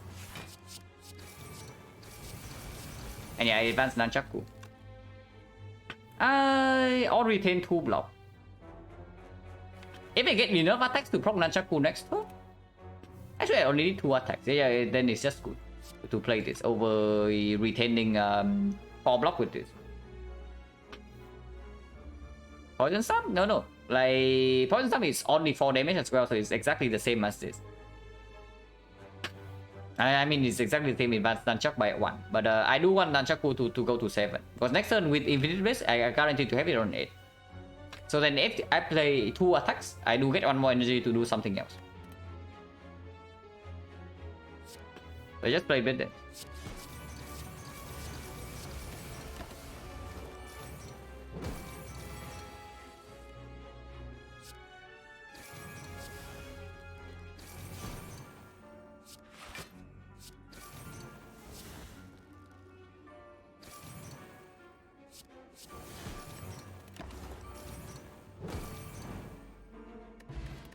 Okay, Transient took HP away from us, but he also gave us some HP back.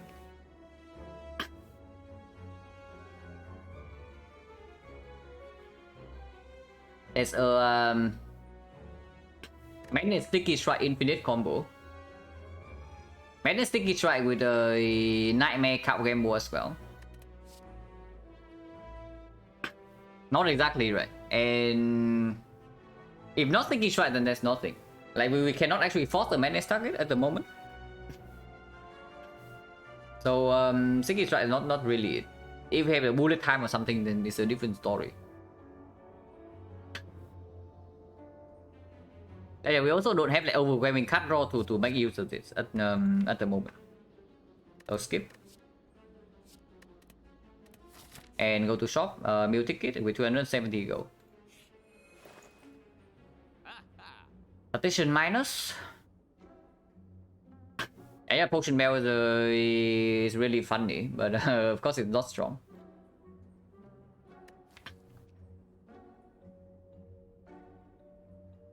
Yeah, tradition is good. We can also do tradition to the trade.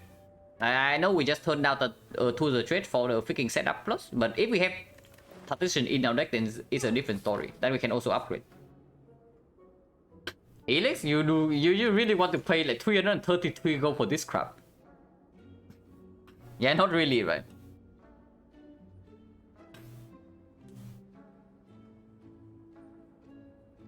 Spending all our gold here means that our X4 shop is dead though, but maybe we have to do it. Because if I buy this, I think this is like totally necessary. Maybe we can refrain on taking card remove. Like we buy these two, and we pay 242. 242 will refund by 80, so we go to 224. 224 means that we have 146, 176 here. Potentially plus 9 to 180, so we actually get a real X4 shop. If I only buy these cards and leave.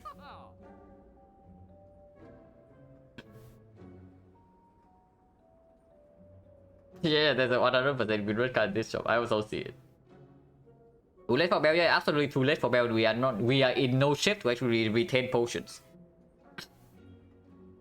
Yeah, we just buy tradition to the trade and then save for X4, right? I do not think we are totally fine against X3 bosses. But the card removal is also not going to make us magically beat X4. And if that's the case, I just buy these cards and hope that we get to the X3 bosses somehow. And we still have one more elite fight. Not buying a potion for the elite fight is also a little bit weird, because this can be the giant head, which can completely wreck us. And if we draw badly against Nemesis, with the attack pattern is ugly, we also get wrecked in that fight. But yeah, what can you do, right? What can you do? Like when you're massively below curve like this in front of the active bosses, like you cannot actually play safe in this part. Buying potion here is just losing.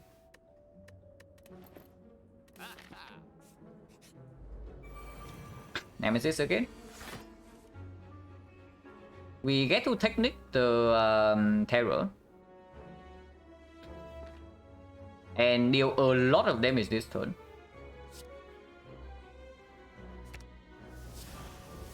These are O2 instances, so whichever we use first does not matter.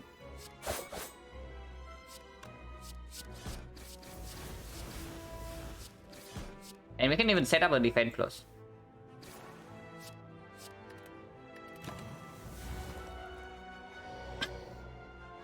Black Star Act 2 still be looked up. Yeah, Black Star Act 2 with 3 elites and Burning Elite out of the way as well. Just because we completely brick on this crap. Like, if we honestly, if this is a real boss relic, I think we are completely fine. But it's not. So that's our life, though, I guess. And yeah, I can manage on that, so not like we would ever use it.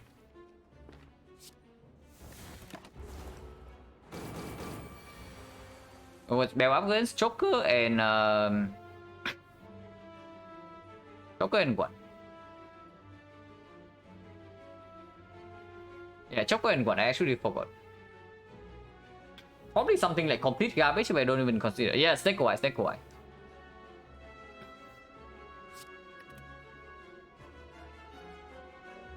Also, no, it's not House this one. It was Snake Eye. We don't have a kill this turn apparently. But we can block for a bit.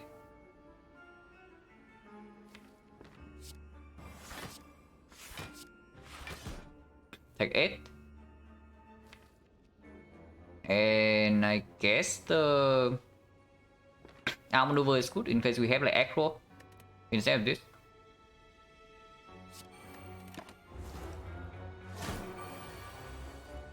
Yeah, I'm going to aggro.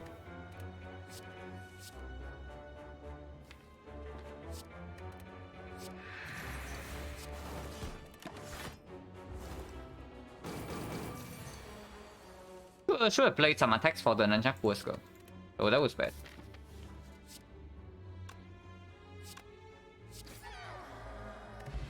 Wow, just in time, guys.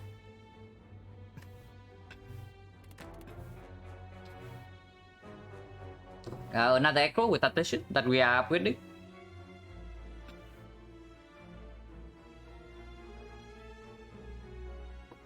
Yeah, another echo with attention we are upgrading right now, and we have to pass through this gauntlet with I don't know how much HP. Hopefully that's enough.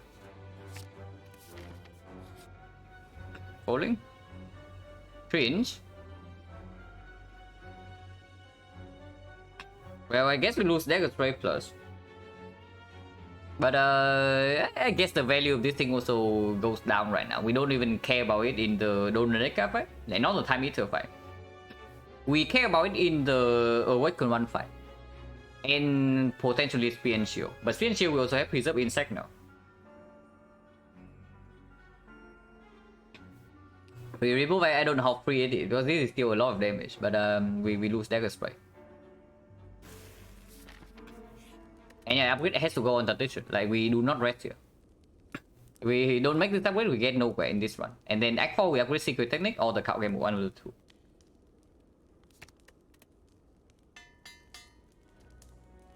Man, playing on 3 energy, no potion, that's so freaking rough. But hopefully you can get somewhere. And then of course, I use the potion in the boss gauntlet.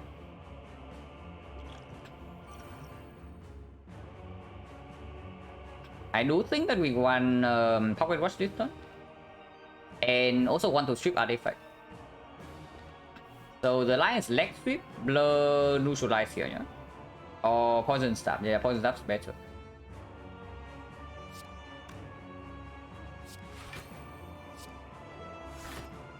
We can strip all the layers as well and break the pocket watch. That's also a thing. Maybe that is just a thing. Because this turn we have 8 block left over. Next turn we have 22 block already. So next turn we can take the Horn Clip. And then here we can strip the old layers now. While also exhausting the Agonies. I was in Choco pick, we also Blade. Yeah. Like Blade is our only damage in the deck. So if you pick the Choco, suddenly your deck instantly has 0 damage. And it still has like nothing else in any direction. So Choco probably kills us immediately. Because it cannot even take Elites anymore.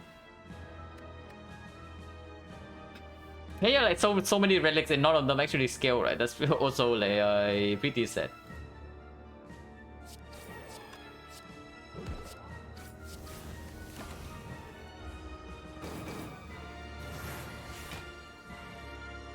This turn we can take the thing.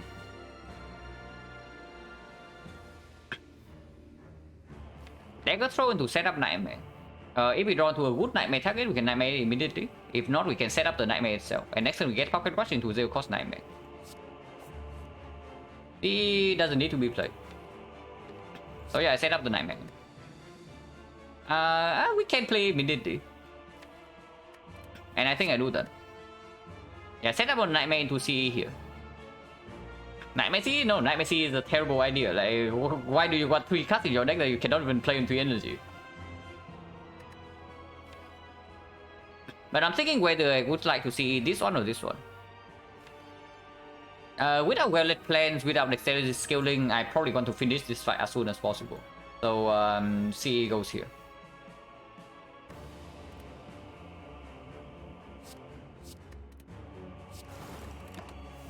Attack 7.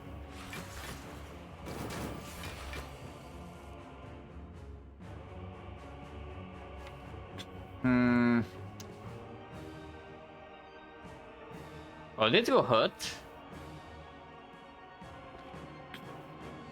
This will hurt and it will hurt a lot.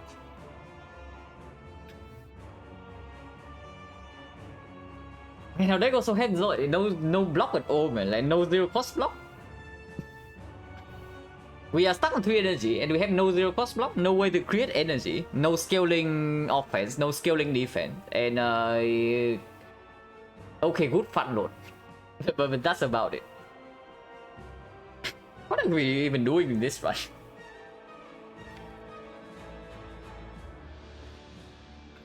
Oh, Acro? I have to start with Acro, yeah. In short, our deck is garbage. Yeah, absolutely. It's true. It's an effective summary of the run. Yeah, and we even freaking bottom deck the accuracy itself. But here we can do Terror into Nightmare Blade Dance, and hopefully you can end the fight next turn. Nightmare Echo? No. We have to finish this fight soon. By soon I mean in 1 or 2 turns. Or we are dead here. So the Nightmare absolutely goes on this. We break the Pocket Watch here.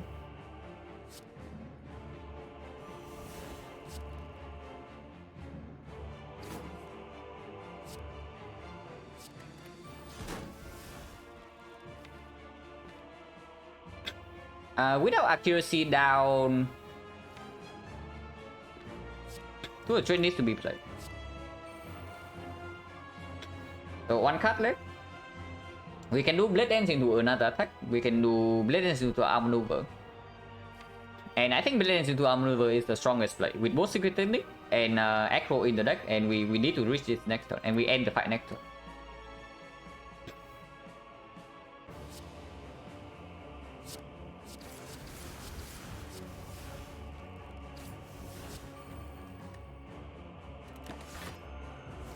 Oh yeah, take the full cost of face, and I don't even know what the hell we are doing in the second fight. We can win this turn, and we do so. But I don't know what the hell we are doing in the second fight with 23 HP with a deck like this. But we'll see.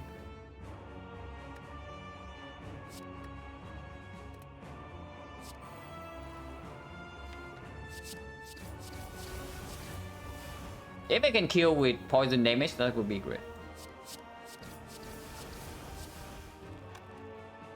I can, yeah. Yeah, it exactly lines up. Like 3 attacks here and we end and we get 2 more HP.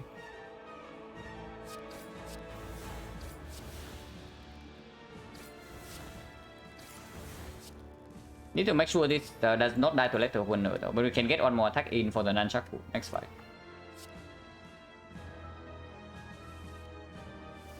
Yeah, if I play this dice right now and lose 2 HP, so of course I don't do that. And Glass Knife goes here.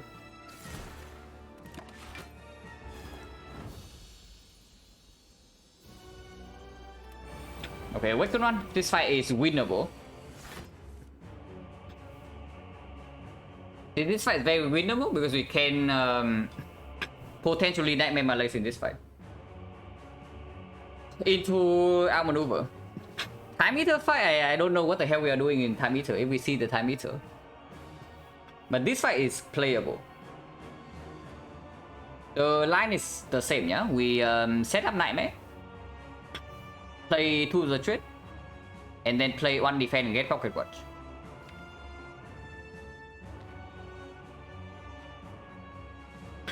Escape certain death is not certain death, but it probably has a higher chance of death compared to this. I don't know. Are we actually playing defense here over like attacking with Akabeko? We also lost the freaking Dagger Spray Plus already. So if we want to kill these guys, then we also need to actually put damage on them. We start to focus on starting status fight. You can give like all characters like 1 run. 1 or 2 runs, and then see which of the character you are most interested in. Like honestly, there is no recommended playing order. You just try all the characters and see which one you you like the most. Because the 4 characters are very different from each other in the base game.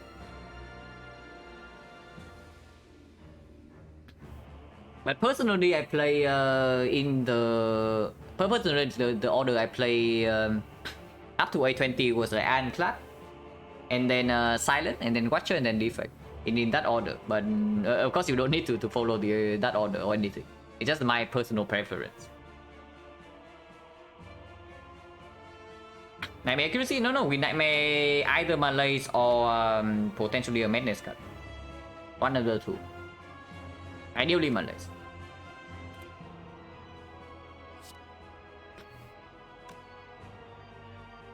Do we not take Pocket Watch here ever? I setup definitely goes on the Nightmare.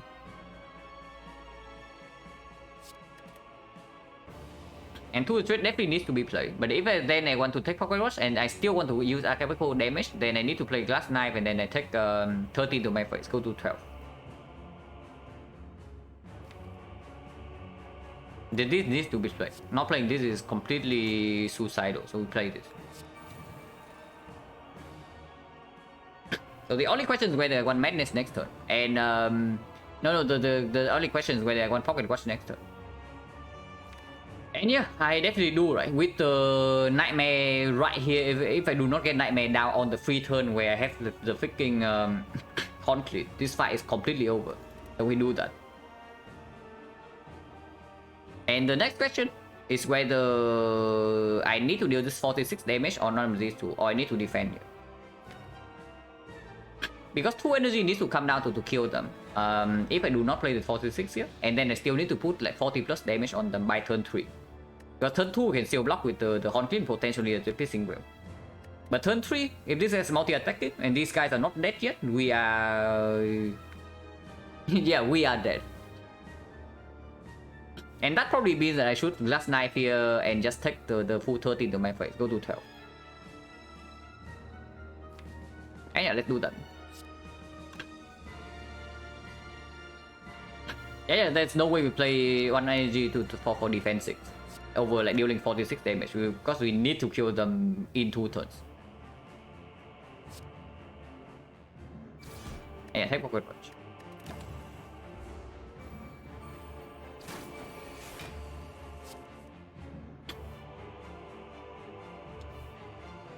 Aha!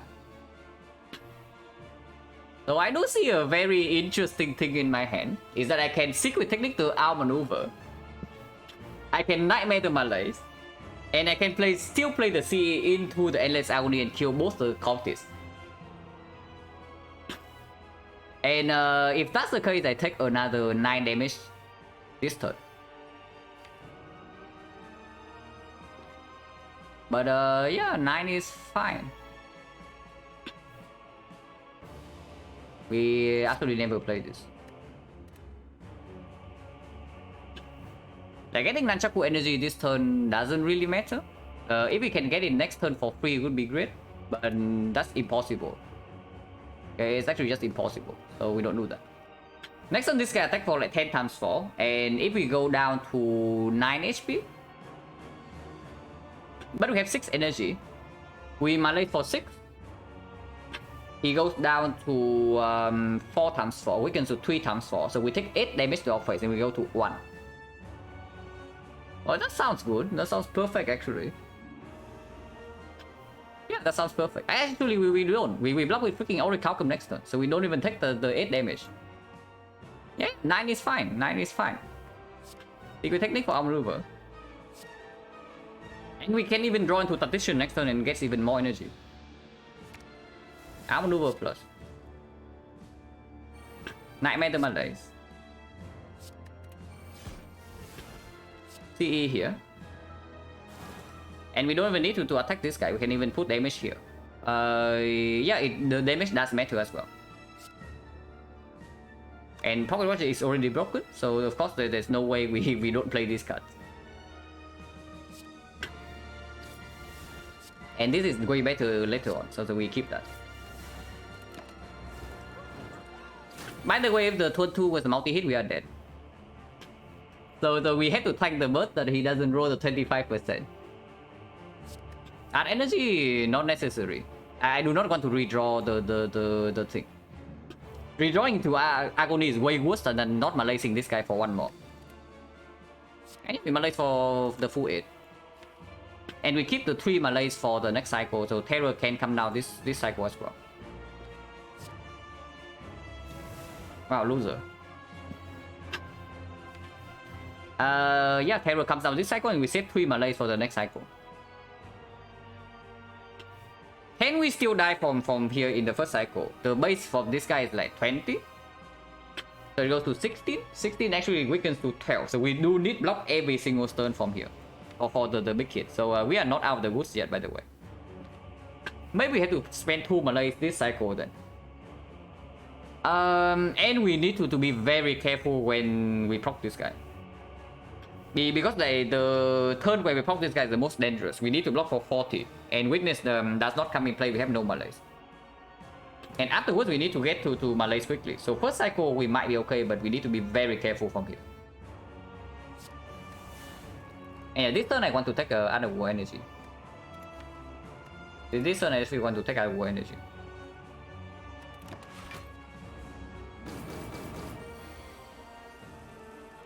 Yeah, 12, so we need to block every single turn from here. Can I play Accuracy or not? Because Accuracy is fairly significant damage.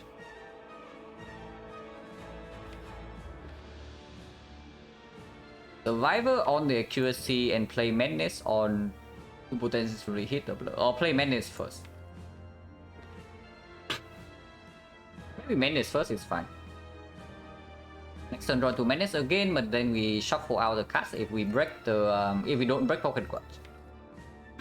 So maybe I do want to break Pocket Watch this turn. Yeah, maybe I do that.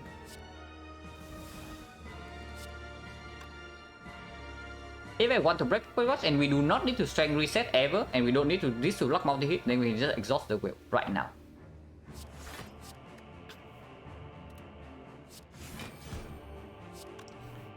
Playing Accuracy leaves this guy to -2. -2 means that he's at 18, big hit is 13 only, so it's only +1 damage. And multi-hit would be multi-hit would be what? Multi-hit is base 6 and go to 4 and go to 3, so we need to block for 12 for multi-hit. Right now we only need to block for 4 for multi-hit, so effectively we don't need to block. If we play Accuracy, we need to block every single turn, but we can always take Pocket Watch, and we do have the blur some turns. And if we spend a second Malays, then we don't even need to do that, and we save 2 more Malays for next cycle. So I think I do want to play this card. I think I do want to play this card. Not redrawing into it, and also massively improve damage. Like whenever we want to push damage, we can do that. That has to be good. Guessing well. We do not care about this card. And we still have other war energy, yeah? Do it very slow with a skill with poison? I do not think we can block Wait, no. I found the line, guys. Holy cow, I actually found the line. Okay. Here's the real line. We Malay this guy 3 times. First cycle. Yeah, exactly. Like we play Malay 3 times and we just build up Calipers, block with the blur, and the Pocket Watch, and the other war. And then we have like maybe 300 block in the next cycle, and then everything is good. So as long as we don't die instantly, we should be good in this fight. In the next few turns at least. But yeah, that means that we need to take other war energy every single turn. Yeah, so certainly sounds like a plan, yeah? And Magnus can go first. Take out the war energy and the thing can be here. Not really. With Echo coming up, I don't care too much about Pocket Rush. Just block for 5 more.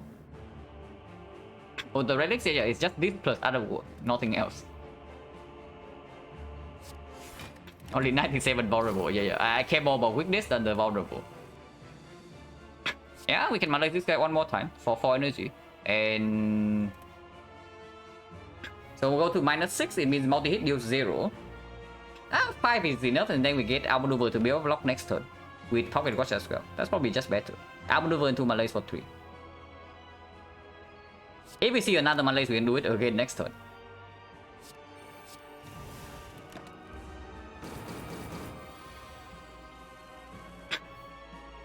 Oh, we can actually do it again next turn, guys. So do we need to actually do this or not? Because like, if 2 Malaise is sufficient, we should stop here. But this is still 11. Even Malaise for 7 right now, it goes to -12, and -12 is actually only 6 per turn. We also get 1 Malaise out of the deck. Yeah, or honestly, if we want to build up Caliper's block, then this has to be the line. Like we just do a full Malaise here. This has to be the line. Yeah, 6, we don't need to block because we already top them. We can still block, but we don't need to.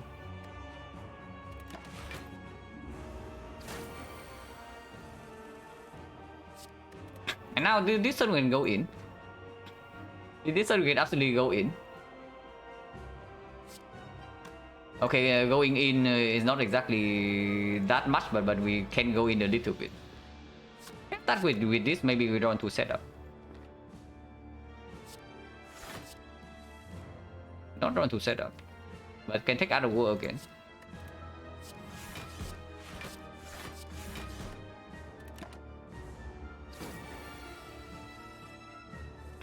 So it means fully blocking? Yeah, fully blocking. This turn we can break out of war.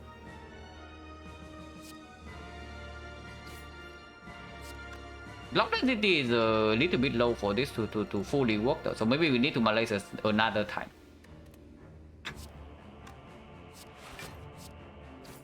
Yeah, do not play setup on any of these.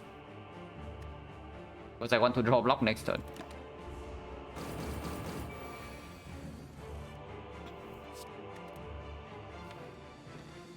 This is actually not easy to work. But of course, right now we are in no danger of dying here. First phase at least, so we can take like we can take our time. As long as we figure out a way to build up block, then this fight is like super easy. Going turn record against loser 67. I have done like 90 something turns against this guy before with a new Reese Codex birth phase on. And you probably know what I'm going for with this with those 2 relics. Yeah, I stayed in this fight for like 90 plus turns before for her new rebirth phase on. But yeah, now we actually need to actually gain more than 15 block per turn, which is not super easy by the way. But sometimes in some turns we do have the blur. Man, having a burst or Kagemo plus will be so sick really in this deck. Maybe the upgrade on Tactician was stupid. Maybe the upgrade should have been on Secret Technique instead. Because now with the technique I can just technique the blur and gain more block like every cycle. But yeah, now we actually need to gain enough block. If our plan is to stack up, I still think we should step on Malaise for second phase. Because even if we stack up to like 300, 400 block second phase, and if we don't have a Malaise, we also we don't kill fast enough without the terror in the deck. And sometimes we get voided. So I do think this on Malaise should still stay in the deck. This time we get no block though, but this has to be played to extend weakness, and I think outmaneuver is stronger than defense.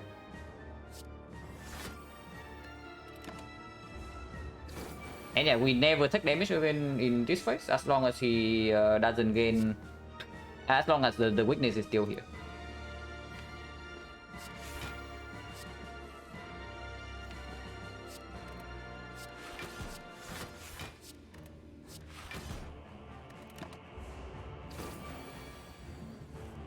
So 300, I mean we can go to 999 if we actually get positive block. Of course we can.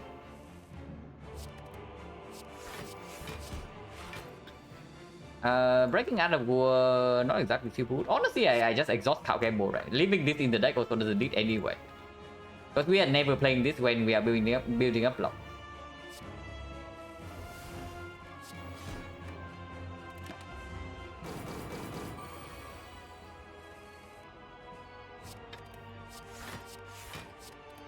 And yeah, we are getting block, guys.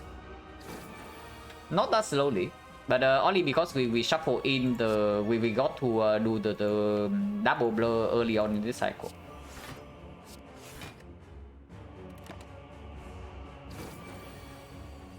But yeah, whenever he does multi-hit, we get a free turn.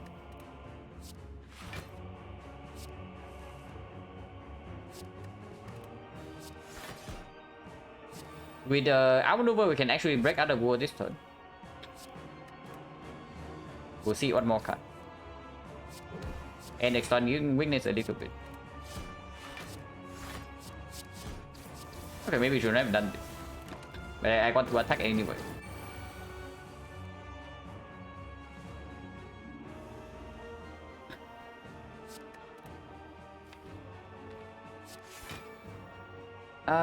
Clone Dagger. Next time we have 3 energy regardless, and shuffling out the leg sweep is a little bit weird. So maybe we break both the other war and the pocket watch. Because next turn these are 2 cards, and then the turn afterwards we shuffle.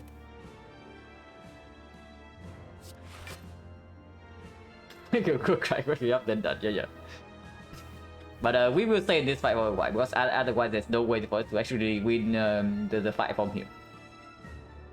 If we don't stack up like mega block, we are not winning the fight from here. So unfortunately, we have to live with this.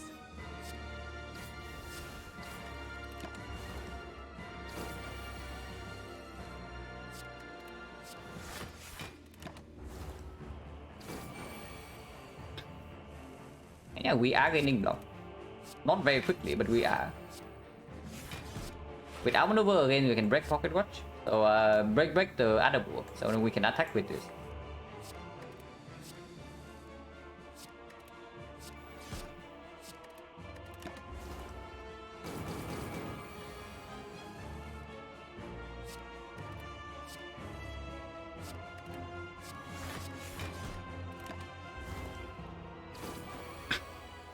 Okay, definitely getting some block here.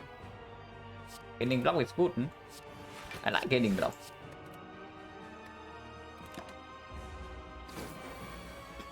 Yeah, this is one of the fights where we might actually get close to running out of vulnerable on the terror. That's actually hilarious. But vulnerable is already down to like 81. And we only have 1 nerd block right now.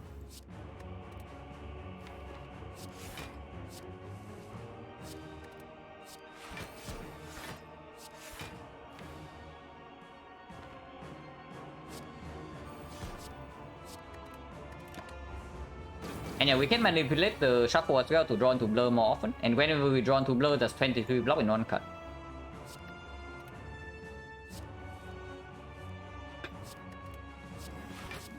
This time I take pocket watch over 5 block. Because we draw into blur, it's like 23 block for on energy. Yeah, let's reach the blur.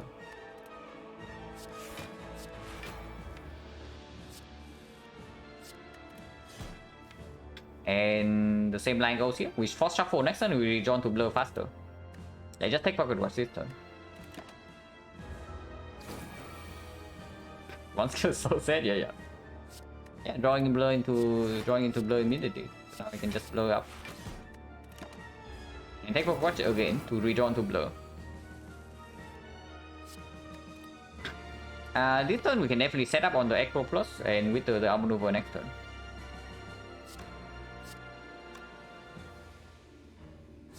Play this first. If we run to Leg Sweep Plus, I want to play it immediately.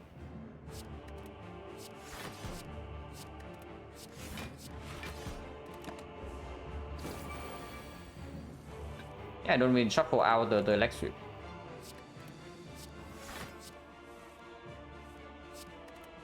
Again, take Pocket Rush.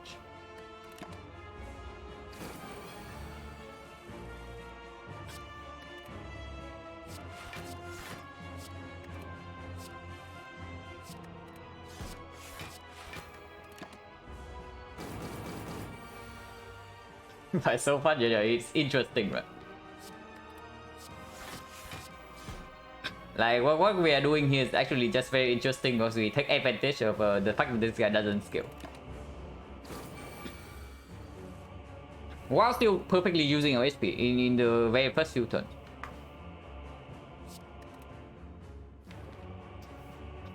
Yeah, oh, this just to die to X4 guys, but hopefully the shop or the X4 at least have something.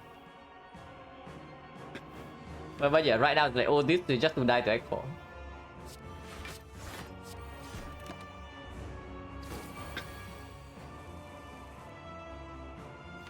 Trying to blur or Acro this one is a little bit annoying, but doesn't matter.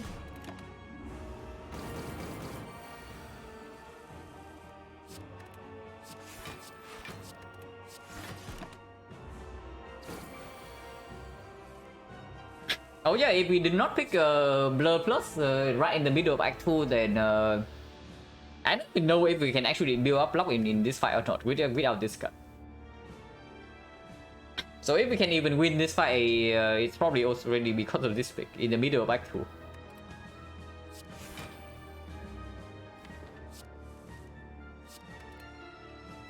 And I think I do want to set up on this over playing the block. And if I set up on this and just play 2 more blocks. How much block do I plan to build? I mean, we can just go up to like maybe 600-700, like... Why take any chances, right? Well, why take any chances? Because I don't even know how fast our damage is in the second phase. After we can play this, maybe it's decently fast. And then if we can ignore defense, then it's probably not that slow. But of course, I also want to set up the Nunchaku before the edit.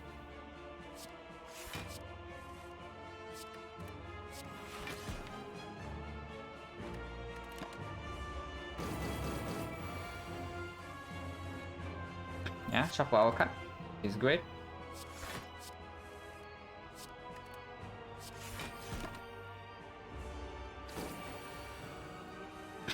Which I can calculate exactly how much block we need, yeah.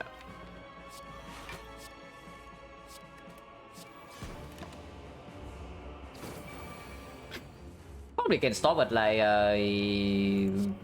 maybe 600.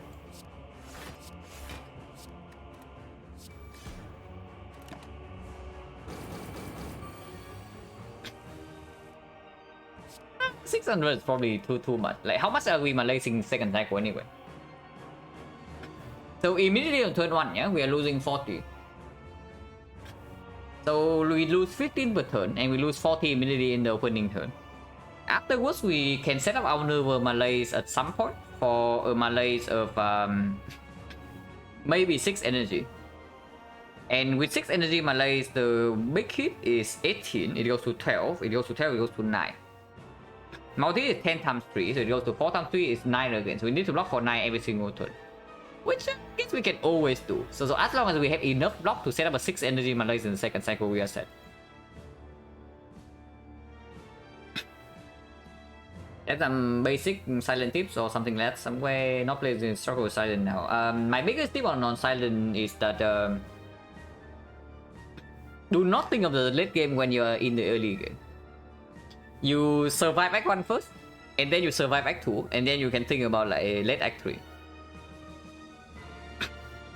Like if you blindly pick the quote-unquote good cards because they are mega broken in late Act 3, like for example the Blur. Not like the Blur is actually broken, but just an example. Like the Blur or maybe the Nightmare, maybe sometimes the Footwork. and potentially acrobatics or sometimes even backflip. You pick that in early Act 1, you make yourself immediately weaker. You cannot take edits, or you run into edits and then die, and then you just like the run just snowballs downwards. So play for the moment, not for the future. It's the, if you ask for like the most general tip, that's probably it.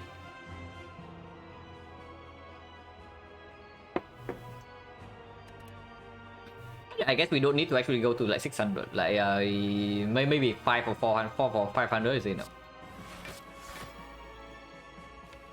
Yeah, I do want to shuffle. Shuffle the non-block cards out. Redrawn to backflip and blur.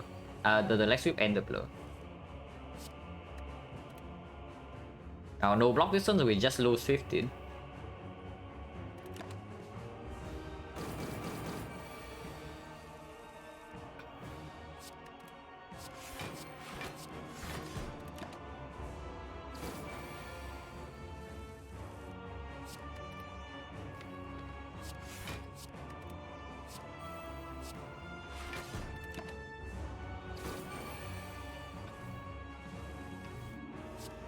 Okay, this one will definitely break the watch.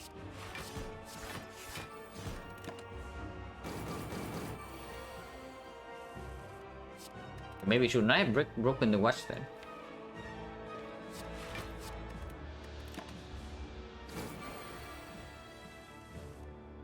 That's also a line where we set up our entire deck. We can also just set up our entire deck for the second phase while also preparing the block. That is a little bit, that's pushing it a little bit too far. And it definitely does slow down the block as well.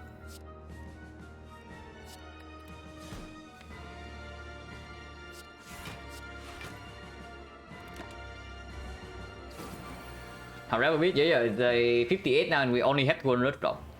So if we want to build up to like 600, we actually run out of vulnerable in this fight.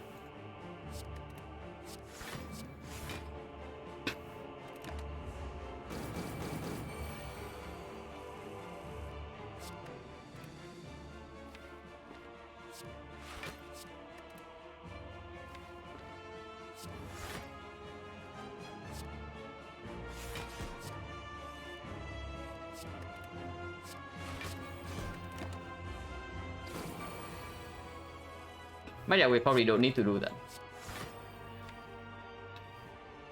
And I guess I can break the thing.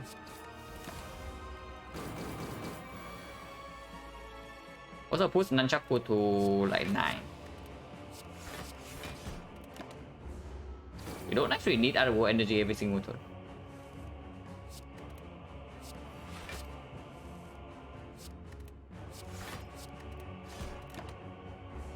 Okay, 300 now. Almost 300. Oh my god, shock for outer blur, guys. No. We can avoid this. We can avoid this. We can set up on we need to break pocket watch. We need to break pocket watch or we shuffle out the blur. And whenever we shuffle out the blur, we lose basically one cycle worth of block. And then we waste another 3 turns. I'll probably break the pocket watch then. Also, we need to deal. We might want to push damage a little bit. Because when we actually dealing damage, we are also going to lose block. So let's say we build up to 600 and then we deal some damage here, we're actually going down to like 500 when this guy actually dies.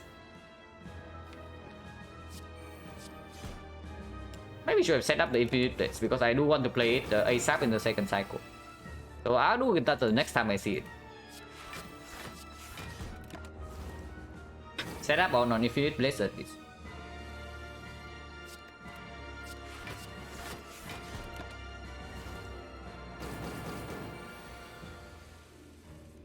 Yeah, let's say I will do that. So I have to keep my word. And we break the pocket rush this turn.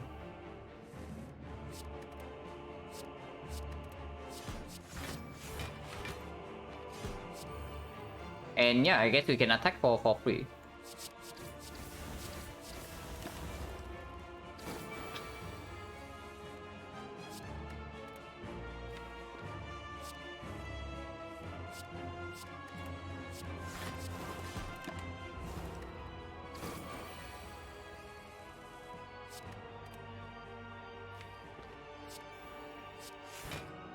And again, we can attack for free here.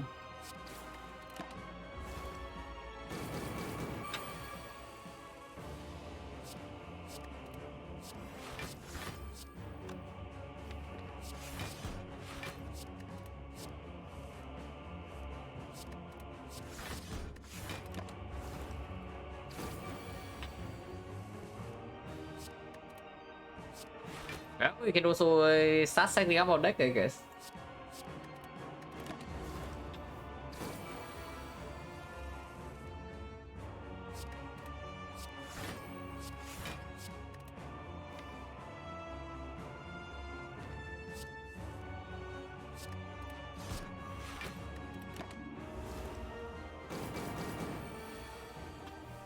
Feather here, we killed the feather, unfortunately.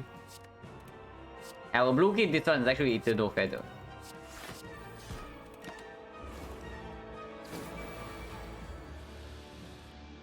PHP 300 block, interesting one, yeah. We are again like stuck on 3 energy with physical damage. And basically no scaling, so really weird things have happened.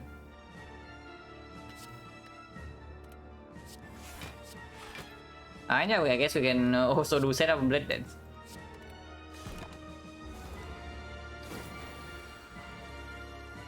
Oh, I guess 400 is enough. We don't actually need 600.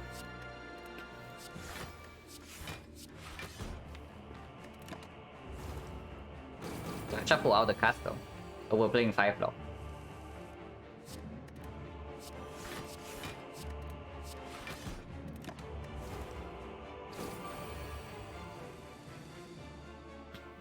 Imagine Fuse no. Fuse minus would kill us here. Fuse minus would either be a curse or it straight up kills us here because we cannot do this if we have Fuse in play. But yeah, another dexterity would go a long way for sure. Like any scaling, we pick Black Star Act 1 and we got a billion relics and we still have no scaling. Yeah, like we have Black Star Act 1 into 3 Elites, Act 2, 3 Elites, Act 3, and we still have no 0 scaling. And we are stuck on 3 energy, which is very sad.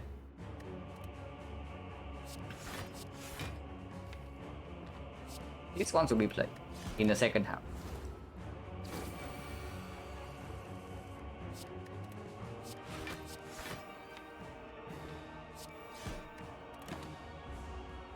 Okay, I guess we can start thinking of killing this guy now.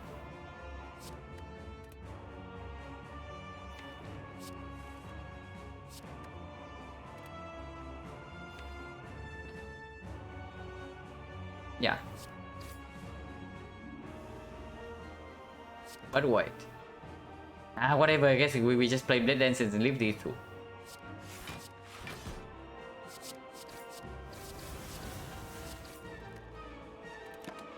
Play Corpse. I pause in a turn like this and I don't really attack.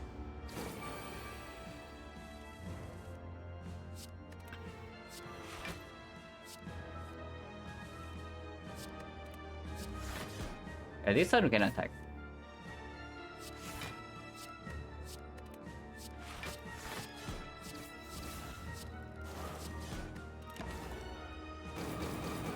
So Terror almost running out, but not really. So this turn we can actually do outmaneuver into Blade Dancer kill, and next turn potentially we draw to the Malays, and that's okay.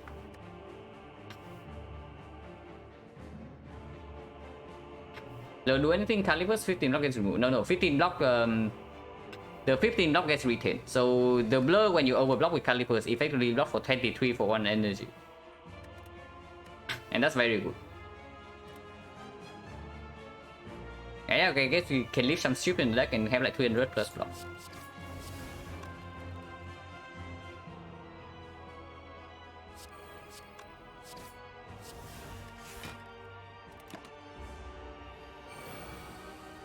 Didn't draw into my legs. So second fight a lot less annoying from here. We can also fish Acro 60%, but I guess my legs for 60 will do.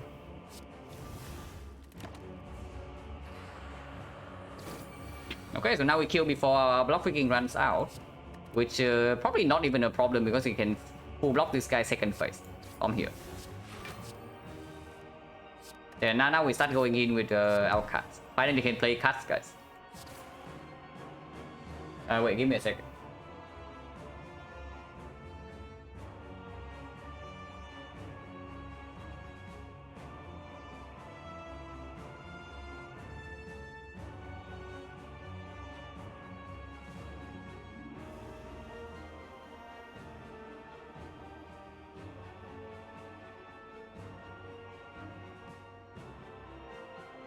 Okay, where were we?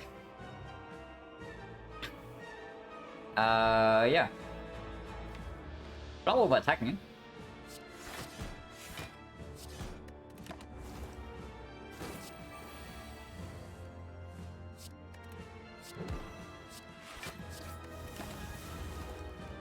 You'll take proper watch can whenever I can. And yeah, Infinite Blitz can finally come down now.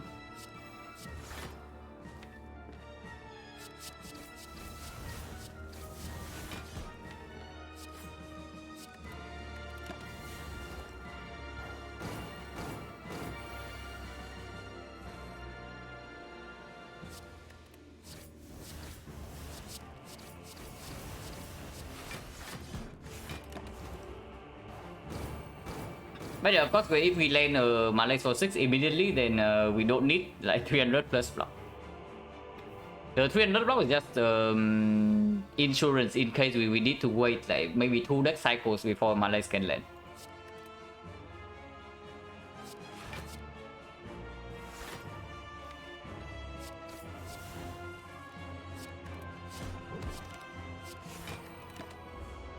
Yeah, now Nunchaku wants to be on.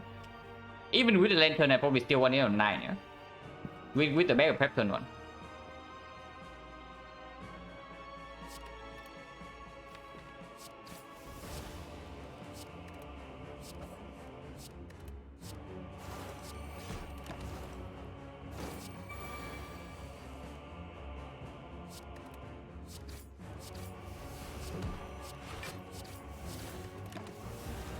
Two more attacks or more than that?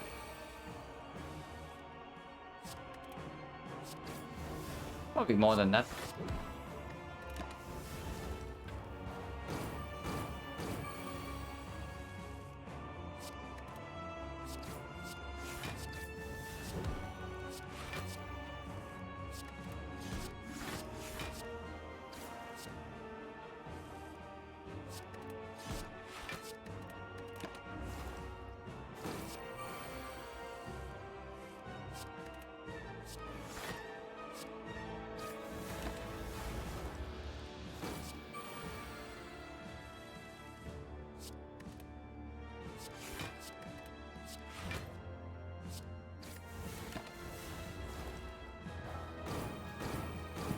And yeah, we do have 2 HP to spare. That's absolutely correct.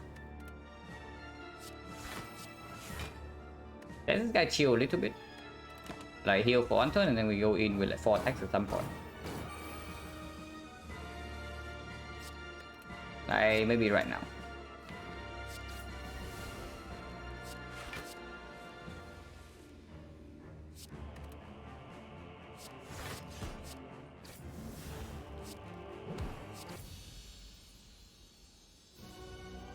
Yeah, all this will die deck 4, guys. 190 gold can buy 2 potions. If we buy potion, you cannot buy relic. So, fingers crossed. The elite can also give us something good. And we after the upgrade here, the upgrade goes on either to the trade, the secret technique, the card rainbow or the Mondays, 1 to 4. It's not the madness. It's probably also not the Malays. And basically in this spot is probably it's also not the tools, so it has to be either technique or the game book. What the pain in the heart fight? Okay, very good question because I also do not know.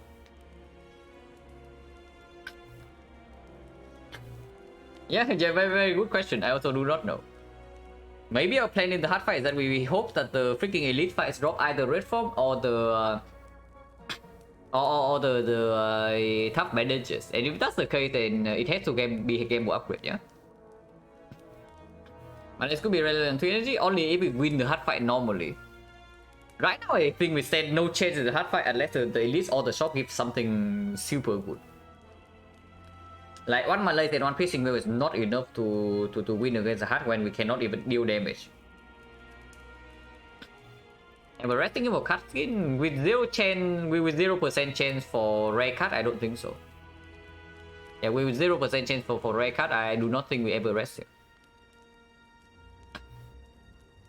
Because if we want to high roll tough bandages from the elite, then cut game upgrade is just insanely much better. Like there needs to be a reason for us to actually rest here. Like what cards are we looking for? Outshot plus maybe sometimes can do it. Red form is literally impossible to it cannot show up here. If we rest here, we cannot see red form because the rare chance is negative. And yeah, we have new tickets, so we only rest for 2 HP and a cut shots. It's just count gamble, yeah. Because even if we don't high roll into the tough bandages, maybe with the count gamble we can have sometimes have a chain with tactician plus, and we get dexterity somehow from the elite or the shop, and that maybe can block the hard sometimes. The secret technique upgrade is very good, but only if we have something to technique into, which right now we don't on 3 energy in the second cycle at least. Yeah, we just upgrade the count gamble here like for sure. Like potential nightmare attack, we see reflex, potential tough bandages high roll, and potential dexterity from the shop or the elite, and then we can actually block in the hard fight with gamble chain into tactician plus. Yeah, bandages is rare, we cannot buy it, but we do see 2 relics from the elites. Yeah, I just upgrade count gamble here. It probably has the highest like high roll potential of all of this, and we need a high roll to win the run from here.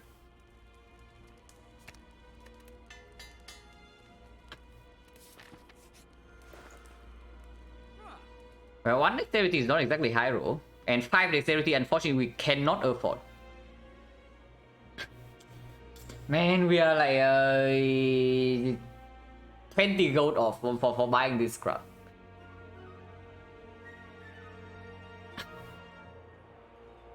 $20 gold, which is quite sad.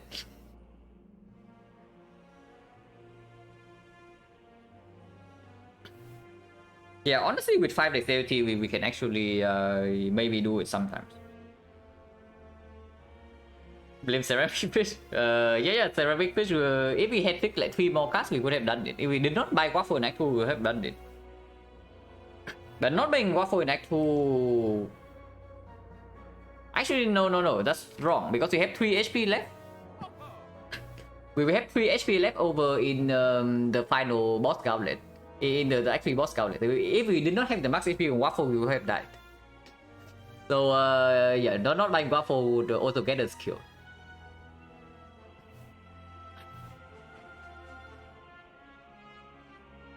But I think your strength buff, I mean maybe.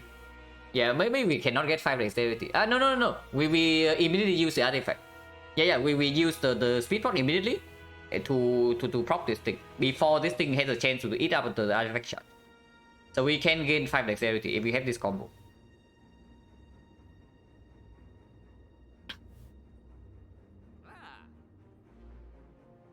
If we are going to high rolls, would need better strength and speed from elites?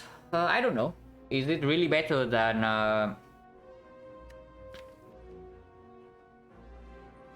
I am looking at honestly, the card I'm looking at right now is a weird one, but I think it does give us a chance of winning compared to the others.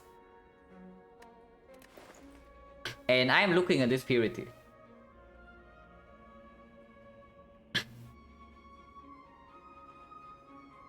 And yeah, I do think it is the only thing in this store that actually gives us a decent chance of winning the run. Metamorphosis, if it's Crystallis, it can actually do it, but it's not. Power Potion here would also be mega sick, by the way, yeah? Because Power Potion can be Nightmare. And Nightmare Activist, Nightmare Footwork, Nightmare Red Form, and suddenly we are there. Plus 5 decks Caliber is plus 5 decks for 1 turn. Of course, if it's plus 5 permanent decks, then sure. I could buy it if I can. But it's plus 5 decks for 1 turn and we cannot afford to move a souvenir and the potion. Purity into potentially going infinite with Nightmare card can move. Yeah, kind of. And we do have like double madness in our deck. And if we buy the Purity, we can also buy potentially Energy Potion and the Acro. So we can buy Energy Potion, Acro, and the Purity. That's the 3 things we buy in this shop.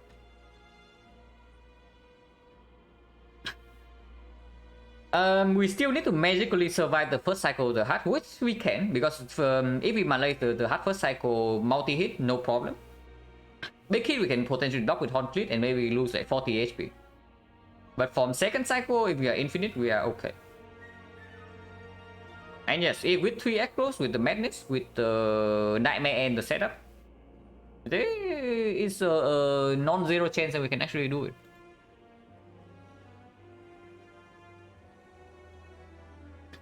What's the logic behind Purity? With Purity, I'll cast away and we go infinite with the Madness Nightmare. And Outmaneuver, Tactician, Acro.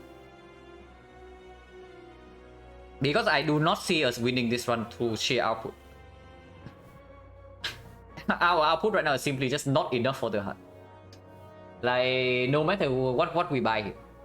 Yeah, block vulnerable first cycle doesn't matter, right? Because multi-hit, we block anyway with the Malaise or the Piercing Whale. Big hit, yeah sure, it blocks for like 15 and then what? We cannot deal damage. Like we cannot deal damage, we cannot actually block in. So what else are we doing after blocking the vulnerable? Oh yeah, it doesn't even block vulnerable. Like what am I talking about? It's freaking 3 strength. Like we cannot buy this potion and this never blocks the vulnerable, so of course it's out of the question. So it's only like 1 dexterity and 1 dexterity doesn't cut it.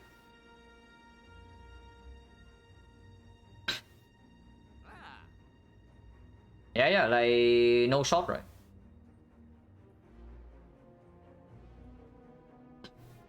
Will be dead dealing 800 damage. Honestly, the way I see it right now is that if we are not super fast in the hard fight, we die in the third cycle. Always. When we are bad, it's 3. First cycle, we can maybe block with Malaise and the Horn Cleat. Second cycle, maybe we can strip artifact fast enough to block with Piercing Girl and we face tank the big hit. And then third cycle, we die.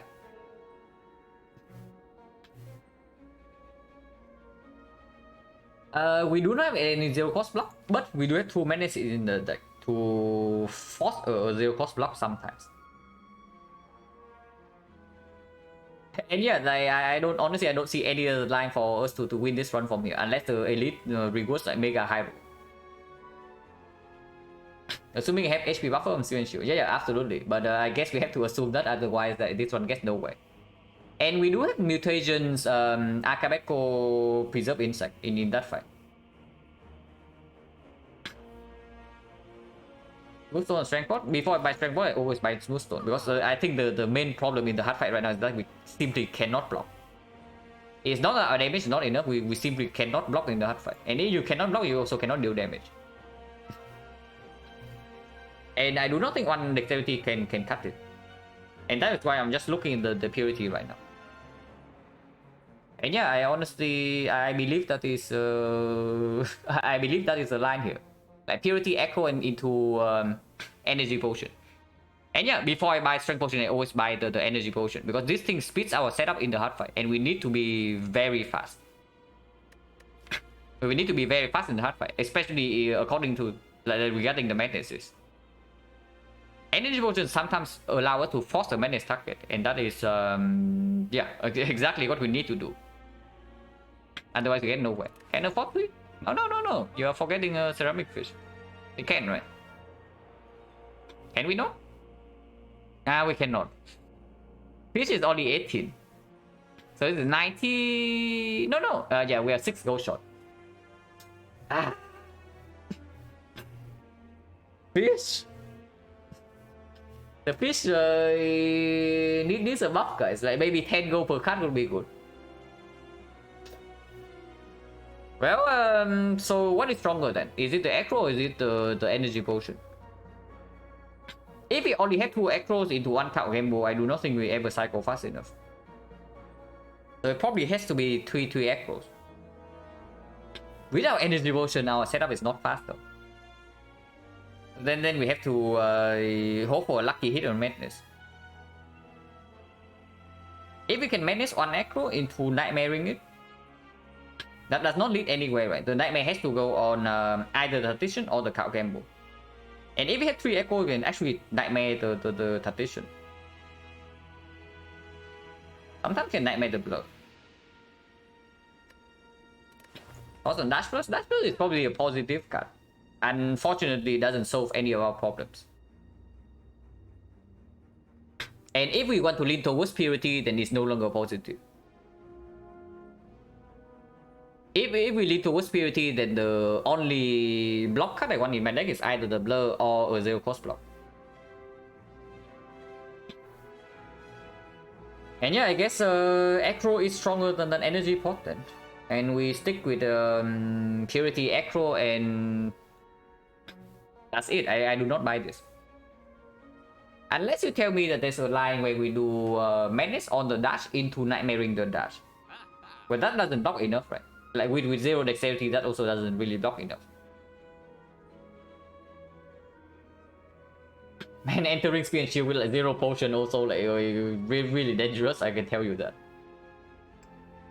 But what can you do? Because right now we are losing to the heart always. So yeah, I just go for the knight because I believe we are never winning against the heart otherwise. So purity acro and then leave.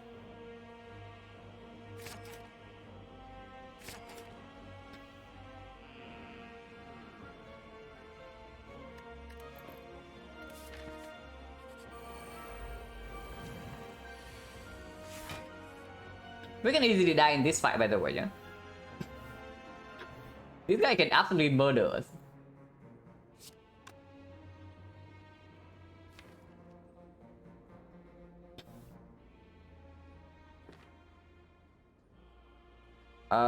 What is the line here?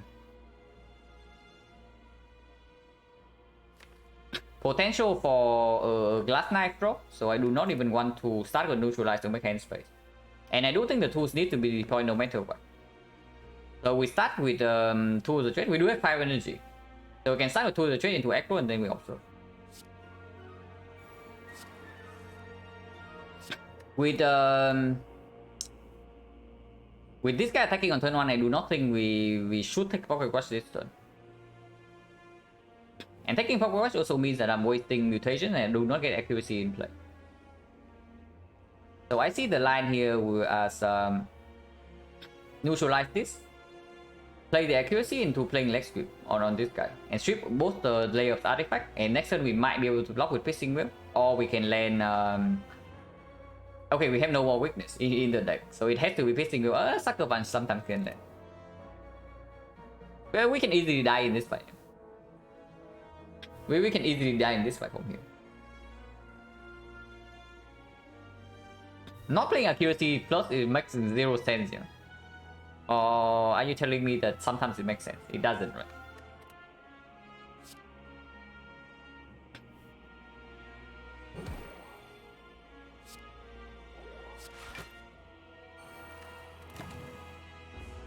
Gonna play my legs. I sure hope we don't miss this fight by like 5 HP. By 5 damage.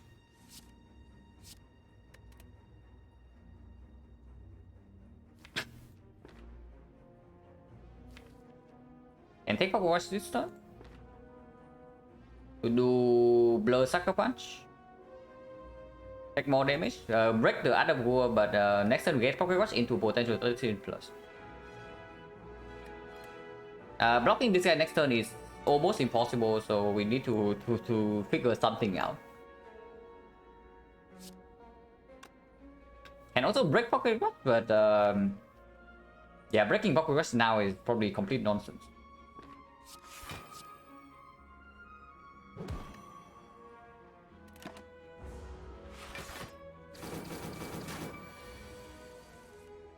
57, we do have energy.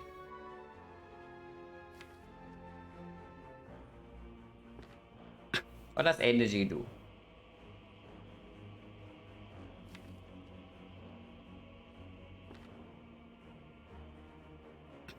Do terror?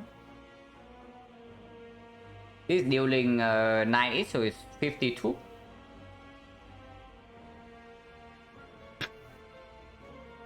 We can maybe kill this guy this turn, but still need to block 2 turns from now.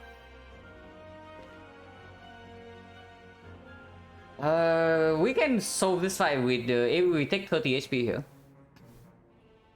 If we take 30 damage, we can probably solve this fight.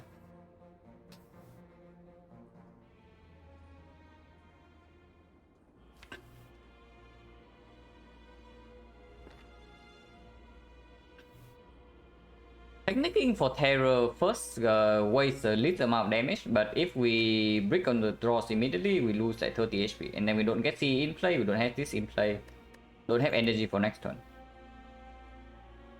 Technically for Acro Plus is a line.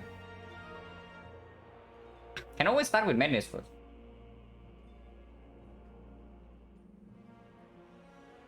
Yeah, we are facing 38 from here, and we block for 6, so we can take 31 here to probably just win this fight next turn.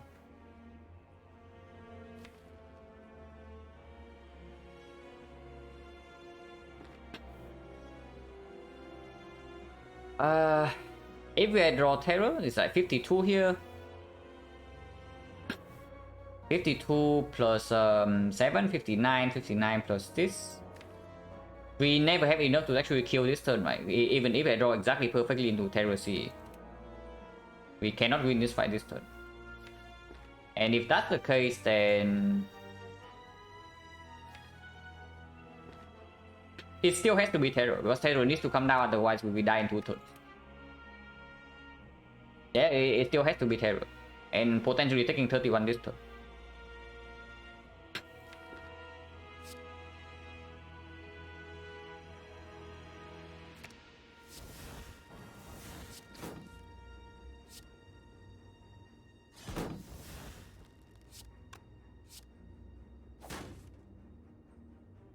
Playing double defense.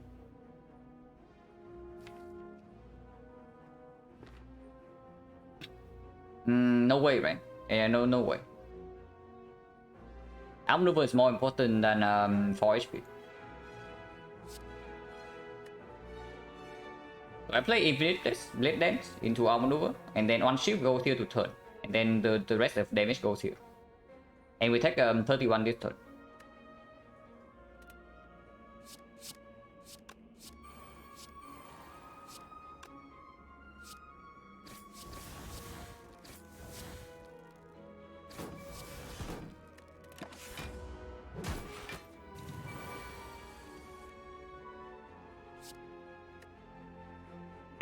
Yeah, now we have a kill.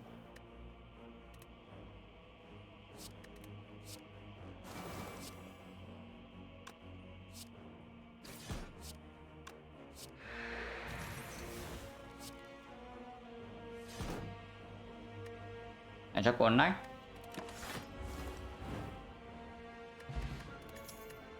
Okay, no, actually no rare relic. Another setup. This one is a setup minor, so it doesn't even help. Also, yeah, uses potion, uses relics. We have Molten Egg, so of course we can pick up the Weststone first. Yeah, double strike, perfect. Is the setup minus positive? It's not, right? Yeah, this is actually just not positive. It slows down. What about the Lexi? Yeah, same story, yeah? And of course, none of the attacks are good, so we live and we hope for a miracle.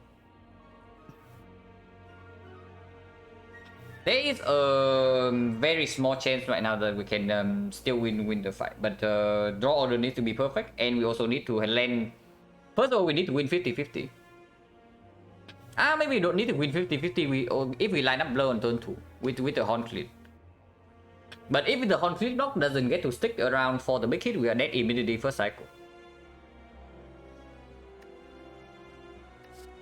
But yeah, Lexus is not positive. Right? It's okay, but it doesn't help us win the fight. It helps us survive first cycle, but surviving first cycle is not enough to actually win. And the same goes for setup. That's why we're going in. Nightmare turn 1.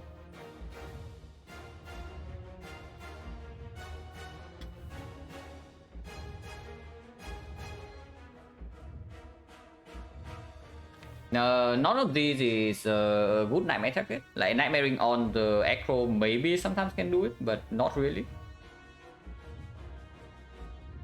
I do not believe we are taking out War Helistus anyway, and I also want to see maximum amount of cuts. So we start with neutralize to get Nunchaku energy. Also, yeah, Piercing Wheel doesn't line up in the first multi hit, so we need to draw to Malay like soon.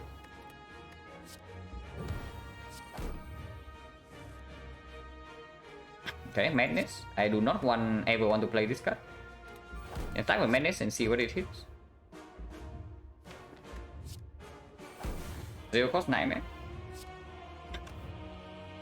With zero cost Nightmare, it means that I can afford to play defend into aggro here.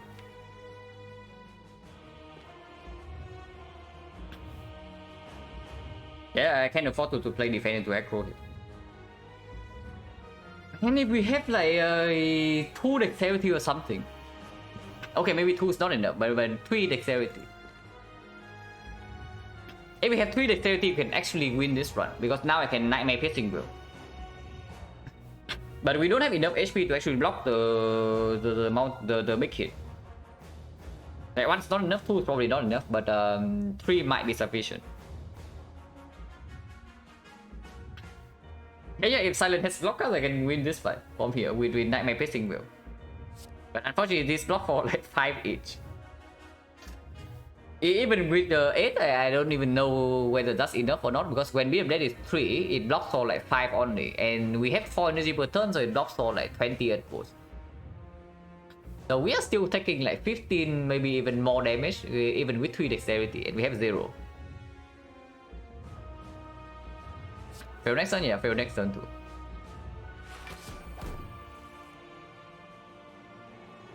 So I can simply clinic for anything. We can Nightmare the cow gamble.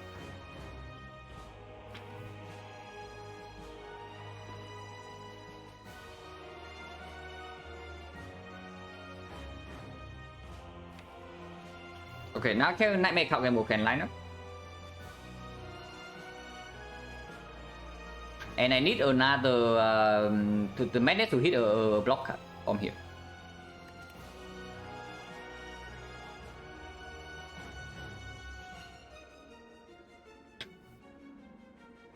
Yeah, technique is used right now, right? For the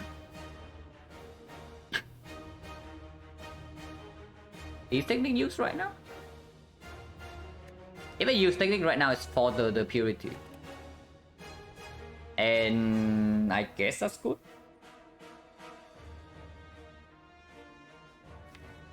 Not having to trade down yet is really dangerous.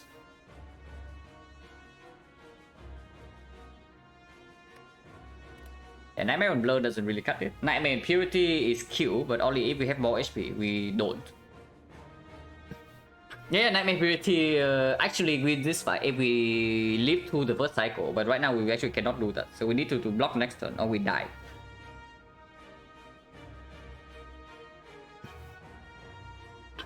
Nightmare Malays, we cannot block big hit.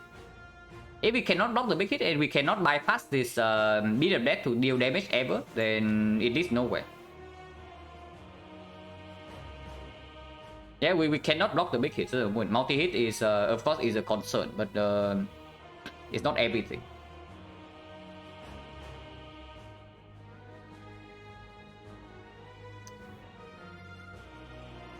Besides combo Nightmare Secret Technique, if Secret Technique is upgraded, maybe you can lead somewhere, but we also don't have after image to mitigate the beat of death. And yeah, the out defense cast block for 5. So I don't think there's any line where we gain like block positivity from here.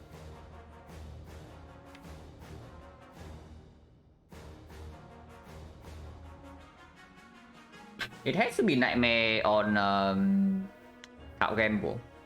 But then we can Technique for the Tactician and then Gamble immediately. Honestly, I think I like that more because it allows us to dig deeper into the deck and potentially get the madness down. Never playing this. Never playing this, but maybe I can... No, I never Nightmare it, but I still discuss this thing. Yeah, we Nightmare Count Gamble into Technicking for the Tactician. And then Gambling the Tactician right away to get the setup in play, and potentially can draw into Outmaneuver for the first cycle.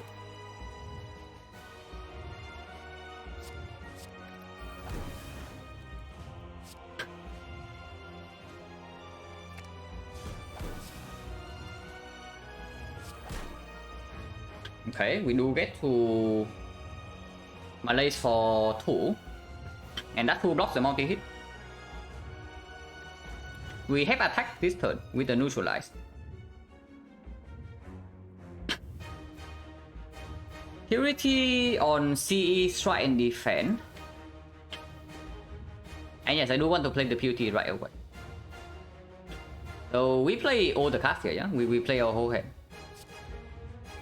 Because we need to get the exhaust down as fast as possible. And we only take 1 damage per card play.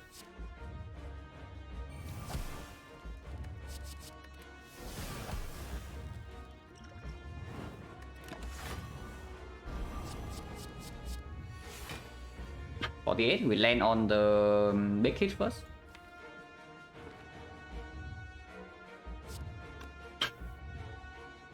So we do live this hit, and next turn we then the next turn we do we actually live or what? Wait, we don't live, right? Unless they play all the block cards. Next turn we do get Pocket Watch and Arc of War, but also doesn't lead anyway. So it's not down yet. Nightmare Tactician, we don't actually have this card this turn. It is the main problem with that line.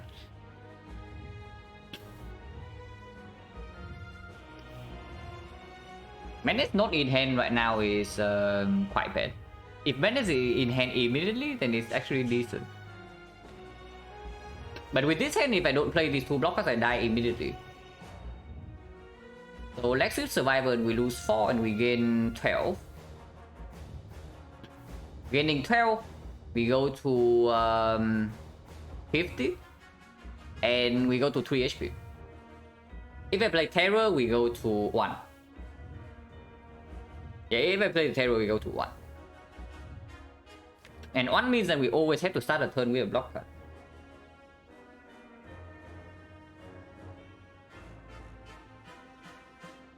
Next turn we draw 8, but we are still frail.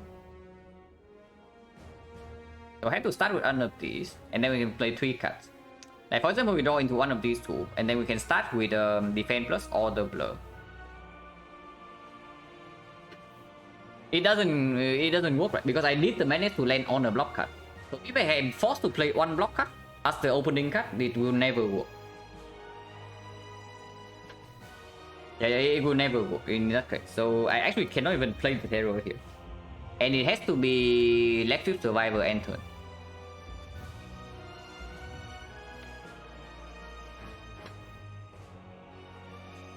Yeah, it has to be left with Survivor and turn.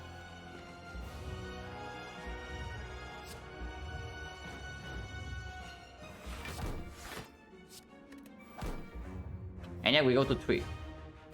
Get a Pocket Watch and now we'll go for next turn.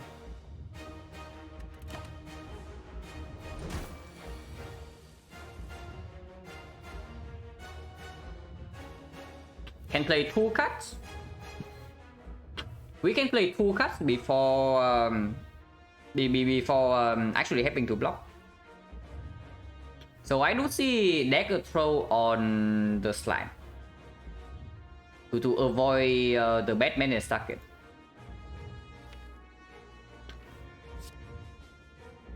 We do not need to block this burn with Orichalcum. And if we end the turn with like Madness Blur anyway, we get enough block.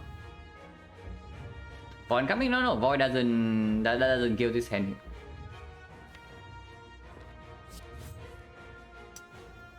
Okay, just as bad as the slime. And now we have to play madness into something. The aggro?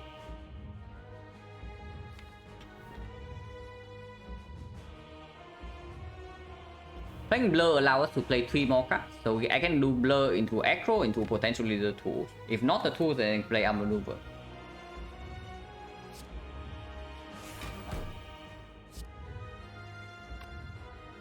If I draw to void, the turn can end here, and 2 block will still block the burn, and I can discard the burn anyway. Okay, I did draw to the void.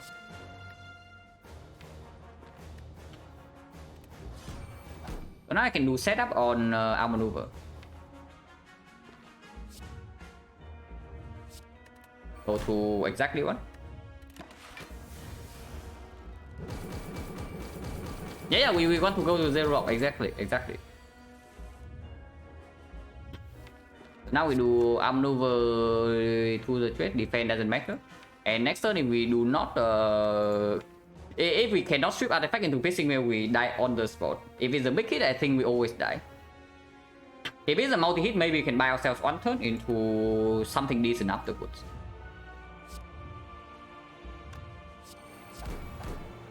And yeah, there's no line here. We do this and then end turn. Big hit first. So maybe we are dead, guys. Maybe.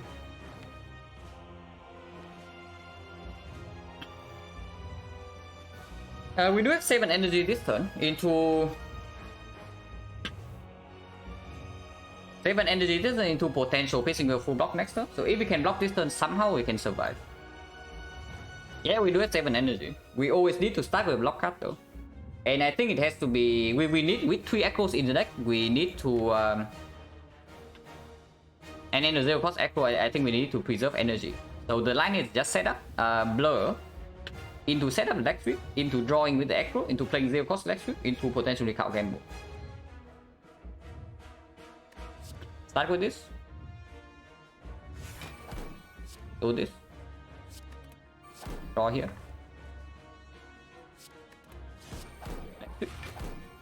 If we do not draw into any acros this turn, we also dead. Do we even have enough block in our deck to survive this hit? Because honestly, I don't think so. Maybe we can. We don't have enough card draw. Like if we cannot chain gamble into gamble, then we simply don't have enough card draw here. Yeah, we are dead this turn. 1 reflex and maybe this can get that with this line. But yeah, you also see like how far off we are, right? You also see how far off we are, like that 1 dexterity, 2 dexterity, 3 dexterity would also not help this one.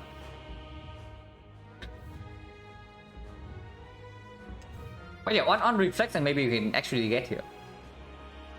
With a triple count gamble and an acro and a purity. And we still simply don't have enough card draw for this.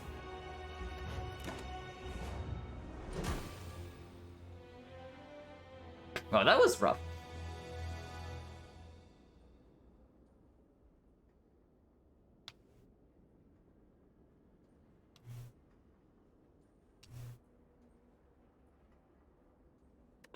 And yeah, like Black Star not exactly paying off, even after we take like Burning Elite and Act 2.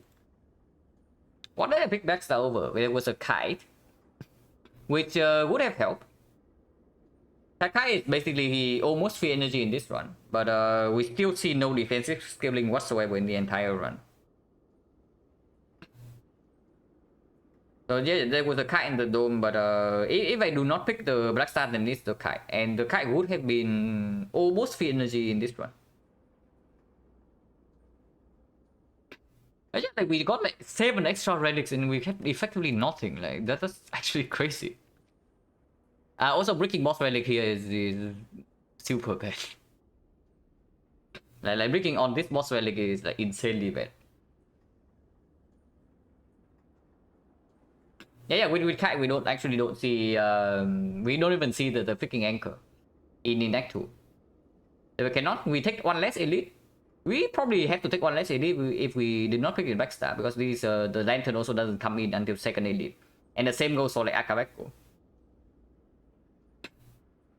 And then the bell would not have gotten this, and we would still have picked the bell.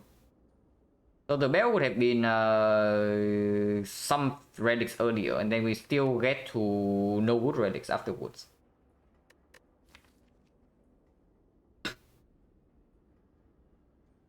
The way out of this one is probably by going pseudo infinite or something close to that. Yeah, this deck already gets here. We can Nightmare Purity, but we cannot because we just die first cycle if we do that.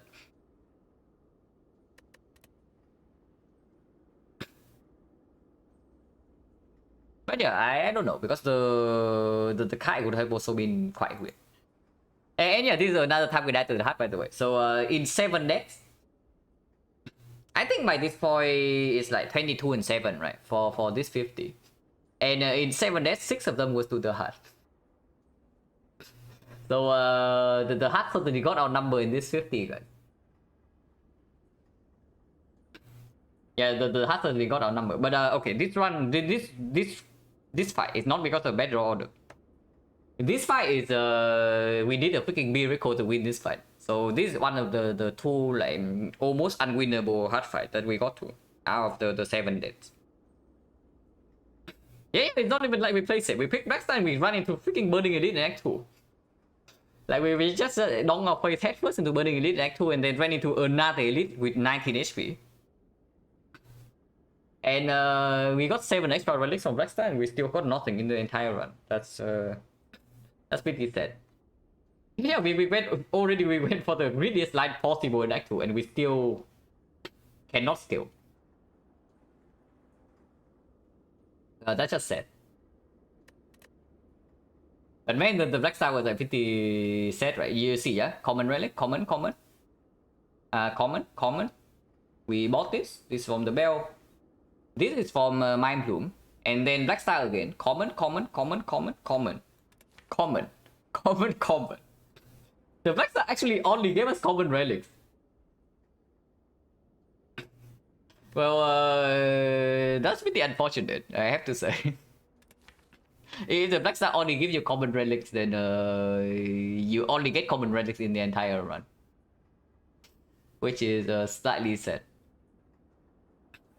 But yeah, well, whatever. Like, did I pass the football somewhere? I can probably also look at the card reverse screen.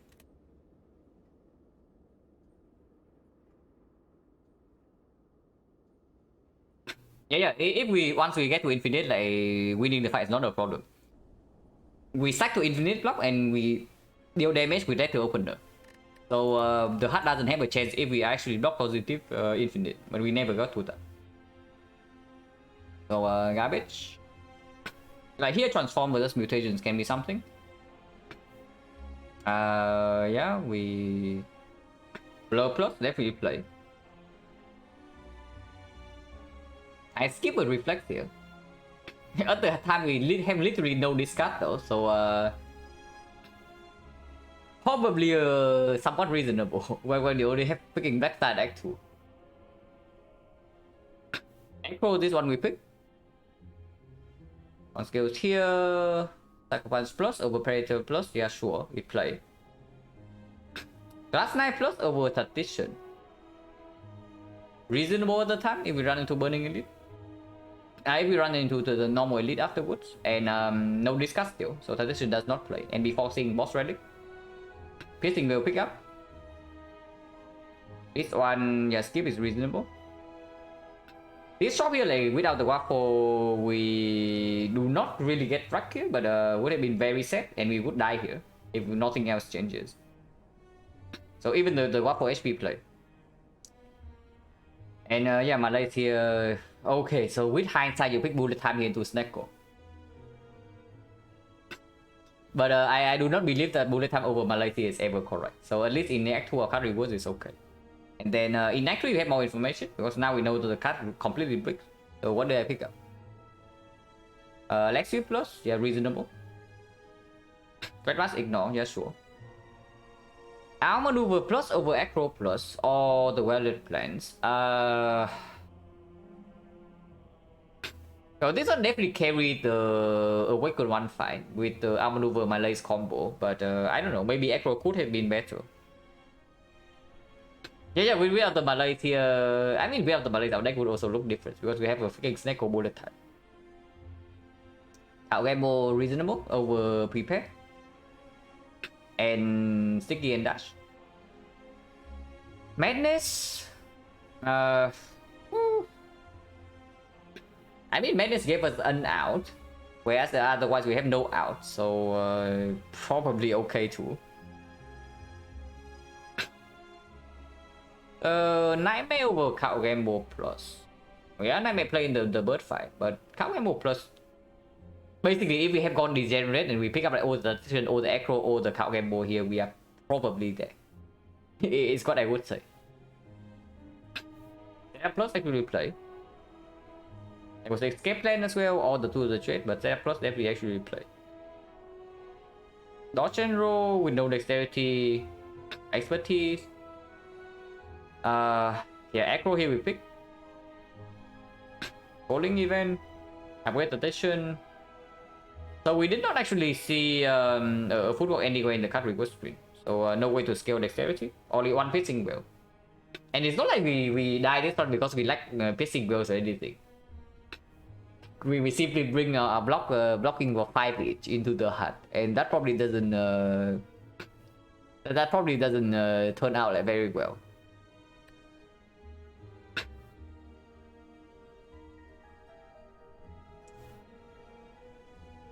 But yes, I guess card rewards have been reasonable. So if there's something to change, is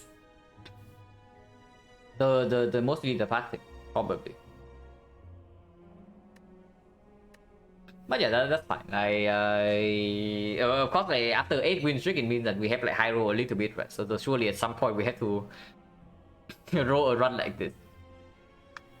But yeah, like once again, is a run that we drag all the way to the hut and then we die here. Okay, 81 turns. That's pretty funny at least. Like the stark contrast, yeah? Donor deck 4 turns. Awaken 1, 81 turns. So our deck actually has the damage to go fast. That's 3 times have not been high rolling? Yeah, it have not been high rolling, but the percentage play works out, right? Whenever the percentage play works out, I would say it's a high roll in the end. Because whenever the run is super difficult like this, like here for example, it is this run. No, it was this run. Yeah, it was this run. Like right here, it took a 20% chance to die. Yeah, like right here, it took a 20% chance to die to run into this idiot. And yeah, we survived the 20%. We got Tungsten Rod and then the Doppelganger, and then the run like pick upwards from there. So if this one has been low roll, we would actually die on floor 10.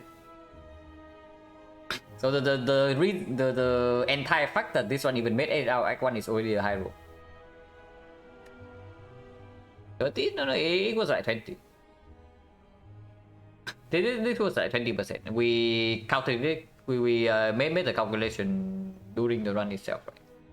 It's like roughly lower than 40% chance to die to the knob, and 50% chance to the knob. So it's like slightly lower than 20% chance to die to the knob, and there is a very slight chance we die to Lagavulin here. So altogether it works out to roughly 20%. 30, I say 30 in the knob fight itself. Like roughly 30 in the knob fight itself, but there's a 50% chance we roll the knob, and 50% chance we roll the Lagavulin.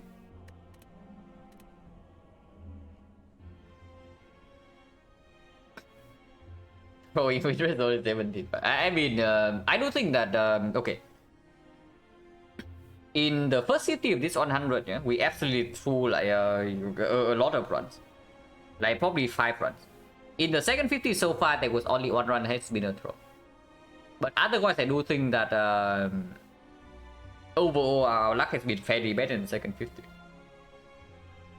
Because I do feel like I've been playing decently well, but the percentage plays just have not been working out, like especially in Act 4. Flashback to Nightmare Rainfall. Yeah, flashback to Nightmare Rainfall. But the second run, this was the first run. But yes, probably second run coming up. So taking a short break. Be right back in like 5 minutes. And second run afterwards.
I'm used to typically start going to bed advanced.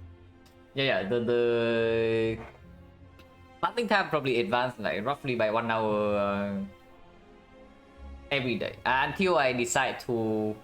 Okay, maybe not decide to, but until one day I will randomly screw up my sleeping schedule massively, and then it shifts by like 5 or 6 hours, and then it just rotates.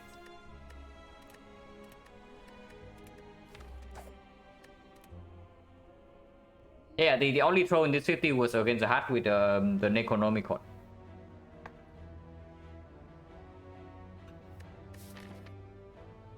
A free rare relic or 100 gold that we cannot use unless we run into Burning Elite for 6. So seems to be very clear rare relic to me. If the relic is a hit, oh my god, it's 5 fights. Okay, so I was thinking that if the relic is a hit, we can take this elite into this elite into this elite, or this one. But it is 5 fights. And it's 5 fights no matter what. Maybe we always click this, yeah. If we cannot use the go, this is always the overwhelmingly strongest option. So we click this. Wow, infinite guys. It's hexagon, so that immunity is less effective. And this relic does not give us any current power, so this is impossible, yeah. Okay, maybe I should not say impossible, but very unlikely. So mostly it's just probably 3, potentially 4 fights. It's actually just 4 fights. 4 fights into the fire, into here, into this elite, into here, into this fire again, into this elite, and then we fight the hexagons. If this one, it's only the freaking guardian, but it's the hexagons. And the elite here is still like almost forced, so I don't even know. We probably even upgrade instead of token here. If we get to talk in this act, it's probably somewhere here or here. If not, we can also just never talk. But yeah, start here and go left. Like starting right side never makes sense. Because that the elite is both earlier and then the second half of the act also doesn't have value. So we always start left.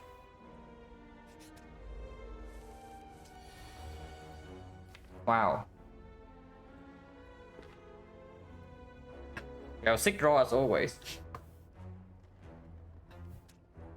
We need to actually play neutralize on this guy as well. Otherwise, a weakened strike will not kill this next turn. And I do want to have the option to play 2 defense. If I draw both defense. Yeah, typical silent draw. And we also like again we roll the wrong slime combination, yeah.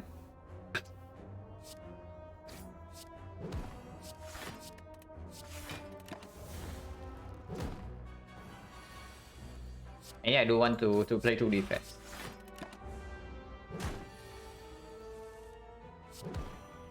I guess we take another fall.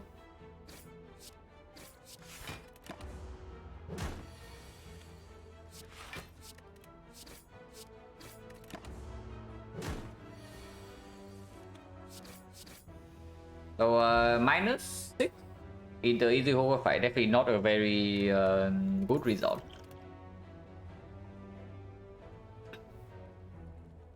Well, there's flying knee, which is complete garbage into the hexagons. But if you do not pick flying knee, there's nothing here. There's only prepare. But prepare with the piece 5, we also don't even want to upgrade prepare with token, right? So, and it is 4-1. So flying knee is still positive, even though it's complete trust into hexagons.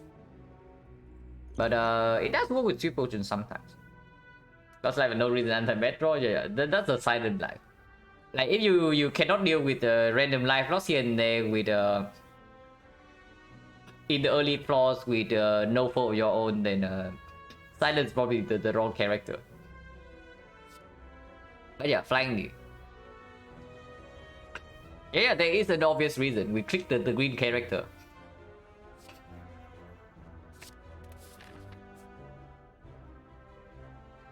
And take this fight first, because if this is healing, I would like to maybe lose more life here. And this still opens up potential for 6 elite. If this is a mega hero for, I don't even know what the hell it needs to give me for me to go here. But maybe something good. If not, we go here and healing event here gets stronger. Life loss event, we have more information whether we can take it or not. And yeah, potion event is a shrine, so we don't care about that.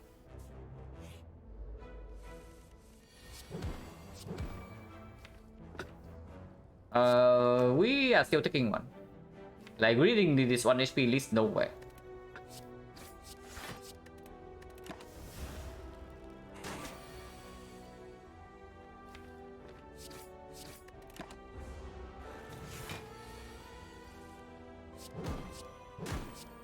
Perfect lethal, yeah. So flying me already play. 17 gold, no potion. Deadly poison into Hexagos. I am crying, but we probably take it.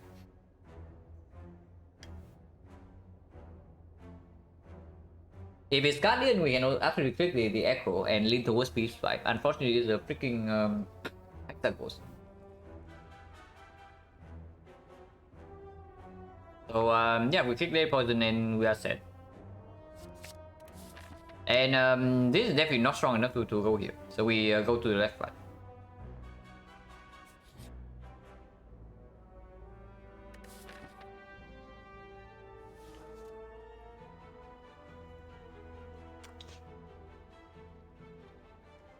I have a feeling that we'll regret this decision instantly, guys. I do have a feeling that we regret this decision instantly. But we can do it. Because we do have a peace pipe. And it does give a relic. This is still easy hallway fight, so only 1 advanced hallways. And the relic can also make us much stronger here, like who knows. Otherwise you take like 5 heal only. And I actually do not click 8 heal over 5 max. Yeah, we have the peace fight, we should just lean towards it, right? If we can click the box here, we should click the box. Because right now we are... This is floor 2. But we are already behind in this one. So if we cannot get the... Sometimes we also have to freaking dodge the city. Hopefully we don't have to do that. But if it's impossible to actually fight the knob here, all the sentries, we actually have to avoid this. And if we have to avoid this, there's even more reason to pick up the regret here. And yeah, regret peace pipe, we are not forced to go to the shop, it's just good. The combat over bridge, yeah, for 2 we are only behind the silent light. Like you break on Neo bonus and you get garbage card rewards, it means that you're already behind on 4-2. And by a fairly significant amount as well. But yeah, we click the box. Okay, good box. I definitely take this any day. Unless it costs me like 30 HP in these floors.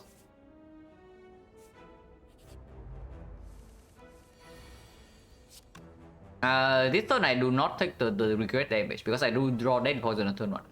Even if this guy rolls the maximum HP possible with Deadly Poison on turn 1, we are not behind on damage. Even if I spend 1 energy on Survivor here.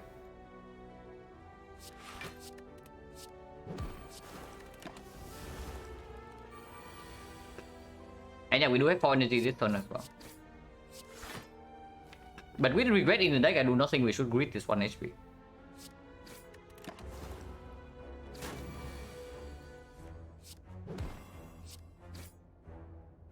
We can greet this 3 HP though. This is like 7 next turn, which is a bad number, but 7 is still potential flying me lethal alone, or otherwise I can draw 2 strikes. If not, this guy's only attacking for 16. So if we do not draw 2 attacks, we always draw 3 defense, and we can actually just pop this potion. So no reason to victory here.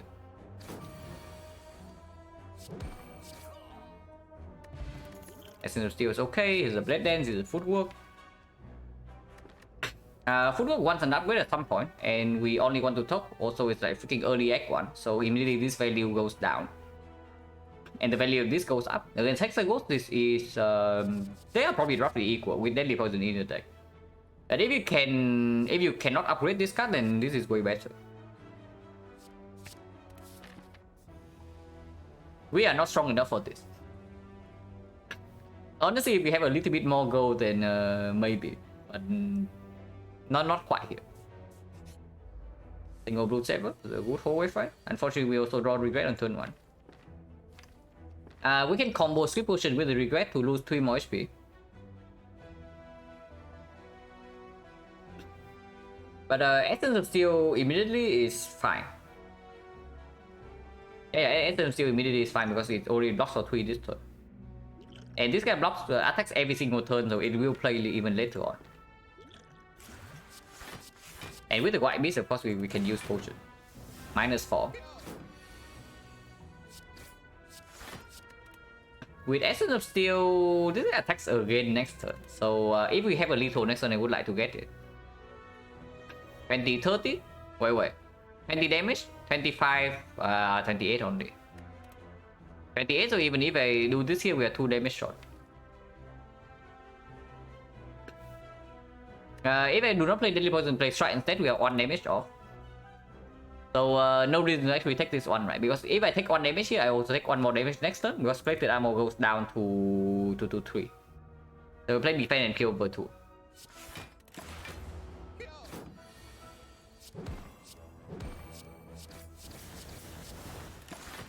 Take 2 here.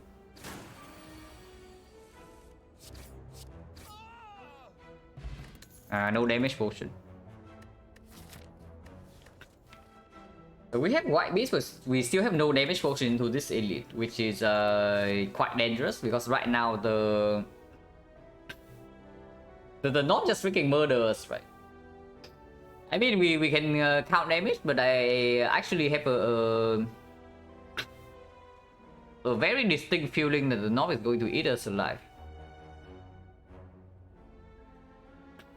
What is that base poison? Double deadly poison. Yeah, double deadly poison probably not a very good idea. If we do not upgrade them and then just talk instead.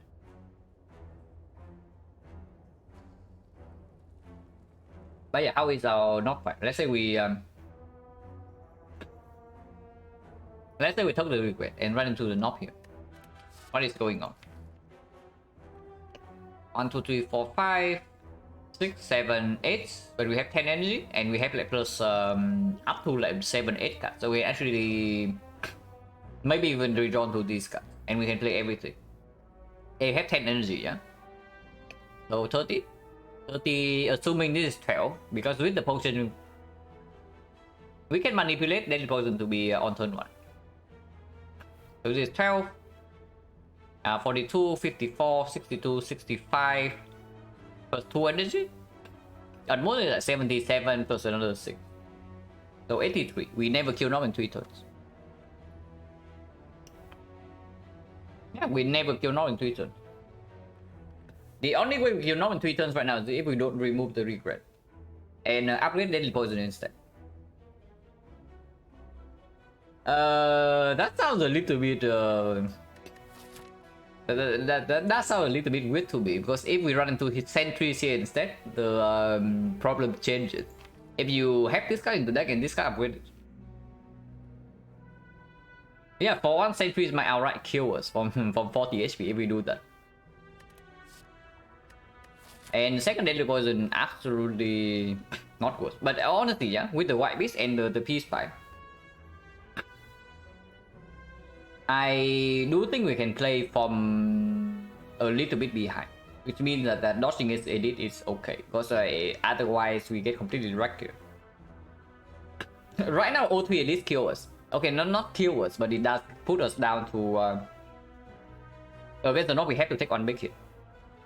So 1 big hit is already, and we have to play Deadly Poison and Dead Dance whenever we draw into them. Yeah. So assuming weakness does not land on turn 3.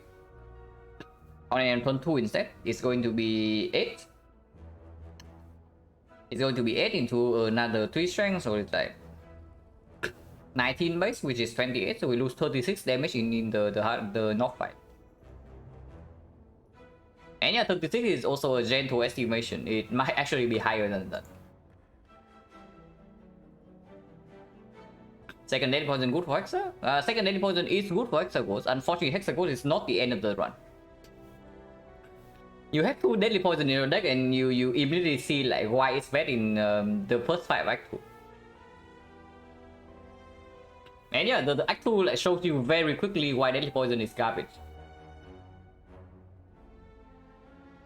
So I don't really want to do that.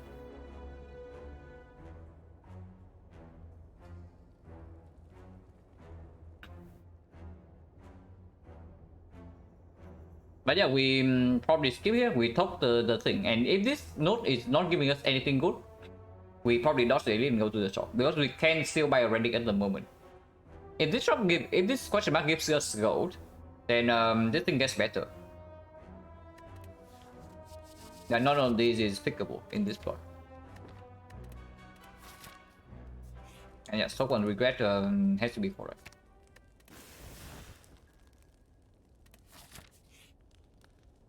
Transformer cut. Yeah, if we transform defense into actual damage, maybe you can run into this elite. And transform goes on defense, yeah, was right.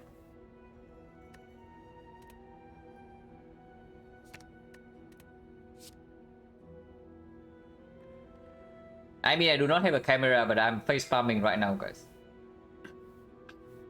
I am very sad. Okay, so for Battle or Woods, we have 2 deadly poisons in our deck now, and we don't have a choice there, guys.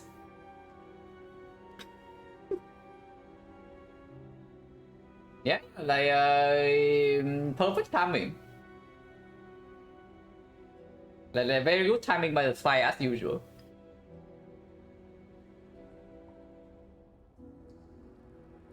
But okay, real talk. This does make us marginally better against both the Knob and the Lagavulin. So how's our damage now?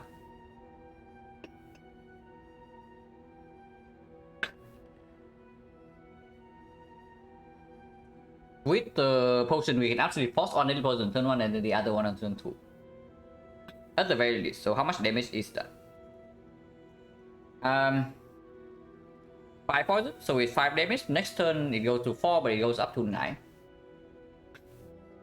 So it's like 5, 9, 8, 22 damage from these 2 cards.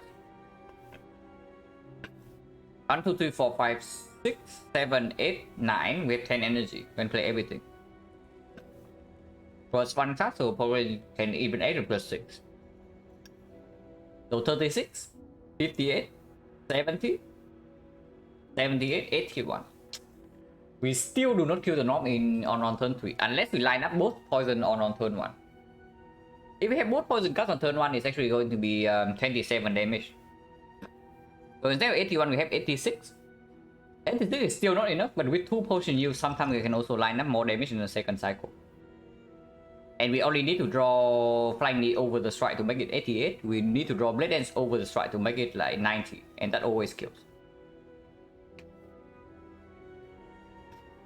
Should have picked 2 daily poison. Yeah, I'm sorry. Some circumstances are unavoidable.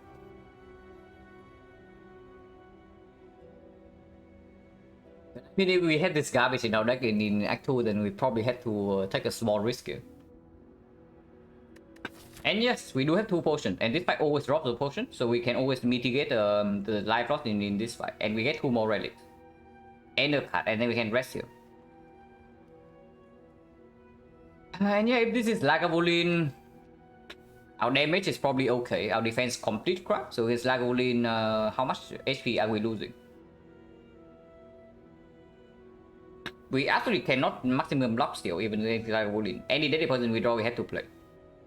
So let's say we spend 3 energy on defense and the neutralize, which means that 80, 23, we take 17, go to 38.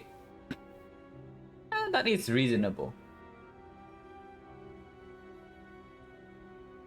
Like as our best elite, it probably is our best elite, and we are still probably expected to lose like 17 life there. So I don't even know, maybe just go to the shop because the deck is also like fairly garbage, and the shop can give us a relic, like already instantly maybe put the run back on track.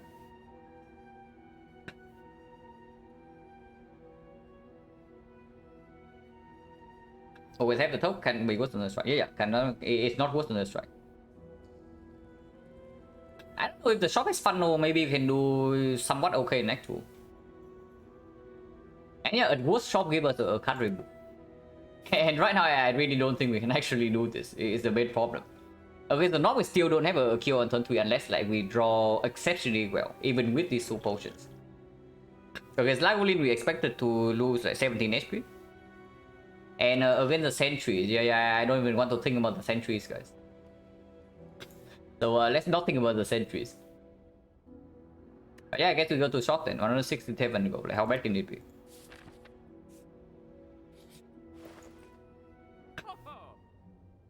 Two gold off. Wow, a third deadly poison.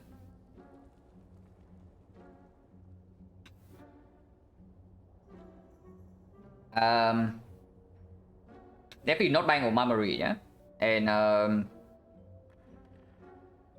I never buy potion with the white beast. So if I go for anything here, it's for card remove plus masterful stuff. And yes, masterful stuff does mean that we can actually take the elite here. At least the ultimate can never have too many, yeah. But yeah, removing the masterful stuff is okay, because masterful stuff is also performing into all the advanced wave fights. And yeah, that's fine. It's slightly bad into Hexaghost, but we do have 2 deadly poison into Hexaghost now for our damage. So adding 1 potential curse is not a huge problem. And yes, we do need freaking fat load support for Act 2. Otherwise, I don't even know what the hell we are doing. If there's a block card here, like maybe Piercing Veil, I would maybe consider it over the stuff. Because it works better in Act 2 with a deck like this. But none of these actually help. And this is another good attack that doesn't demand an upgrade, which works better with the V side. So yeah, I do take a strike remove. And if I buy muscle stuff, then the remove goes on strike. Because we only transform on defense.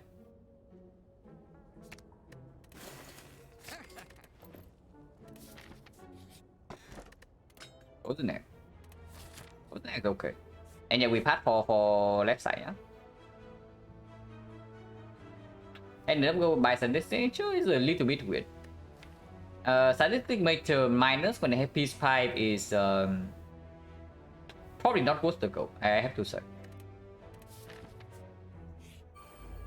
Single tip, can always use potion if we need to. And I guess Gameless Glue is stronger than draw potion. So we can start with draw potion right now. Because I do want to draw into Masterful Staff or a thing that preserves the cost of Masterful Staff. Because this guy is attacking again for 11 next turn. Oh, Red Form comes up with it. Oh, Infinite Blaze also comes up with it. It's true. Draw potion is better next turn though, when I have 4 energy. This costs 1 energy, but I also get 1 energy. And if I draw right now into the block cast, next turn is very, very, very sad. Unless I can kill next turn, which maybe I can, because it is 24. 24, 27, 27, 35, 35, so only 14. 14 is Deadly Poison plus Earth Strike. And 3 energy here, only 1 energy here, we spend 2 energy to block. Yeah, it's fine. Even if I draw to block cast right now.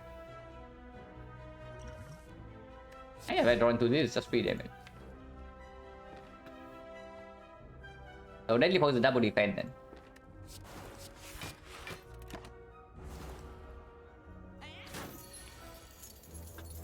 Hello, Greno. And yeah, the run died to the heart, but the hard fight was like near unwinnable from that spot, so it was not too bad.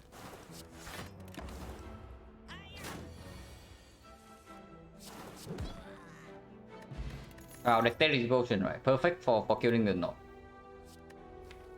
Sticky Strike with literally no synergy. Repair with no synergy and the peace pipe. And then there's the freaking dodge and roll. Dodge and roll with dexterity potion with potential footwork plus. It's still complete garbage. Yeah, sticky with gamblers too for 1-5. It's true. But the moment we step into Hexaghost is not going to play that much. It plays with these things sometimes. But it's not the main problem with Sticky Strike in this point is that it's not actual front load damage. Or front load block, which we actually need right now. It plays for 1 fight and 1 fight only.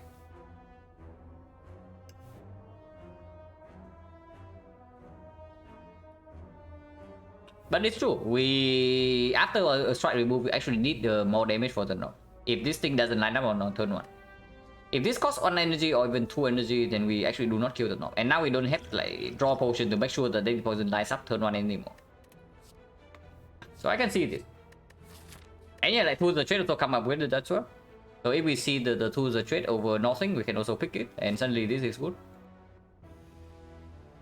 It's okay. And yeah, do we go here and top, or do we go here and upgrade? We can also not go here and run into elite immediately. And just collect more potions and frozen egg cards. Remove Hetsu to be stronger, right? If we Sticky Strike, I can even see removing another strike before the elite fight. And the more removes you get, the better this card gets. The same goes for this. Because it increases the chance we will draw this thing on turn 1. And of course it also improves this card. And yeah, we are very healthy right now. So even if the top doesn't save us HP immediately in these fights, it's okay because it is hexagons. And we can potion in every single hallway fight. Oh yeah, I see it. I can see you just go here and talking another strike. Defense gets better with the dexterity potion. And Sentry is probably our worst elite fight anyway. So talking another defense is super weird. Also, yeah, we have 2 deadly poison, and if we have no block in our deck for Act 2, I don't even know like what the hell the plan is. So we can talk with strike, huh?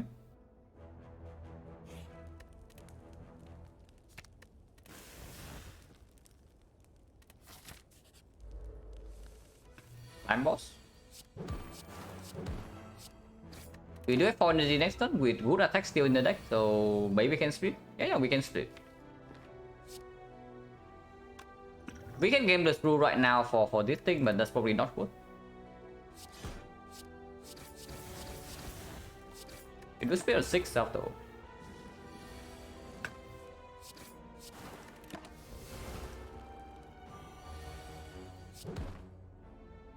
It still carries, it's good. Well, that's an upgraded power. It is also yellow. And definitely does work decently well with the in the Hexagons fight itself, into both the Lagavulin and the Sentries fight, and with the Masterful stuff and the Blade Dance. And yeah, it's both green and yellow. Like, how do you say no to this? And of course, then right next to it is also complete trash.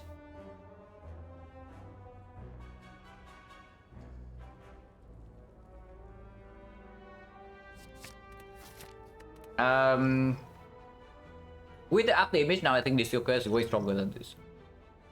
But Game Blood Blue is still stronger than the next one.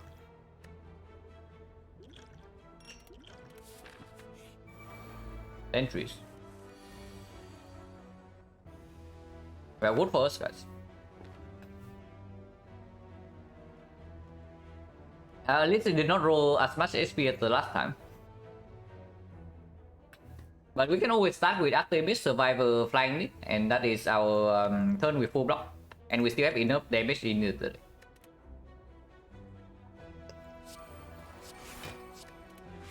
Flying is 8, it goes to 32. 32 is 12 plus 12 plus another 8. Which is slightly overkill. Yeah, 12 plus 12 plus we need if we play another strike, it's 30. 30 is still not enough, so we need to play another strike and we put a shift elsewhere. If we go here, 35, 35 is like 12 plus 12 plus 12 is perfect, but this never lines up next turn. So we need to actually just play 2 strike instead. And we can always put the shifts elsewhere. So Flangy probably always goes here.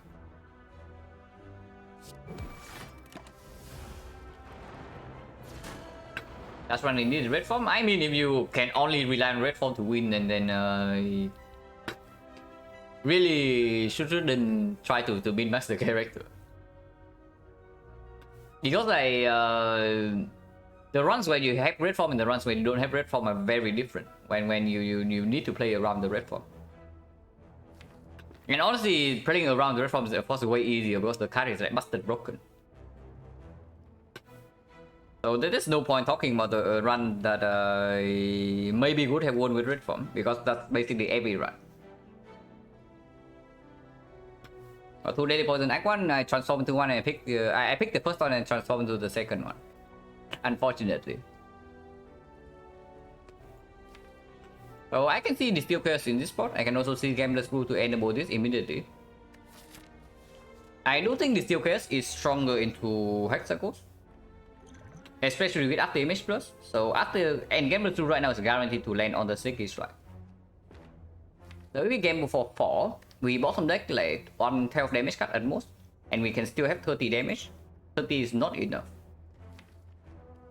Maybe that means I should use this then. Well, this potion is basically guarantee value this turn. And we also have 4 energy worth of cast in hand. This potion is stronger, but this fight is bad enough for us that I probably maybe should use the stronger potion. I sure hope I don't need to potion twice.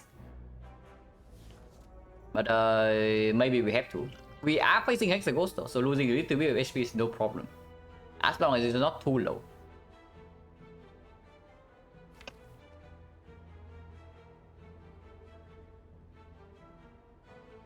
Problem with this Steel Curse, of course, the damage is so random. But this potion is not a guaranteed lethal on this guy. So I'll probably start with the Steel Curse, because that basically gives us a full block no matter what. Oh, I guess that's fine too. We have 33 damage on this guy then. So we do that. Unless you tell me that we want to hit the middle guy, because next turn we have no guarantee block, but guarantee 18 damage. And we already have a full block this turn. Like we easily block for 20 here. So we can do something like 24 damage on this. We leave this exactly at 18. And guarantee a kill next turn. And then we put the 9 damage like here. And this goes to like 23. Yeah, Spike though definitely sounds decent. And we can do that. This also strip artifact on this guy while still leaving him alive. So the deadly poison is would be a life draw in the second cycle.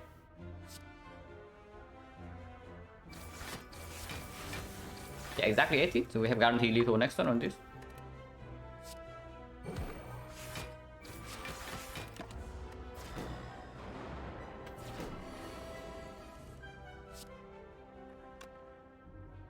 Well, maybe we change our plan. Because now we have 24 damage on this guy and we have like basically a full block against this. And yeah, otherwise we are wasting the defense draw. Like wasting 1 energy, so we just kill this guy instead then. So I guess Deadly Poison is bad draw again, but that's fine because we full block this hit and prevent 10 damage here next turn.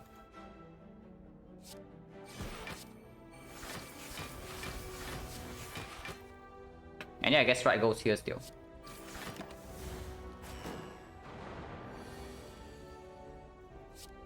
Like 8. 8 is fine.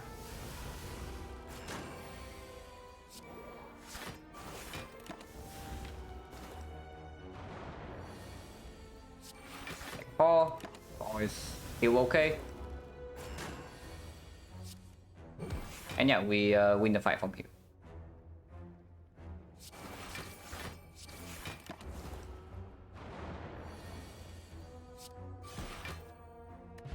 Anchor's okay, useless against Hexagons though, but good into Act 2. Especially good when we have like 2 Deadly Poison after image plus and Muscle Stab, so it works with all these 4 cuts. Wow, Hexagons killer, guys. We actually do not need this. We have 2 freaking Deadly Poison.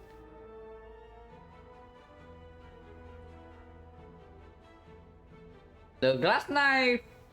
You can take Glass Knife and upgrade it as our front load support for Act 2 instead of Toking. Because if after this act we see nothing except Pandora's Box, then Toking also gets a lot less value. And yeah, Glass Knife is exceptional.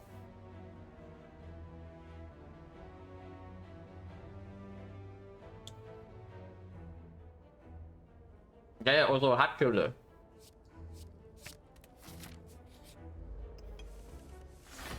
Wait, didn't we just fight this guy or what? Yeah, didn't we just fight this guy?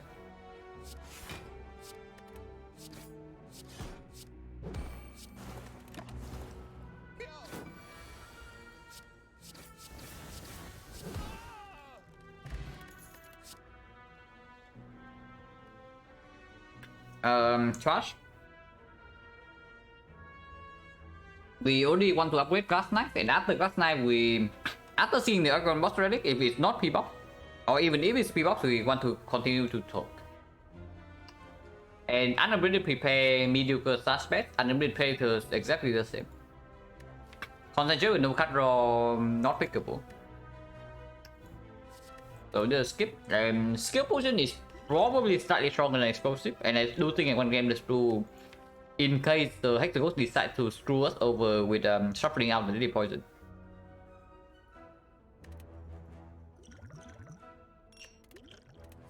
And they upgrade the Glass Knife for Act 2.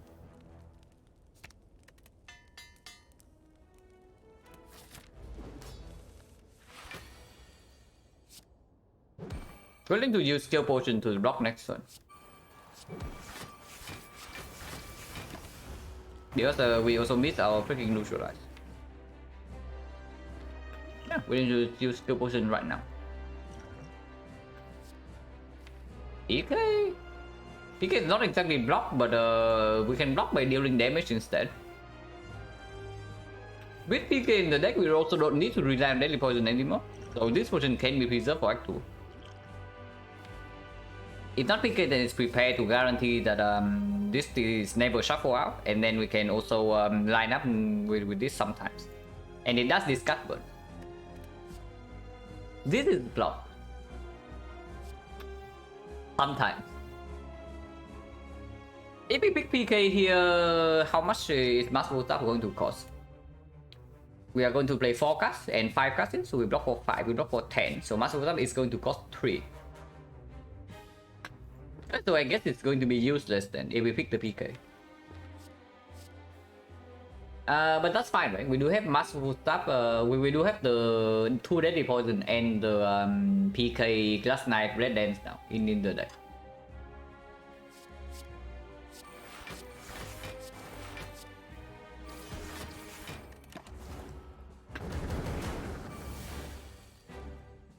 Wow. Yeah, okay. I do not get the screw for this, but okay, I guess.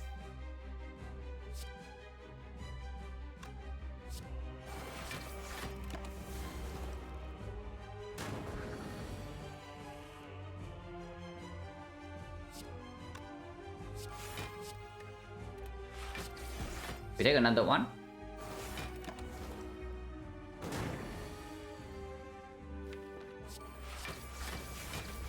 So do we take another point chip damage or what?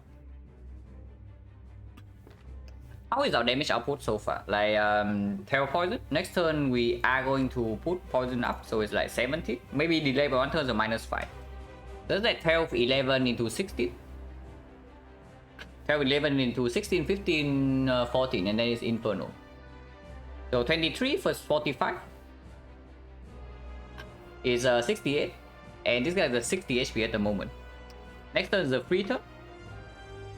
But we also have no damage in the deck. We need to do 60 damage over 4 turns, but the nighttime soul here also against 12 block.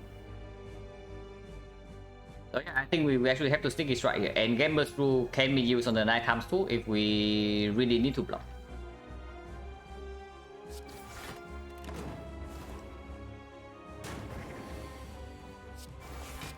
Okay, we did land neutralize and PK on the non-wasted turn. And we did draw Dead Poison 1 turn before. So if we use them to do this next turn to line up the PK damage.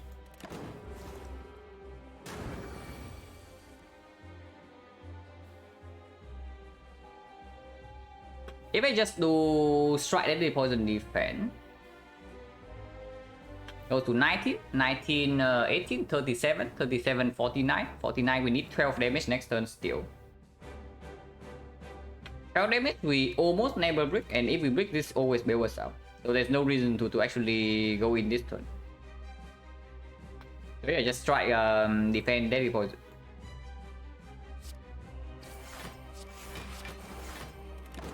Take another 3.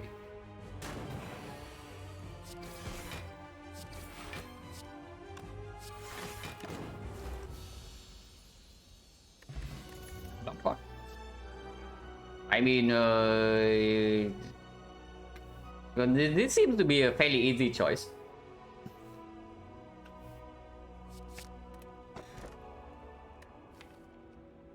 Free energy.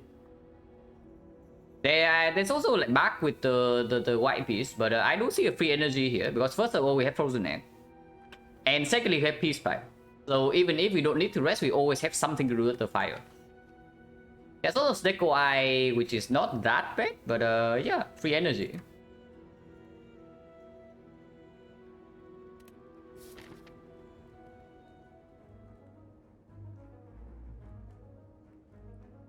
So elite fights, potentially 4 elites.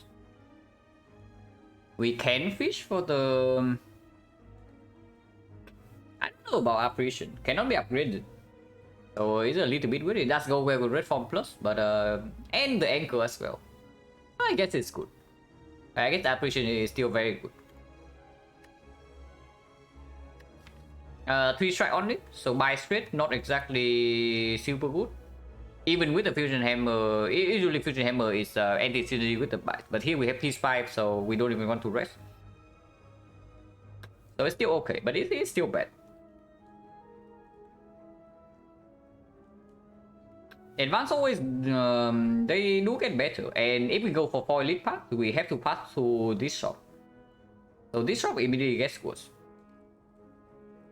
Going to 4 question mark with frozen egg and the white beast is a little bit weird when our damage also still needs some help. And with 4 energy now we can also open up like a lot of card picks with frozen egg as well. Any echo can pick up, any backflip, any any echo, any backflip, any upgraded power can also be picked up. Okay, maybe not any attack upgraded power, but a lot of upgraded powers. Unfortunately, we can only choose between 1 and 3. We cannot actually go to 2. I would like to go to only 2 fights. But here we have to either go to only 1 or go to... we can always do a path like this. Like 2 fights into this elite fight first before the fire. And this is dodgeable. And after these 3, if the question marks are bad and this one is expected to be good, we can still go here and take this elite into this elite into this elite into this elite.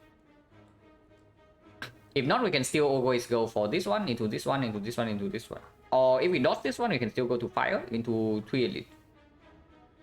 And that's completely fine. So I guess we can still start here, go to 3 question mark and we decide. Because I still do not want to fight advance always like early on in Act 2. Even with the white beast and the frozen egg. How really with Snecko? I don't even know whether Snecko is strong or not in this spot. Because if you pick Snecko, yeah, you already pass on the best energy like relics you can see. That is the fusion hammer. So there are two cases. Either you are stuck on 3 energy in after Act 2, in which case it's terrible, or you need to pick a suboptimal energy relic. So like I don't even know, because without bullet time, it's not even a guarantee that Snecko will make us stronger in the long run.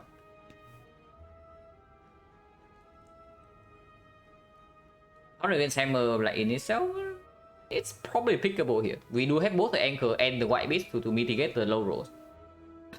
And this card almost invalidates the whole way fights in itself. If you can draw into it like on turn 1 or turn 2. And turn 1 we always have this to block. So either we draw this on turn 1 or turn 2 and then the whole way fight is over. But it's not too bad. Against elite it's a little bit fishy, but that's still fine. Yeah, start here, go triple question mark because these can also be fights, and then suddenly we don't have to face garbage advance always. Do I pick back over Snecko? Probably yes with the white beast.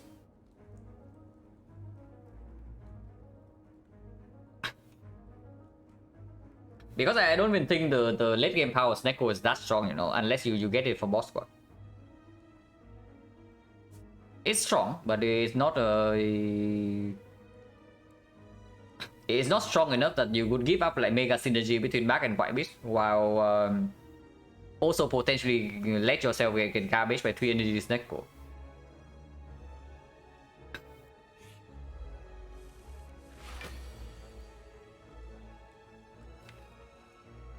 Gameless Rule come down next turn if anything. If it comes down this turn, we can fish for Deadly Poison. And I guess Gameless Rule, Gameless Rule this turn is okay. I don't think this potion is fairly valuable. And without Deadly Poison, turn 1 I don't even know like how damage output is in this fight. It's probably fairly bad. And probably we are never playing red form here, yeah? So we can move 4/4.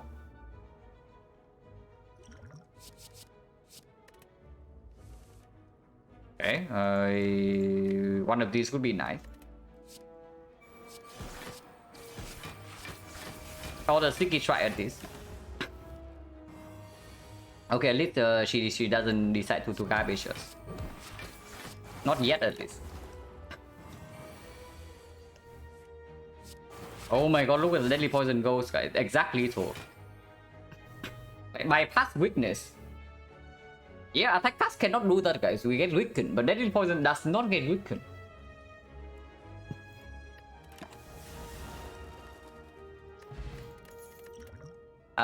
Piercing Wheel is okay. This can be upgraded, and we don't need the energy anyway. But that's also the cloud. Creeping Cloud for energy, even when we cannot upgrade it, is okay because we do have 2 Deadly Poison already to work with it, and we do not have any weakness yet. We do have Anchor, so Fat Load Block on turn 1 against levels, like slightly less necessary. Yeah, we was great for elites, but what about the Creeping Cloud? Because we can play it, and this card is not bad against elite either, you know, if you can play it. Cloud minus a little bit weird, but the Witch Chain is also always appreciated. It's strip artifact to make these things better, and it is a weakness. But I guess first of all we do have weak potion for the immediate fight. With the Fusion Hammer, we are less likely to pick up Catalyst, and yeah, if we see a freaking leg sweep, then suddenly this is obsolete. This will not be obsolete. So I guess Will is fine. But yeah, Power Minus is a bit big. It's still good, but it's not super exceptional.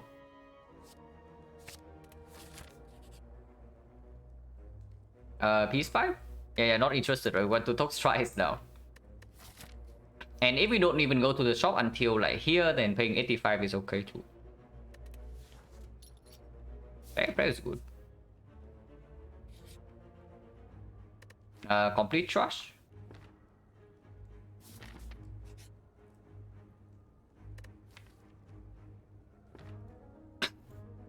I guess we can rest. I guess we can go here and rest. And yeah, we do have 60 strike already, so Necronomicon is even playable. If not, it's fine too. And yeah, I guess we go to all question mark then. Go ahead and rest and fight the elite. And this elite is optional. Ritual Dagger cannot be upgraded. And there is a force shock here.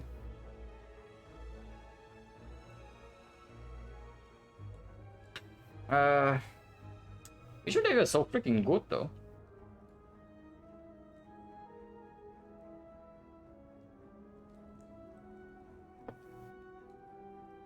How much damage is that? Okay, the another problem with dagger is that we also lose 6 immediately.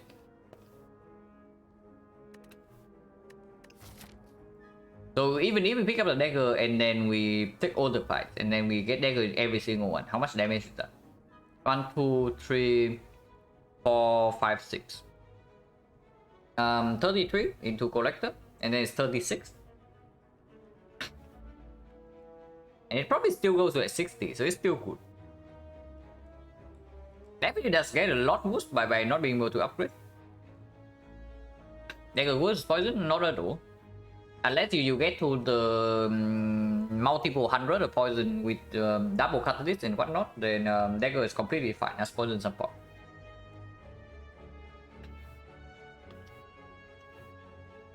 It's just that even with the rest right now we are not even full HP, and the gold does play. The gold definitely plays because every single power we see here will be upgraded. So If I do not take the gold right now, yeah, we get another 60, 75 gold. So 165 here. Which is still enough to buy a power, but sometimes we cannot buy a relic. So mirror here sometimes cannot be bought if I do not take the gold. Or the red form plus. And if red card rolls at really high price, for example, we see another red form here. We sometimes cannot buy it, like if it rolls at extremely high price. If it plays the shot will come up with it. But yeah, the decker plays less because of the hammer, and the gold plays more because of this shot, and it also does meet the threshold. And also we are missing HP here.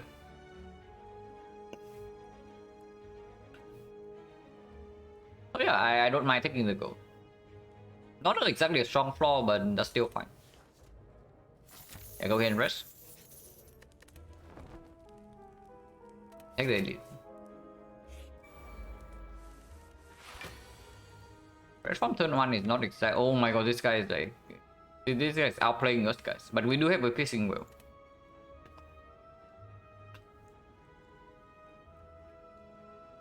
Drawing red from turn 1, and this guy decides to do the bad pattern. But we do have new risk cortex. Weak part on turn 1 immediately is okay, because with this thing, weakness is still persisting until turn 4. But only if we need it. So do we need the weak part or not? Like AI, Survivor, Deadly Poison, Flying D is probably the line here. And that line blocks for... We take 3 damage and 1 wound. Weakness will be better on... way better on turn 5 compared to turn 1. But immediately blocks for 3, and if we redraw to red form on like turn 5, then it doesn't even matter anymore.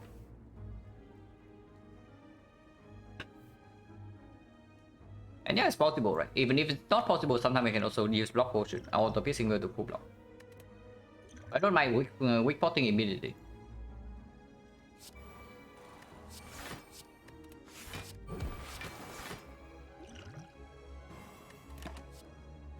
Which I'm not interested. Distraction is okay with after image and energy, but I just want to redraw to red form, right? From this point.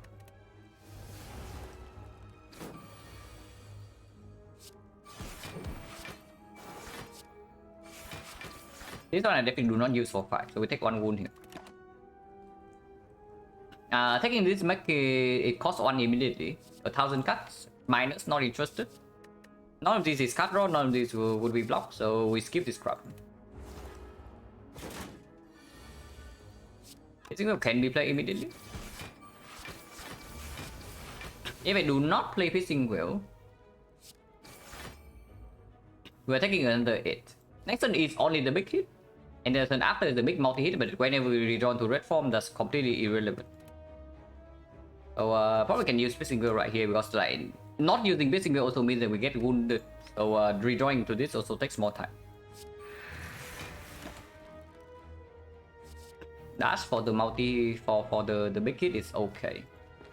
But it still persists, so we need to block for 18. And if we redraw to red form is good. If we don't redraw to the red form, this is fully blocking.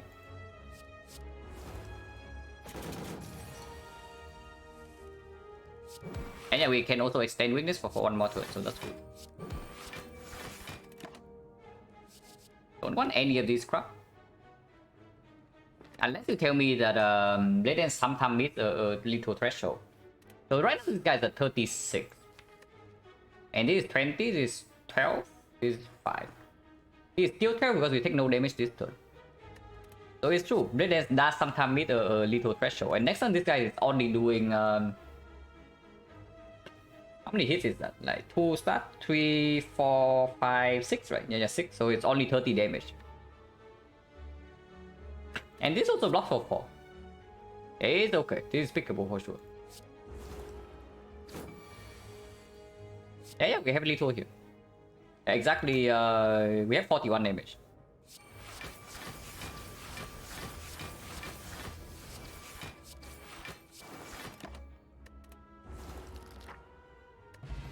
And if it's okay... Oh, here's the bullet time to go with Snake Eye, guys. With a 0 cut, bro, bullet time doesn't perform. With a Flying D already, it doesn't perform. With Mega Prep, it performs sometimes, but only on turn 1. Yeah. If you pick the second, now you see this here, you are like extremely happy. Because now suddenly you are like so insanely strong because you can just top away all the bad cards, and then you redraw to this thing over and over and over. But yeah, for us this is probably bad. So skip.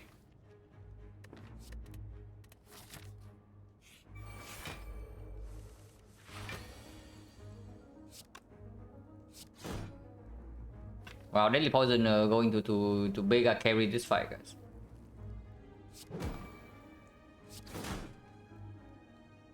Do I even want to trip artifact? Maybe I do. Just like one layer here, one layer here, one layer here, and maybe you can piercing on turn 3. And any poison from the Nereis can also pierce the armor.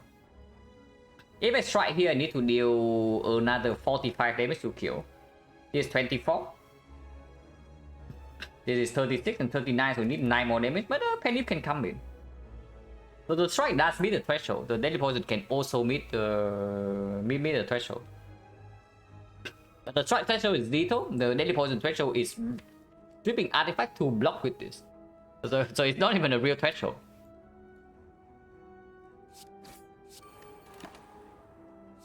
Choke. Strip artifact while dealing damage. So but this blocks for 2 while also advancing Penny by 2. We have energy next turn though, and right now we also cannot spend energy at the moment. So if anything, maybe it's just a choke. Yeah.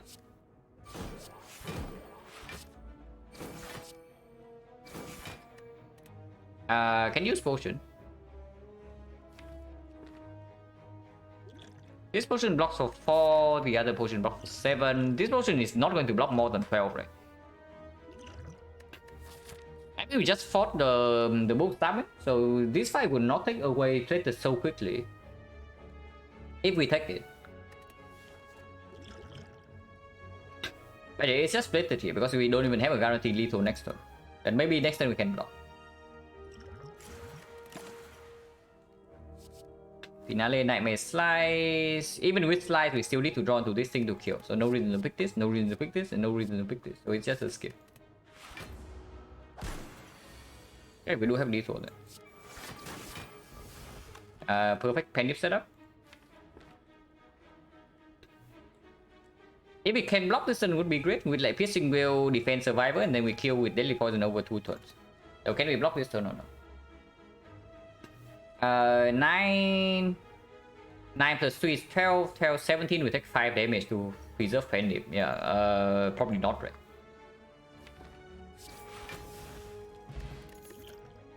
Prepare plus.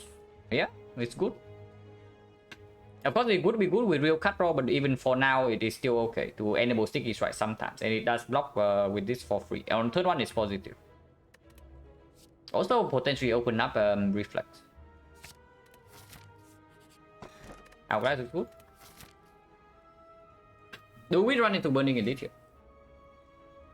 Burning Elite is not move stabbing, so it's either Slavers or the leader. Against both, we have this to help. We have a freaking Red Form Plus, and we have 2 potions, and we have 48 HP with Anchor, so it's actually 58. We can take Burning Elite, right? If it's not like a Strength Book or some other nonsense, we can probably take the Elite with the Hourglass. For Self Servers, I mean, we have 2 potions and the Hourglass and this thing. Like, don't forget. Hourglass with Red Form is already 12 AoE damage.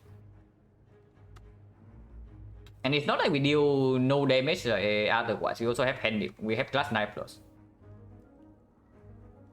And yeah, this potion can also be the freaking bomb, and it kills the slavers instantly. I think this not being moved stabbing means that we should take it. And this can also always have a freaking waffle to heal us up if we happen to be near death here. Yeah, we just take the Burning Elite. Strength Slavers. Yeah, Red Form turn 1. Use this first. Yeah, only draw 9 cards, so we can absolutely use this. Dramatic Entrance. Mayhem.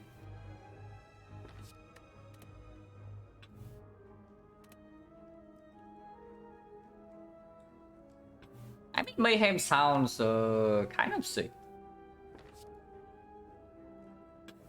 Dramatic Entrance is okay. The Dramatic Entrance plus the red form is already 20 AoE damage, so they are already half HP.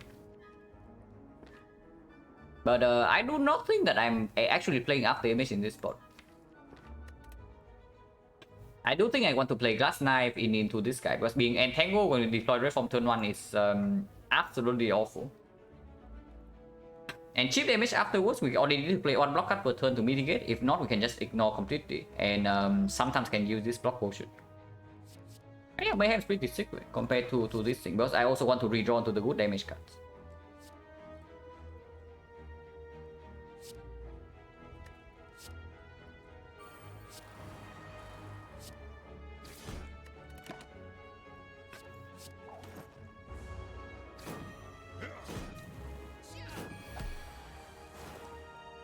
Yeah, look at that. 3 damage, guys. Vulnerable does not super matter.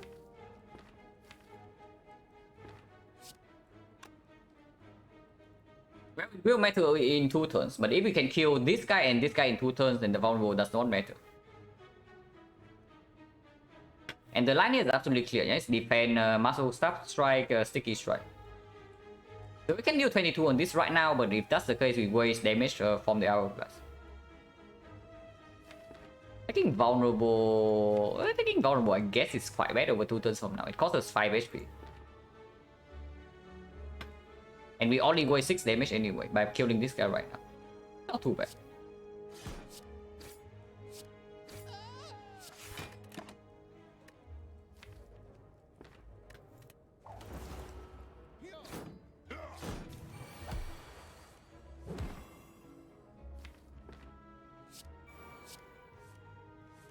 Yeah, force the wound to be shuffled out. And we don't care about the next deck cycle.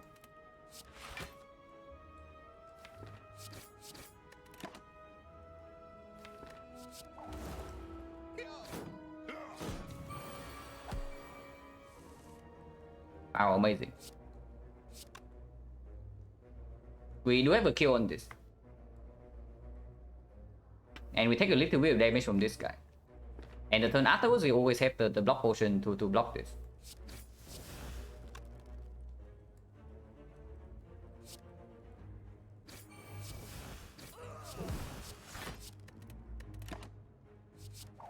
We can also just see another red form.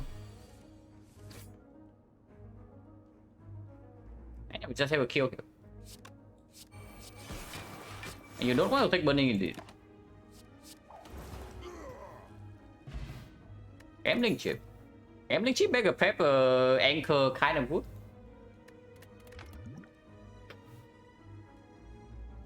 Backstab gets a little bit worse once we are near the end of Act 2 already. And we just fought the freaking burning slaver, so the biggest use case for backstab is already gone.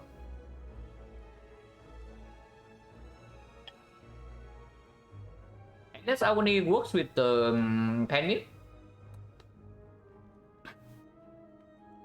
Would easily overdraw if we see something like the toolbox. It's okay, but we still have no card draw in the deck, so immediately it gets less effective. Now damage against collector is like super sus, by the way. we right now we have no damage against the collector yet, so hopefully you can find something in the shop and in the elite fight. Or if the nearest carries, then everything is fine. But I do not think any of these could be actually good for us. So we can skip. And yeah, definitely go to the shop. Like another chance to fish for mirror, and we can spend go on something. Not quite a mirror. Oh my god, there's a Well-Friend Plus. Now Well-Friend Plus seems pretty sick. With a red form plus in our deck. And if we take this, we can still take a card remove afterwards. And yeah, remove another strike, then we top something else, or maybe we can even rest at the rest side before the collector. I mean, this has to be good. There's no way it's not good.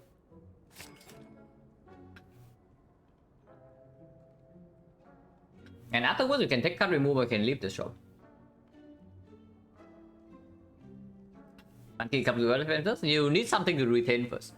If I do not have anything to retain, then I'm not like... And I'm still in the middle of Act 2, then I'm not like too excited about it. But this one is of course slightly different. We already have a freaking Red Form Plus. And we are going to need to play Red Form at the proper turn in the Collector fight, because we also lack damage.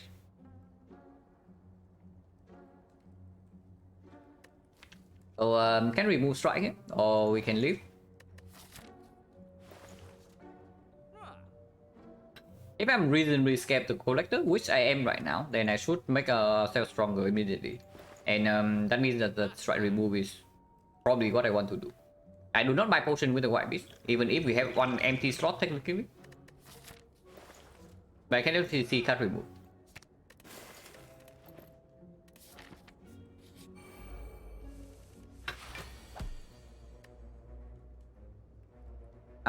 The line here is AI Violet Plants. AI Violet Plants, Deadly Poison, maybe Blade Dance. That full blocks. So we never play Flying Knee, yeah? And I do think maybe I want to hold Glass Knife. So discard this. Yeah, if I don't want to Sticky Strike, I also don't even need to play Blade Dance, which is great then.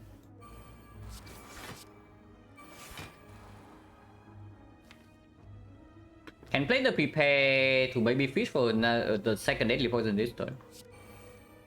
Okay, if I see Red Form, then I hold Red Form then. Play the Blade Dance first to pen the Glass Knife next turn. Even if this thing blocks for more next turn. Another Glass Knife, a Footwork. Footwork totally unnecessary because we are slamming Red Form in like 2 turns. But another Glass Knife is probably okay.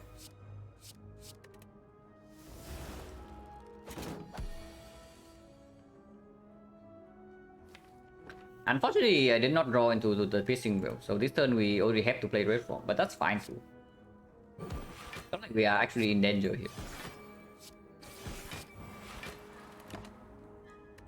Wow, more Deadly Poison guys.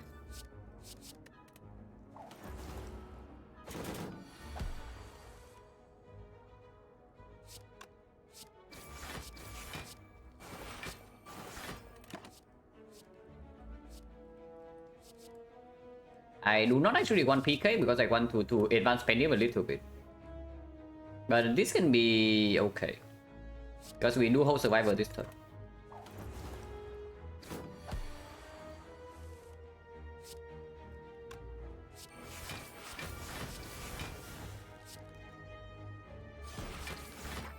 Seven. Tingsha? Yeah, Tingsha Gambling Chip. Prepare as well. Accuracy plus versus Catalyst minus.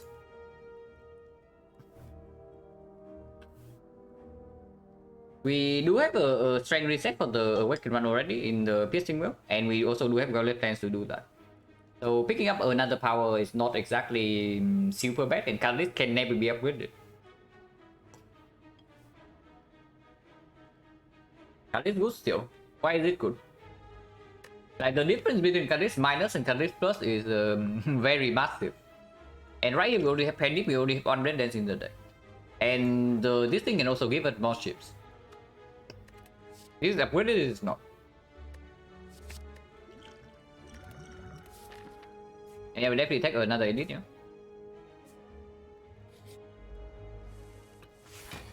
We have Ancient Potion for Snecko if we care about that.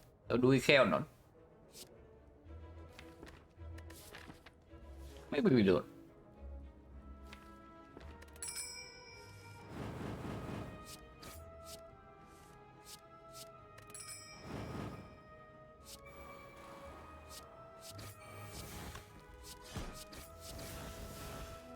Yeah, we probably don't.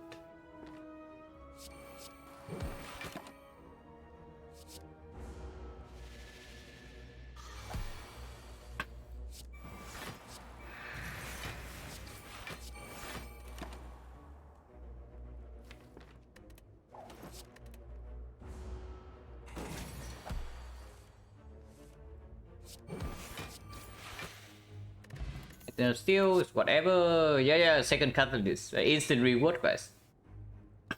Like, difference between catalyst minus and catalyst plus is massive, but 2 catalyst minus is stronger than 1 catalyst plus.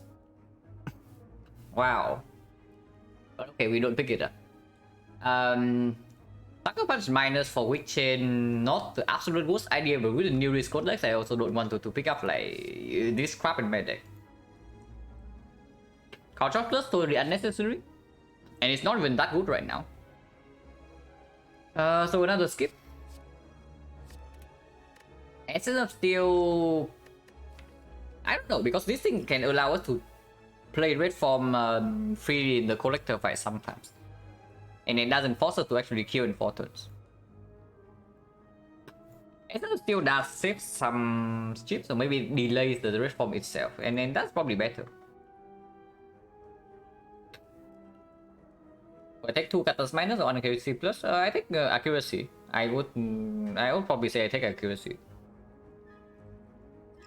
Your 2 catalyst plus you also see, yeah? Before you draw 2 these cards, they are completely dead. After you draw into 1 deadly poison, the catalyst minus is another deadly poison minus. Only after you play these 2 cards, the first catalyst minus becomes reasonable. It deals like 9 poison, and then the second one can maybe deal like something like 15.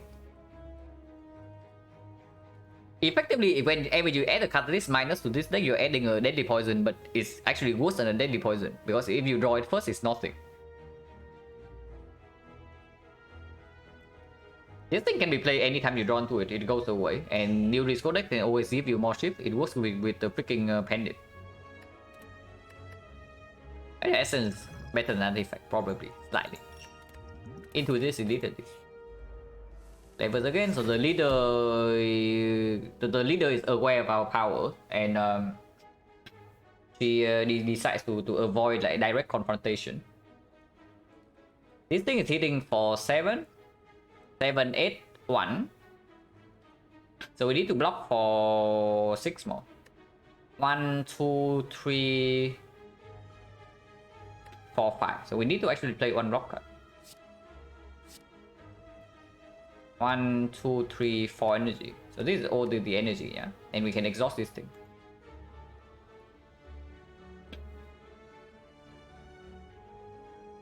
What amount of skips is guaranteed to lose the run? Don't take any cards impossible, which was not guaranteed lost anymore.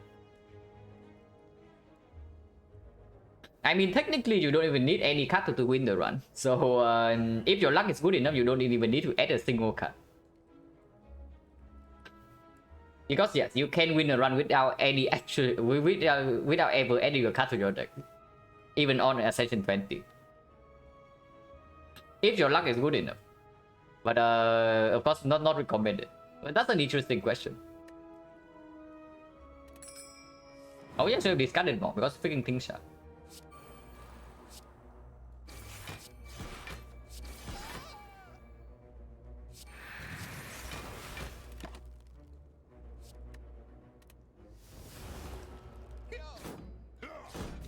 Then thing can win base deck. You can win from relics alone. Hello, Duran. We have only talked twice. Yeah, 30 relics also show that. And yeah, red form wallet plan seems super clear. I mean, not really. We can actually just block it after it this turn. Like wallet plan's accuracy, blade dance into defense. And I guess you don't actually have enough poison to kill before this thing runs out, to preserve penny for the collector fight. So I guess we can just kill. Have I done all the achievements? No. I do not have the 1 relic achievement, the common sense achievement. And I'm not like exactly too interested in playing like low ascension runs to complete those. Like minimalist, I technically do not have on Steam because when I did it, it was with like the filter the spy mod. But I did minimalist with Watcher on S20 already. But yeah, everything else I have. It just comes from playing the game normally. But the 1 relic achievement and the common sense, you probably have to go out your way to get them.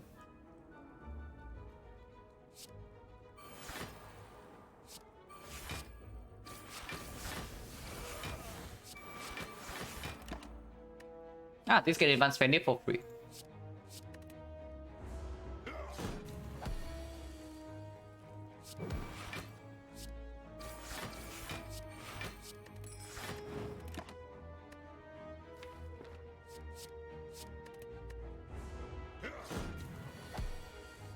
Yeah, now we just now we're just advancing Penny.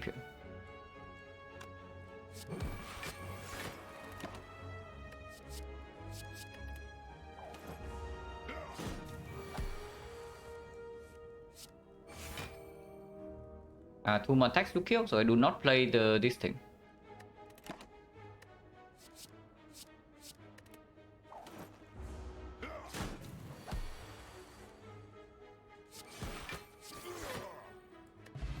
Old coin. No shop, but it does make the... Oh my god. Without Deco Scout, not really, right? And there's a freaking Eviscerate.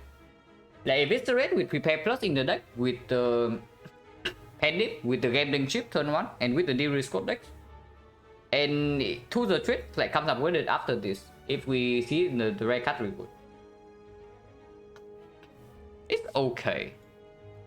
The Eviscerate is slightly mediocre because we do have accuracy plus and then Blade Dance and this thing can deal with Code deck. It's pickable.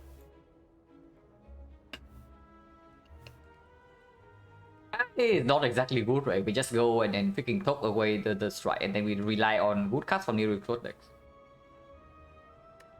Now, this thing beyond turn 1, it doesn't even line up that often. Because it also means that I need to hold Prepare Plus with the Well-Laid Plans. And 1 slot is already reserved for this thing. Okay, I don't think so. The Steel Chaos is probably better than Essence of Steel. Is our damage so trust against Collector that we would actually need to pick this Venom Plus? I don't think so, right? I sure hope not. And yeah, with Accuracy Plus, with the Pendant, I don't think so. If I'm wrong, we die immediately, so hopefully I'm not wrong. Yeah, good cards from New Reese like Red Form, it's true. But yeah, from 37, it's actually 49. It's actually more than that with the Steel Chaos and the New Reese. We can probably safely talk a strike here.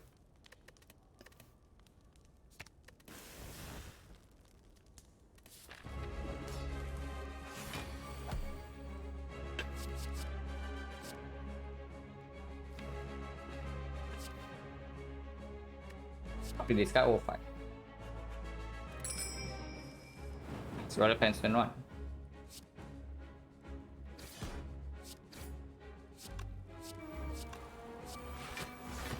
And yeah, we deal like 90 damage turn 1, so our damage really that bad. That's assuming that I do play Massive Staff here though, which maybe I don't, because maybe I just hold Massive Staff defense and have Blade Dance to kill a minion. And then slowly outscale with the Deadly Poison and then New Reese. If not, this is only dealing 30 damage, so it's never enough to kill a minion. That's really probably correct to hold this thing. Yeah, damage scaling acquired, you know?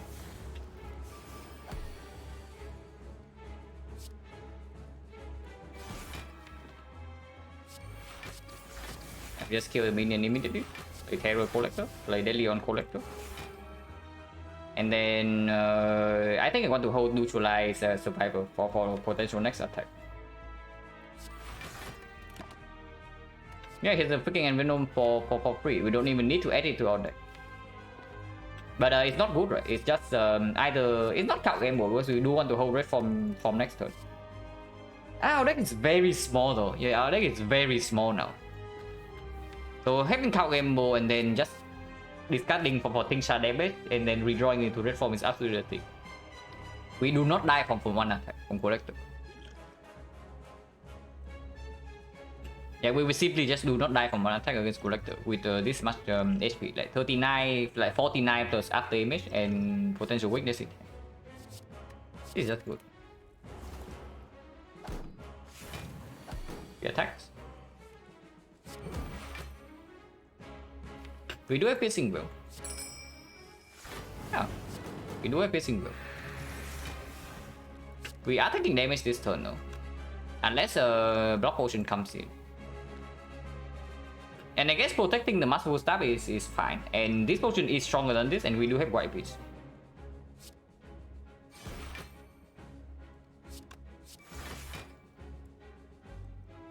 And yeah, this is already fine.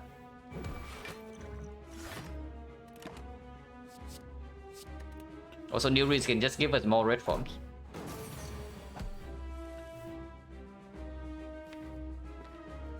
Tingsha killing this would be great. Okay. Doesn't matter. I mean, our damage is also like way more than enough anyway.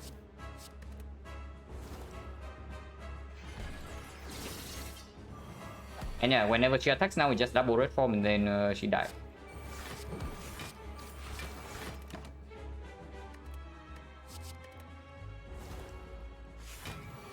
She doesn't even attack.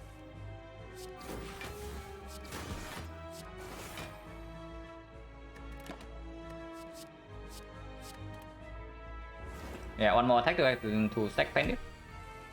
Oh, she attacks now, guys. That's so scary.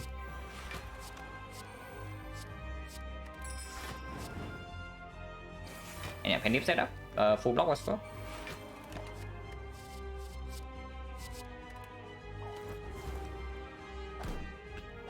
Yeah, even without red form, we just kill this turn and mess up the Penny. So we don't actually even need to red form this fight.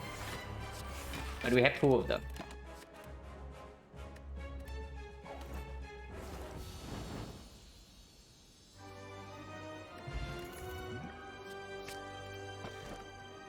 Oh, that's a faster reverse screen.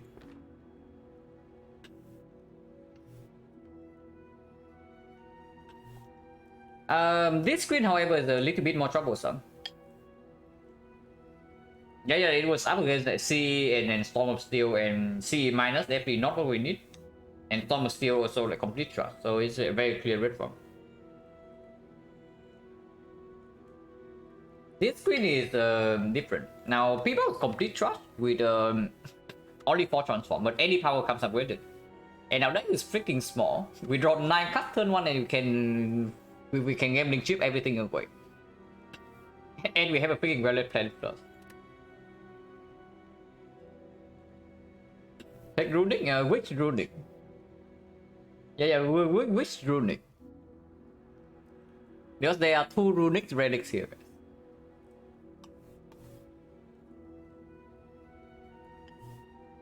It's probably still Pyramid, because this deck like does not actually need 5 energy at the moment.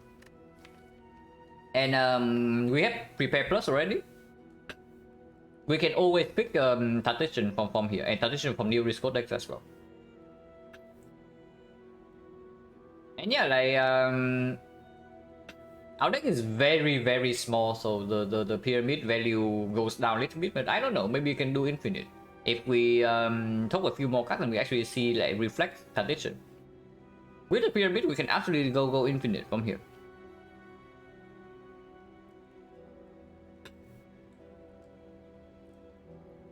The Dome is probably still complete trash, right? Because we only had 2 red forms with no real scaling defense. So if we cannot know exactly when to use a red form, it is extremely awkward. And of course, it makes this thing utter garbage. Okay, maybe not utter garbage, but it's quite bad. And having the Pyramid also allow for... Because the main problem with the Pyramid, without the Pyramid, yeah, we can always draw into these things and we can always deploy weapons early. But afterwards, one of the retain always has to be this thing. So effectively, you have to retain 1.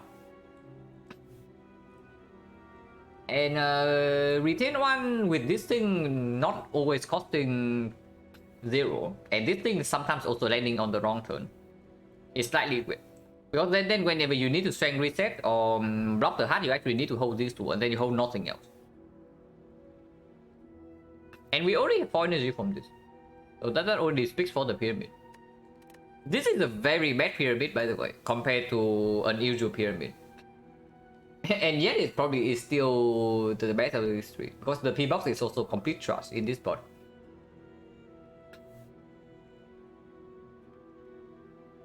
Dome with 2 red form plus? No, 2 is not enough. If you give me 4 red forms, I will happily pick the dome. But only 2 red forms with no pellets, so you cannot negate the dexterity down, and you have no scaling defense other than red form. The dome is still completely awful, because like, when do you play red form then? Do you slam red form the moment you see it? If that's the case, you cannot get 2 you cannot actually get 2 X3 bosses. And then even in the elite fights, if your damage is lacking, then what do you do?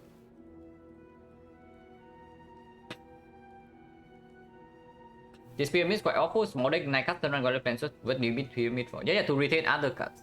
Because if I do not pick pyramid here, what do you want me to pick? Because I do you really think P-box of 4 is the thing. And it's not like pyramid gives me nothing, you know. It makes me not having to play this card, so that immediately saves me 1 energy per fight.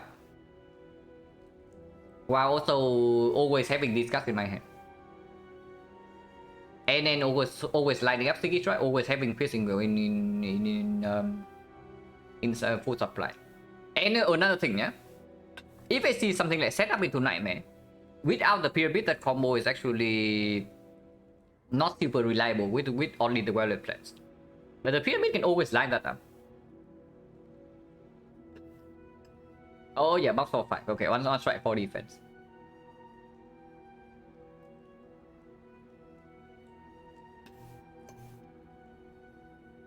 One energy per fight, minus 1 energy per turn. I would skip before clicking dome. I say it right now. I would skip before clicking the dome in this spot because I do not think we need the energy to win. And the dome basically just boosted our chance to actually convert this run.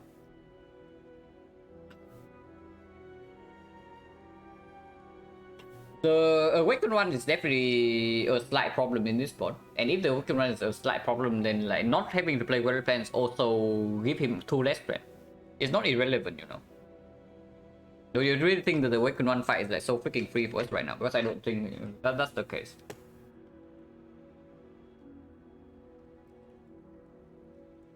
No cover, logistically is low. Why do you want 5 energy? What do you need 5 energy for? We don't have to have freaking cut draw. The only reason you would want 5 energy is if you pick the pyramid. Like, why do you want 5 energy?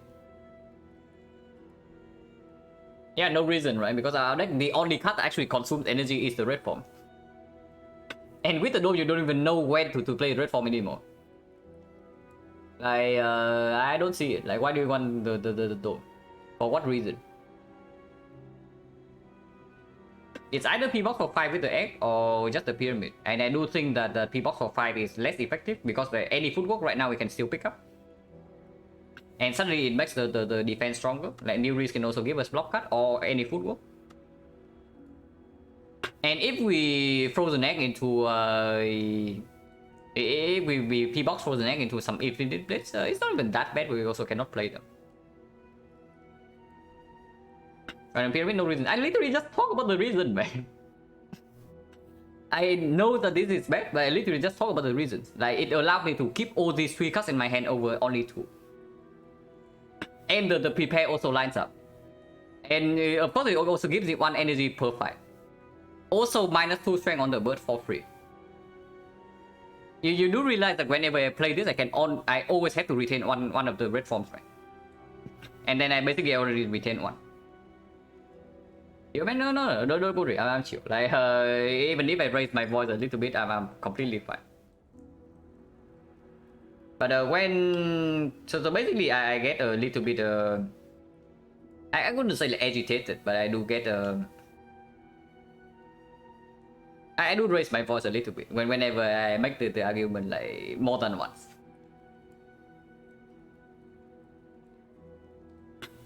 Yeah, okay, chill was to me, okay. Yeah, okay. No energy then have no way to dump your hand? Yeah, I do have a way to dump my hand, like prepare plus right here, new resource flex, and I have the entire act. And I do took away all my base cards.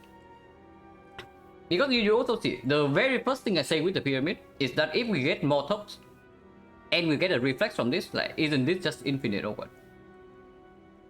Because you... Okay, do you say that pyramid is bad for Watcher because Watcher also has a small deck? Because that's the exact logic you're using right now. It's just not true. Yeah, pyramid also helps us fill our freaking hand, man. If we want to go like near infinite, and we are very close. Like, to be honest, we're not even far away.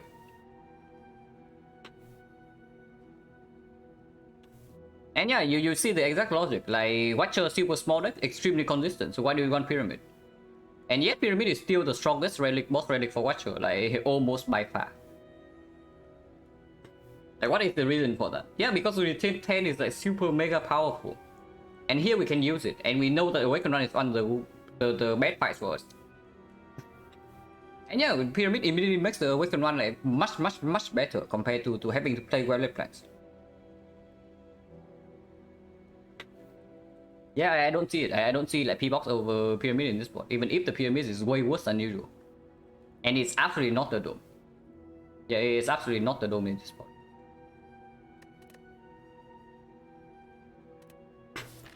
And yeah, you see it right here, the freaking word. So -2 strength immediately for free.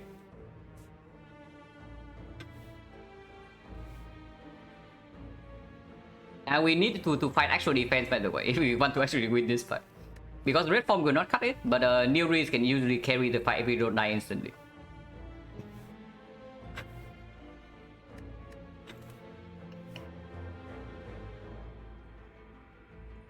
But yeah, that makes the not having to play Gauntlet plans even better, because it just reduces the front load damage you have to face. Remove strike? Yeah, absolutely. I took strike over Gauntlet plans. Right, complete trust. We definitely go to a shop. And if we can only go to 2 elites, then I do want to pass for maximum fires to top more cards. Okay, so first top goes on this. And then I can think about taking...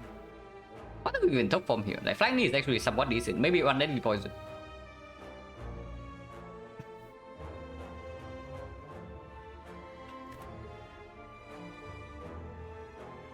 So, 2... We can only go to 2 fires and into 2 elites, right? There's no part with 3 fires, 3 elites. 3 fires, 2 elites. Yeah, if we want to go 3 fires, it's only 1 elite. And I do not think I want to go to fire over elite in this part, because we do need to find actual scaling at some point.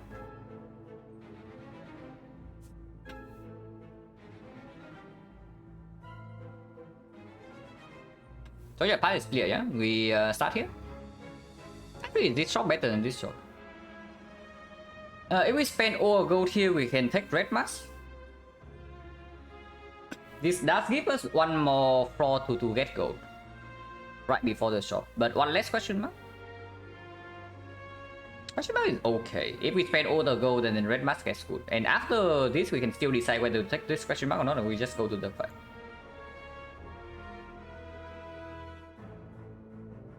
We have to assume worst option, not worst enough, meaningfully at risk. I do think the dome can completely ruin the run. I do not think you can go wrong with P-Box. Yeah, I do not think you can go wrong with P-Box in that spot. And of course, I do not think pyramid is can go wrong either. Otherwise, I would not click the pyramid. But I do think the dome can go insanely badly. Like you have no idea. Because you see, yeah, if this deck becomes a deck that is not able to kill the hut in 6 turns, do you really want to carry a deck like this into the hut with the dome? Because I honestly don't think so, right? Like, the moment you fail to land physical, you only lose 1 cycle. So basically, you cut down your time in the hard fight from 9 turns to 6 turns. Just by picking the dome. 50% of the time. And that makes no sense.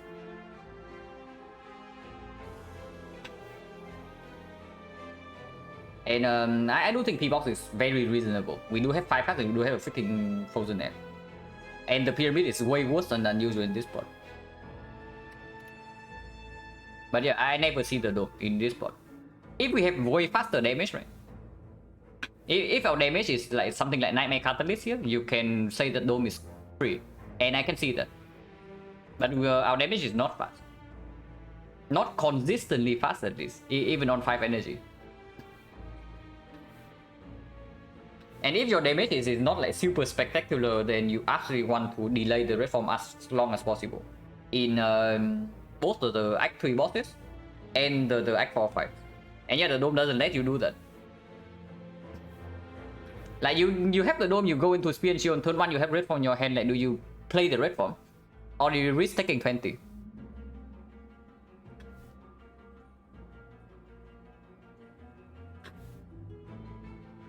Yeah, we go to Suzu. Yeah, absolutely. I did say, yeah, I did say that P box and pyramid is very close in that spot, and I do not think that you can go wrong with either of those.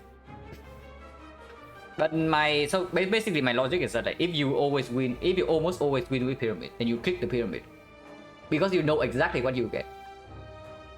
The P box is definitely has a higher ceiling, but if it completely bricks you, suddenly you are in a way worse spot compared to this. So if the run is so freaking strong that you have no risk whatsoever, then why put yourself at risk? Yeah, like, not really, right?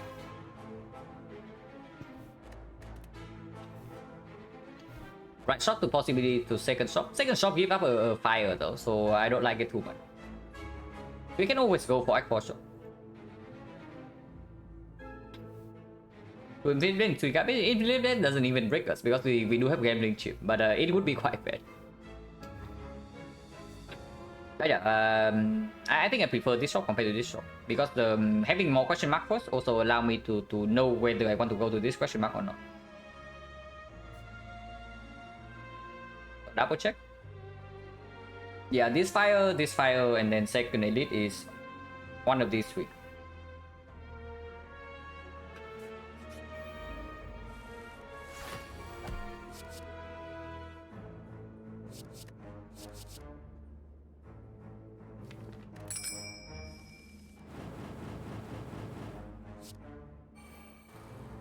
Not possible to set up penny from here, yeah?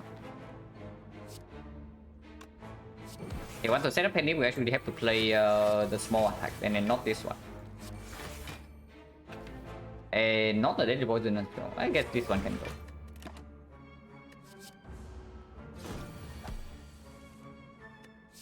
Man, this deals 6 damage as well.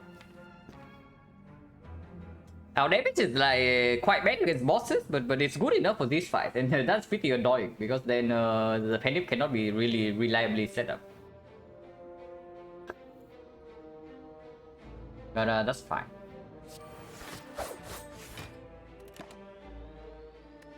And I deal 13. Why is it so much, man? This guy is at 18 already, so flying knee plus whatever attack will kill, so we cannot actually pick anything. Ah, strike. Oh my god, maybe I should not take the strike to set up pendant. Okay, that's probably stupid.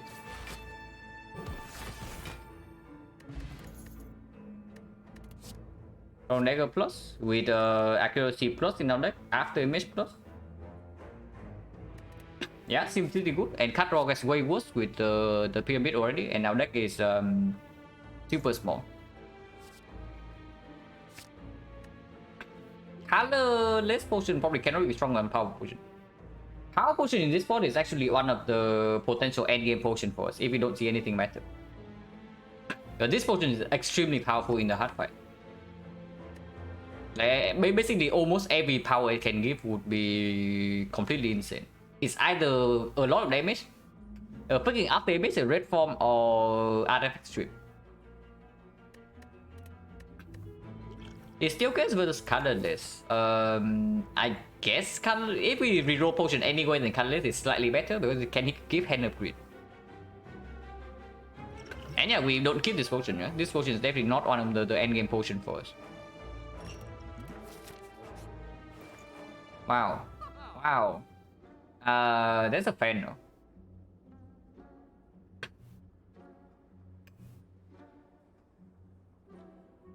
Panache plus, not interested if we are already not too good in the Awakened one fight. Ornamental fan, I do see good instinct. And if we have not seen like reflex or energy source from here, then we can quickly abandon the freaking infinite plan, even if we are fairly close.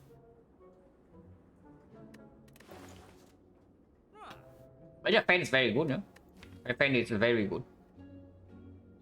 And we do not actually go to a shop for the rest of this side. If we spend all gold here, of course red must pickable. So can we spend all gold? We can, actually we don't have enough gold. Ah, we do. This is exactly 299. So then we can buy this. It's 490, and we are left with 6 gold. And yeah, we are left with 6 gold. So we go here and take the red mask for free. That sounds pretty good.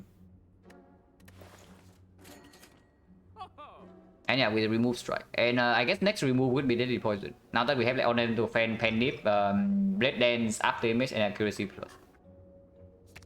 But this goes first. And this is very good.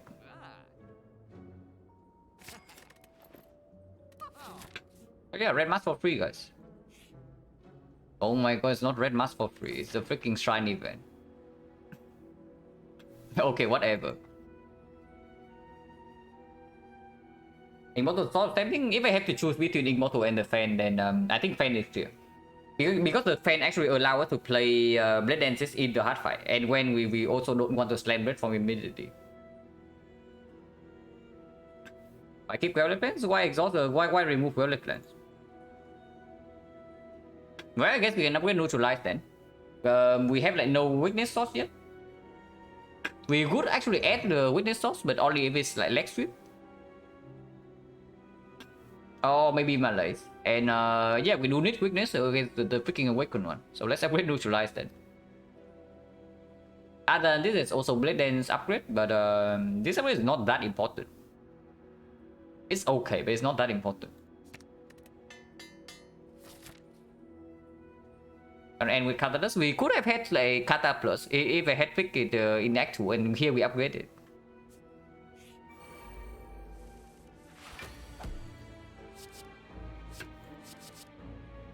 It's okay.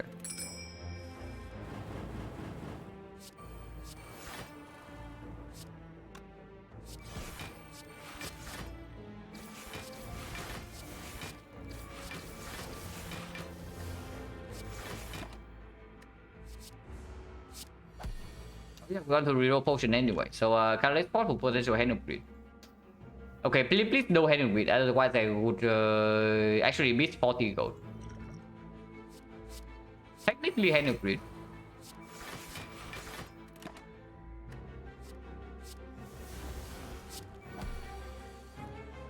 Okay, no hand upgrade.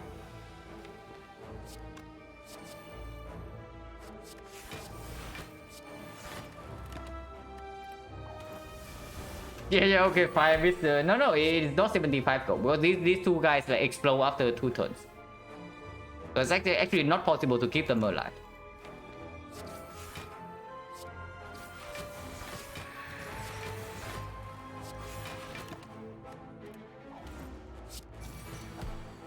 Okay, no hand upgrade.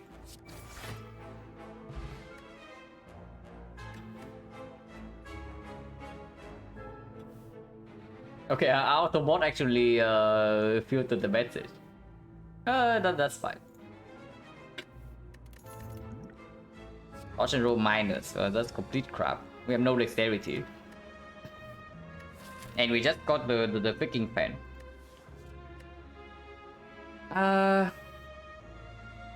Yeah, not really, right?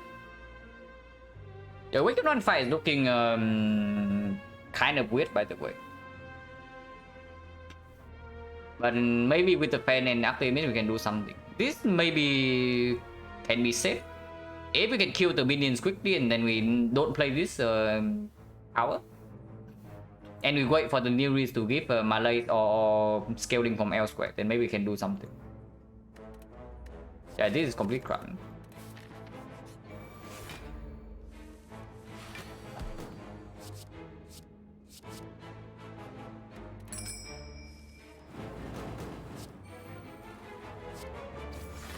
We do have deadly poison for this guy.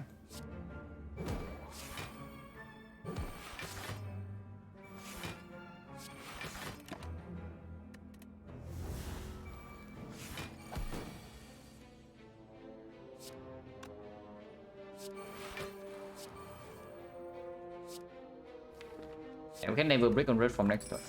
Not that we need it anyway, because I think we just killed this guy beforehand. Yeah, before that happened.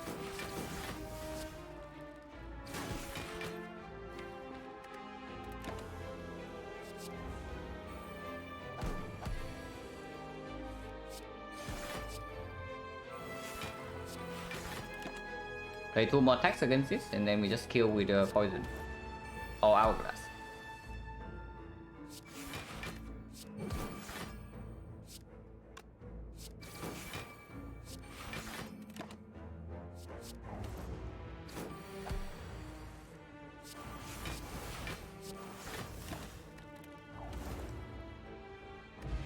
SM Steel is not good. Second piercing will or second clone negro plus. Well, second clone negro plus blocks for quite a lot, I have to say. This block for 6, it blocks for 3 more cards, so that's already 9 blocks with the after image, and with this it blocks for another like almost 3. So this blocks for like almost 12 in one card. But yeah, also deals a lot of damage. Second piercing with pyramid is good, but for now not entirely necessary. And then still it doesn't make a difference, right? I guess it sometimes saves HP, and this doesn't save HP.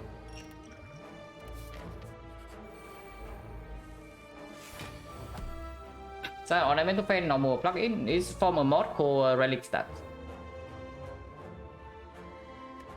It does show you like some a few additional things for each relic.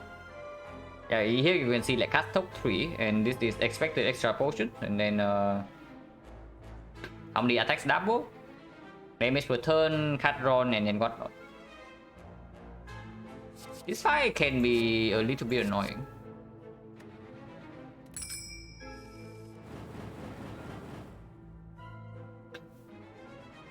It's probably fine.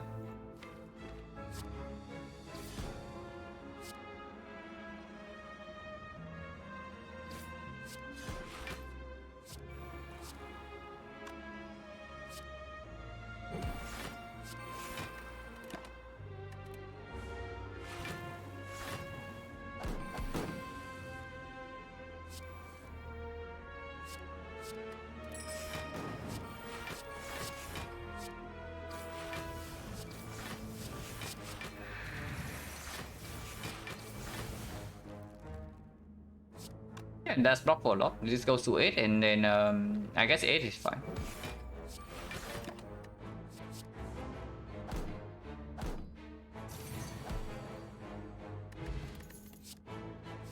Leg sweep, a weak chain.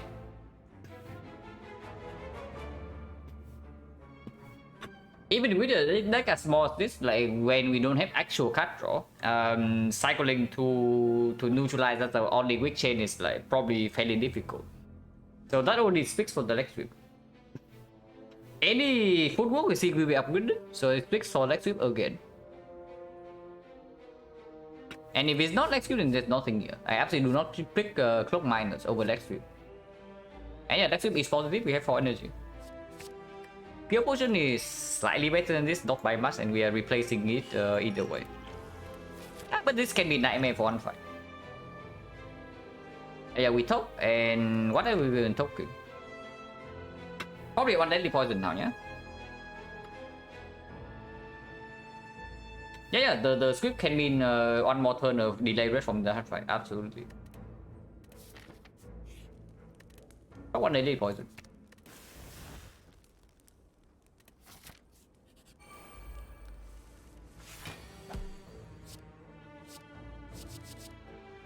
I keep this around.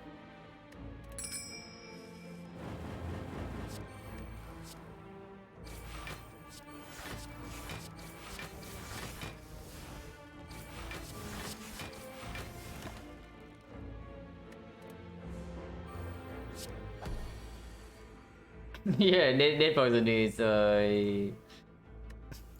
not exactly the best card.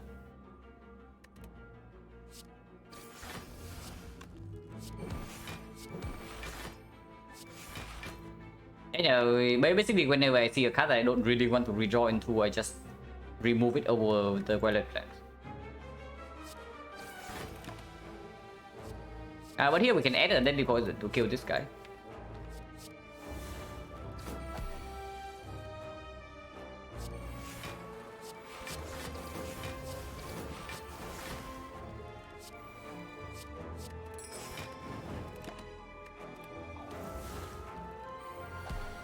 Yeah, Newport is okay.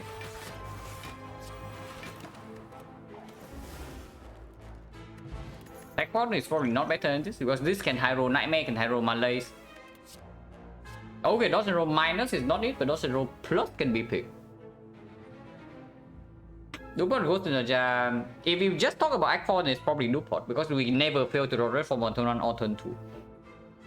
And if I have Newport in the potion belt, I can just slam red from immediately. Because I do think 9 turns is enough. 6 turns might not be enough, but I do think 9 turns will be enough. Yeah, this is absolutely pickable. It's probably just good.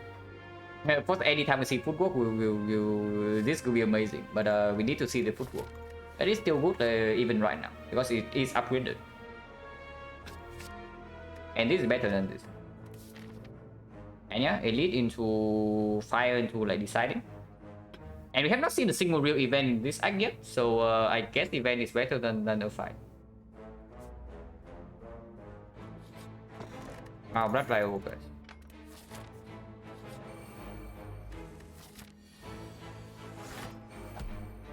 Atomancer.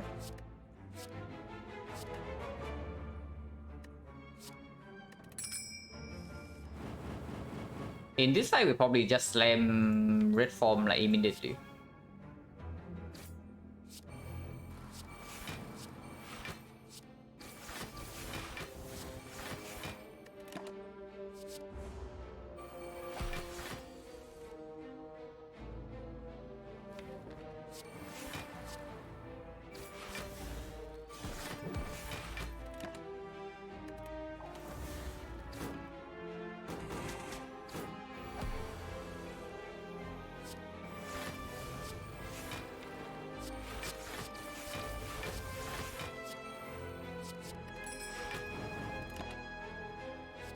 Well, 1 turn too late.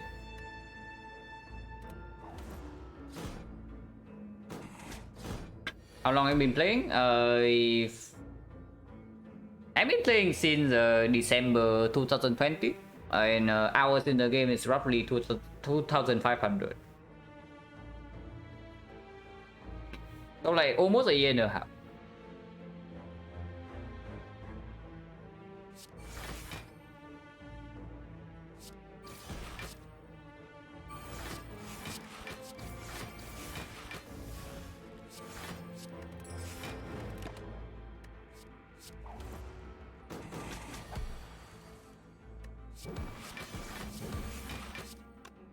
Oh, that's skills anyway, so we just skill now.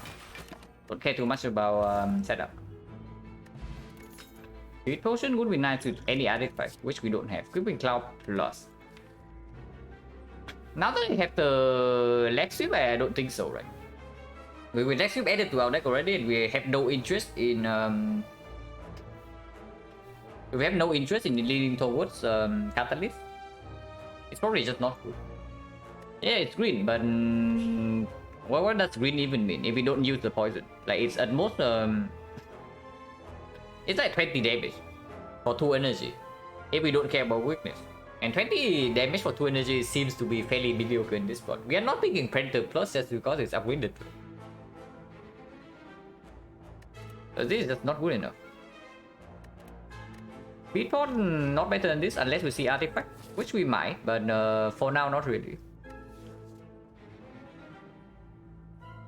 For the back one attack, flying needs performing. Yeah, flying need is one of the attacks you don't really remove in the late game because the energy can sometimes play. The main problem with this thing is that it just has it's kind of bad in early game. It is the main problem. It's an early game attack that is also fairly bad in early game. So it's not very appealing to pick up in that one. But yeah, it's good. Like if it's not good, I would have removed this over Deadly Poison already because this thing at least strips artifact. This thing can strip artifact. Like this thing, if the energy doesn't play, then it goes nowhere. But yeah, I'm not interested in any of these. I think I recall first. I do recall first in case I see maybe a Giria or Shovel. Then I would do that over top in this deck.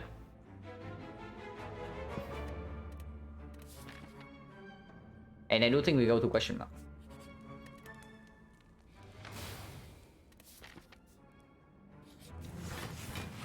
People joggle. They are probably fairly pissed. Okay, they are not actually pissed.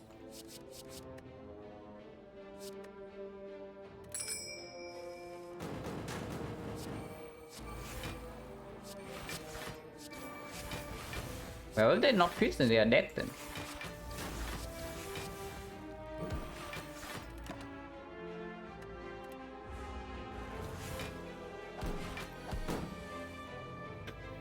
Energy is playing mid deck with no transition, no concentration, not 5 energy. Yeah, sometimes it allows us to play red form and something else.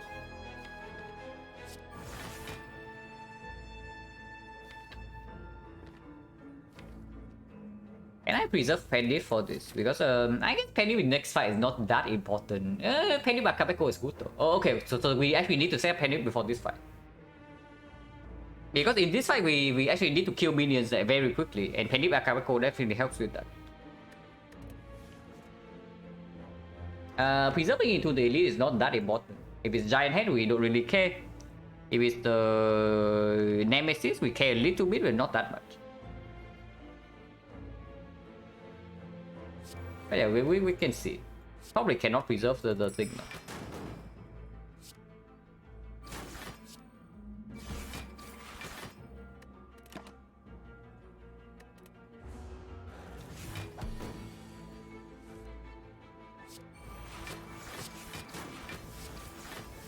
Yeah, we can increase it again. Just by a little bit. 7's fine. People trash burst. Burst minus is not that good, but burst pyramid like value goes up. Burst with dodge and roll value goes up. Burst with clone dagger plus. Burst with red dance is really weird, but yeah, burst catalyst plus, guys. We could have had like 2 catalysts with 2 deadly poison and the burst right now with the pyramid. But yeah, burst still absolutely positive. And can play with this skill potion for one fight. This potion is not better than this. Yeah. Let's not do this. Upgrade Oka. Well, would have been nice if we had 3 catalysts. We could have had 3 catalysts. Upgrade O does make us that give us like 3 dexterity immediately. So it definitely improves our deck against Awakened One. And we do have gambling chip, mega prep, so we can never break with the pyramid. It's strong, right? It is really strong. Yeah, honestly, it's really strong. We were scared of like not blocking enough for the Awakened One. The upgrade O is just the way to go here. If we don't need the rare relics. Unless you tell me the damage output is not good enough for the heart if we take the upgrade O.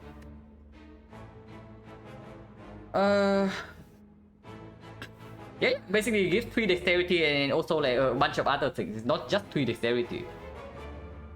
Like damage increase a little bit, and the exception upgrade is this thing. Like this upgrade is absolutely phenomenal. And yeah, what kind of rare rating do we even care about anyway? Like tough bandages only works for 1 turn. Tungsten Rod is cute and all, but Tungsten Rod doesn't help us into Awakened One. And against the heart, we don't need it. It's just good, right? The amount of the bloom here. And we even have one piercing gun to strength reset against Time Eater, so nothing can even go super wrong there. Yeah, we never break on turn 1, we have Anchor and we have Pyramid afterwards.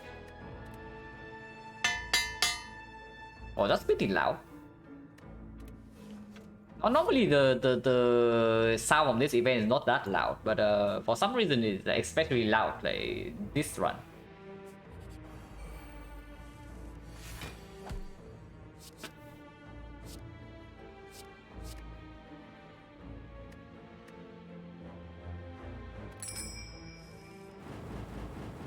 They're not drawing to the things that we can go off.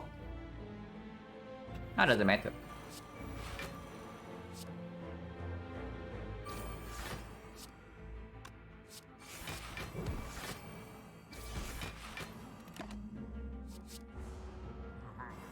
Probably bug move upgrade deal with. I mean, bug move is already broken enough. Probably don't need to make it stronger.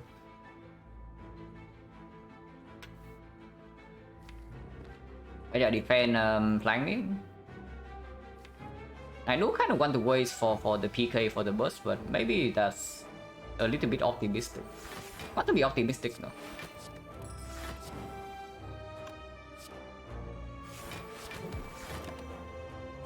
Oh. I guess we can just do that then.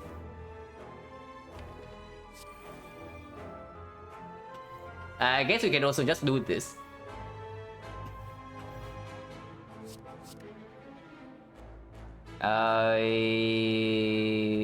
Yeah, I guess we go with that. And discard this then.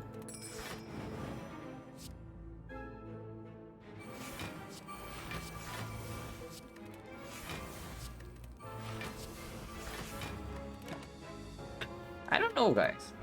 We are probably intangible in this fight.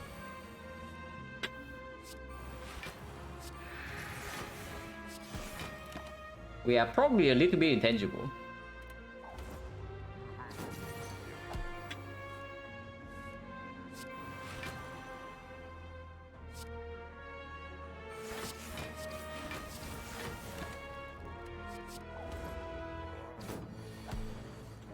Please skip bullet time. Yeah, otherwise we will be here for a while.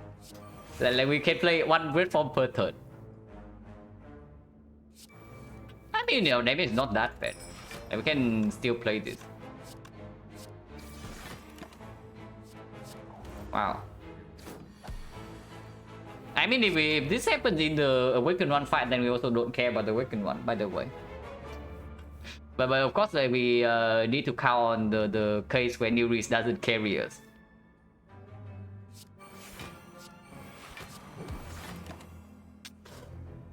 It just keeps coming, it never stops. And I have to click it. It just doesn't stop it, but I cannot stop clicking it, guys. Not sure they're positive. Yeah, they're definitely not positive. But I just have to keep clicking. I cannot help it. I really cannot help it, guys. It's an addiction problem. Okay, maybe we want poison now to lift Penip on 9, because Penip does need to go to 9 for the Awakened One. This deals 3 damage.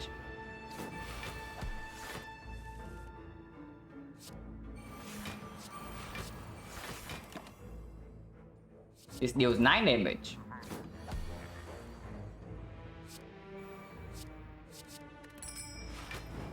And let's just play 2 red form. Holy crap, concentrate is so good. These do not deal damage, but sometimes deals damage, but not really. I think my late for fun. Burst deadly poison.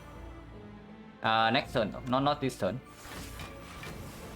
3 damage.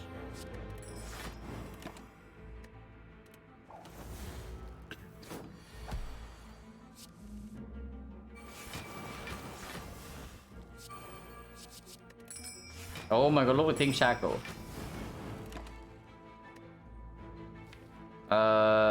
Yeah.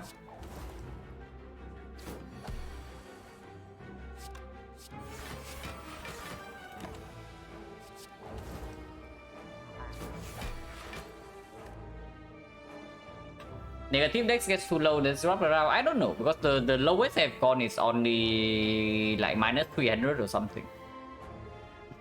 And that's definitely not enough for the game to overflow.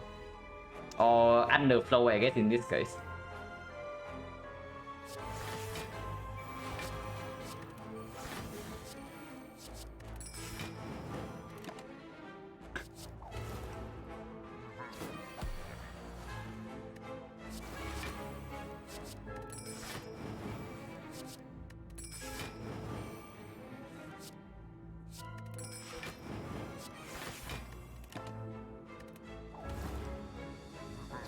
Okay, he's dead.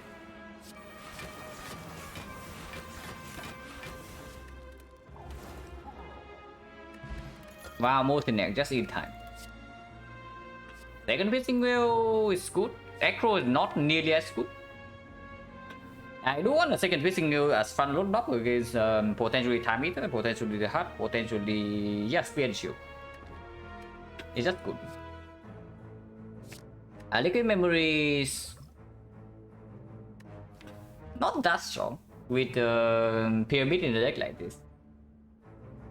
Sometimes can combo with the gambling chip to give us 3 energy, but that's about it. I don't think skill potion is slightly stronger with a deck like this. Maybe you can spear and shield the memories in a red form is stronger, but yeah, probably not red.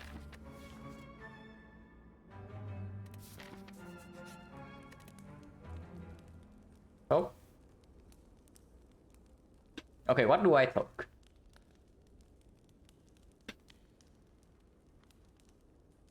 Yeah, good question, because I actually don't know. Like, what do I actually talk from this deck?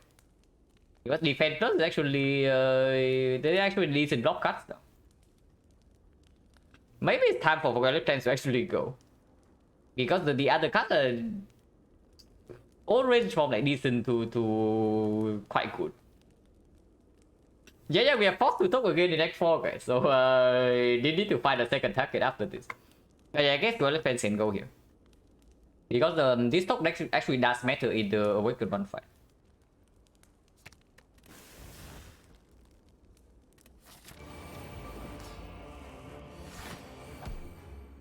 So do I play after image or not? The answer is most definitely yes.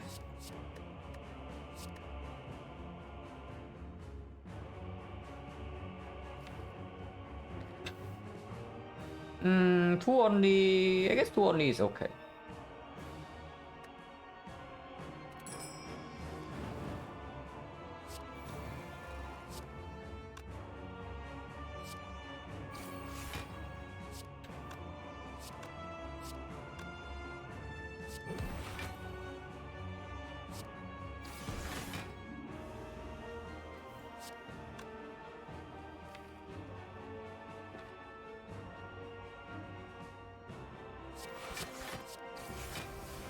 Leave this around for unblock next turn. Oh. Well, I guess bird fight is over. Man, that was very short-lived. Like the trend bird. For one turn. Maybe we take some damage next turn. But it was fairly short-lived. Dodge and roll this turn, so I can actually do dodge and roll into burst malaise, like immediately.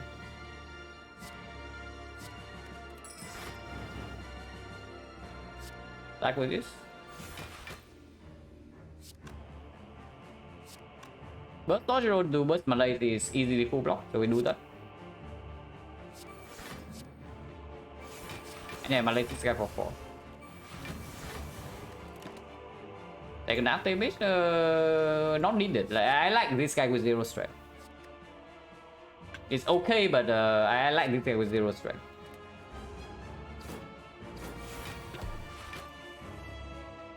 So if this guy has 0 strength right now, we don't even need piercing to anymore, so we can always like, exhaust all of them. Yeah, we exhaust all the whales.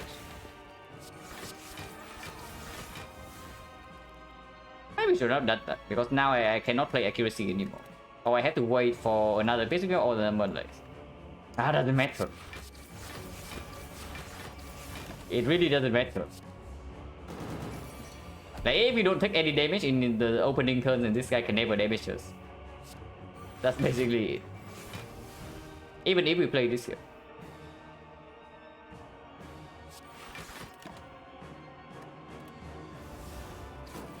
Maybe I should just play it. Because otherwise the hand also gets clocked a little bit. And like 2 strength or whatever, right?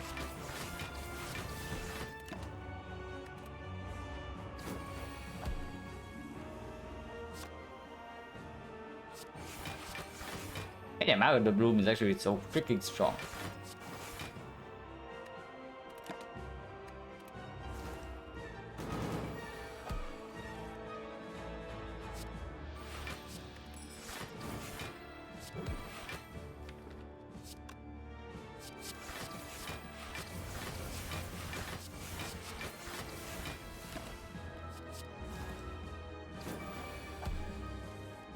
Yeah, I guess this guy has a 0 strength. Can save my late for second half. I don't care too much about that. But we can do that. Because we can always do a single dodge and roll to burst Malay's second half with good instinct. And that's basically a full block. I guess we can do that thing.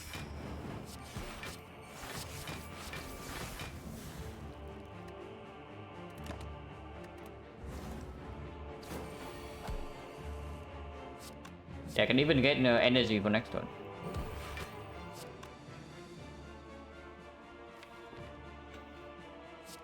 I dodge and roll now into killing. Seems good.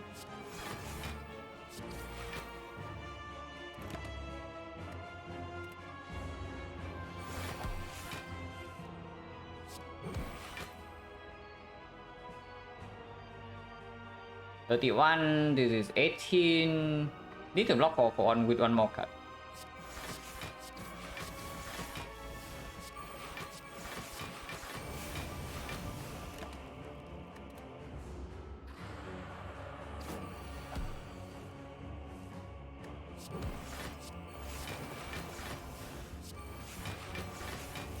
This guy seems a little bit wicked.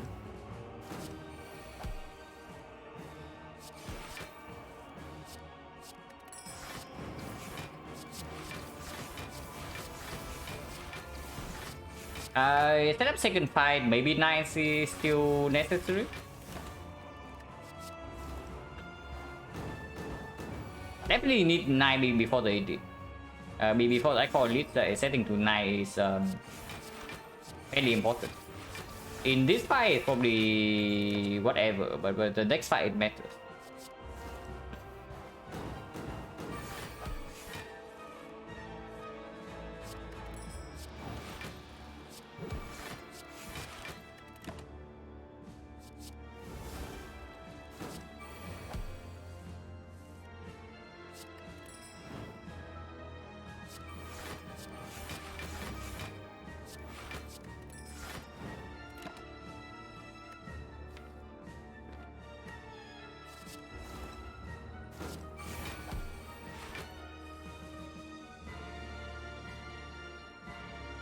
Four attacks, 24, 56.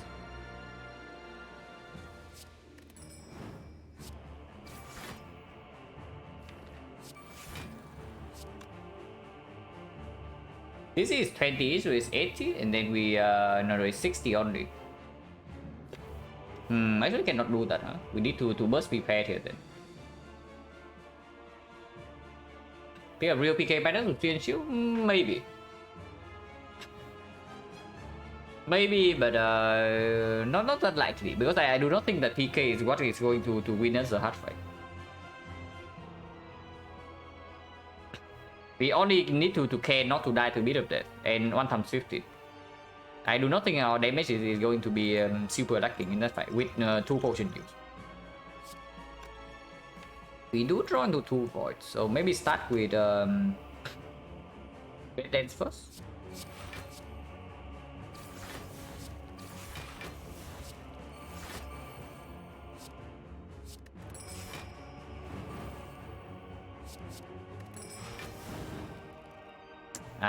Cannot kill.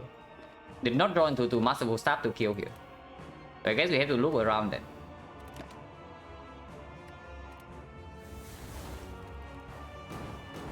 But that's gonna take a while. Because he does take 6 damage every turn and also 8 damage from poison, so he's healing very slowly.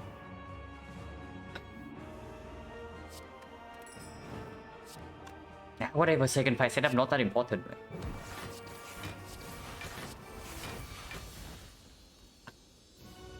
We only need to care about it. Like, yeah, double damage in this fight, not exactly what we care about. We care about resetting strength. And I don't play Blade Dance Plus, but every other card can be played. Another piece is still in the deck, so we can leave this alone. Any poison? We got voided, so we got 0 energy. The only battle attack was a kill on that turn. The thing I was slightly worried about is that if we do not kill him exactly on the PK turn, and we try to drag it out with like deadly poison and try to chip him down that way, then there are also 2 ships in my hand and a bunch of attacks that I can only get rid of like one of the time. So at some point I might be forced to kill with a lower dim number, but I guess they cannot be that much worse than 2, right? Doesn't matter much anyway in this fight.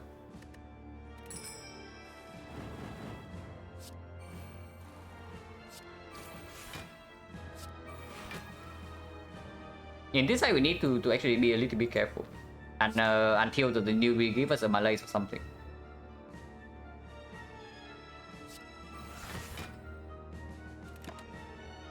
This would also do. Defensive scaling will be the best, but the offensive scaling is fine too. Ooh, debuff. Okay, the debuff is a real problem. The debuff is a real problem because if next turn is the multi-hit, we can easily block, but the big hit we can actually cannot block to fail.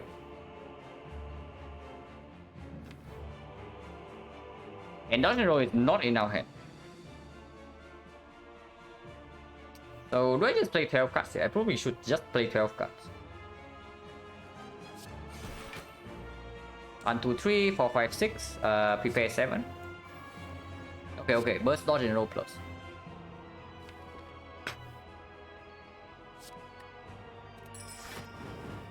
One, two, three, 4, 5, 6. Nothing red for clock, 10 points of accuracy. Not yet, right? We don't have PK, we don't have terror, so our damage is actually not that fast in this fight. When we cannot really play all our ships with the burst as well.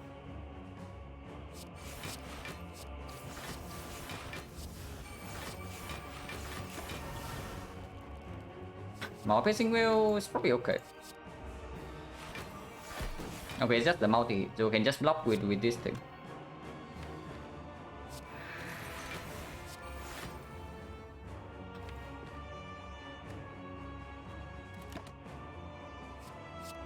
Okay, got some damage.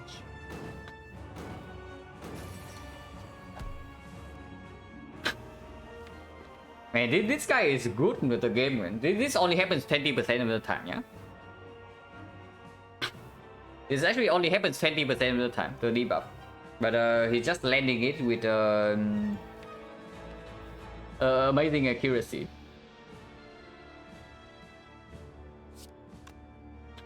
And yeah, next time we are not attacking, so PK makes no sense. I do want to have hand space to draw to neutralize guarantee, so I do play 2 cards here. Which probably says Last Night over Clone Dagger.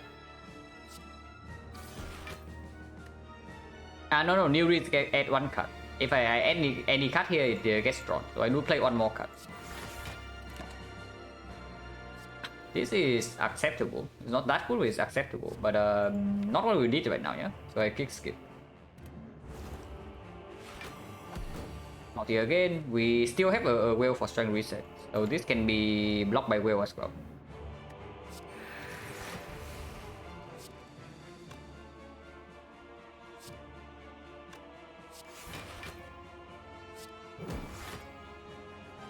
I do want to play 4 cards.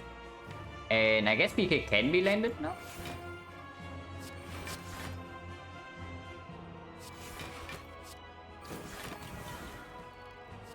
Blur is okay, but not good enough.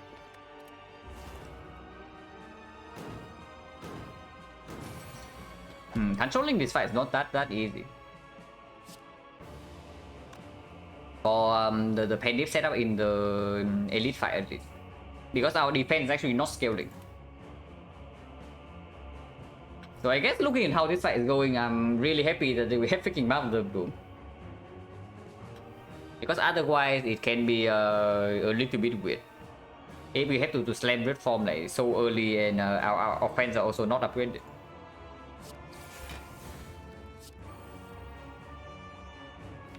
This is never played though, not this turn.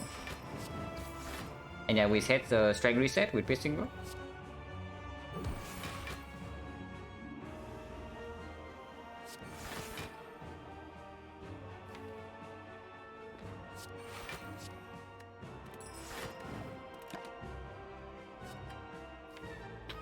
Doppelganger is probably good.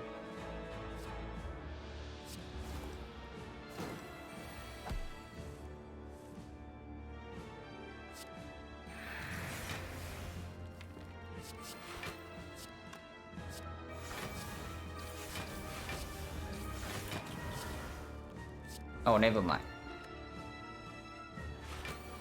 Oh, just in time for the doppelganger turn, I guess. So I guess this fight is under control. Took the new risk a while, but it came through in the end. Not that we need to do this from here, because this guy has 0 strength and we have like both accuracies in play already. But this is just like extra safety, yeah, to set up this thing. We can even burst it. Yeah, let's just burst it.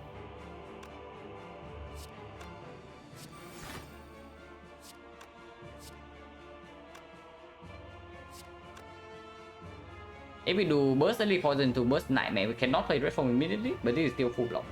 We do have enough energy for that.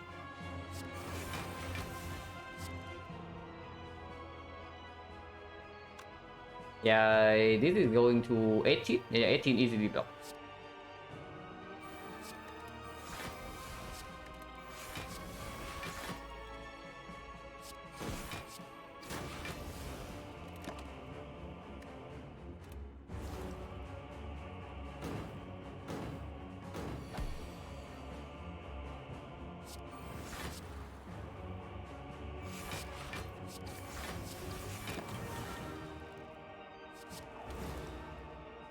I think no. If we only have intangible and nothing else, this guy can actually deal damage to us.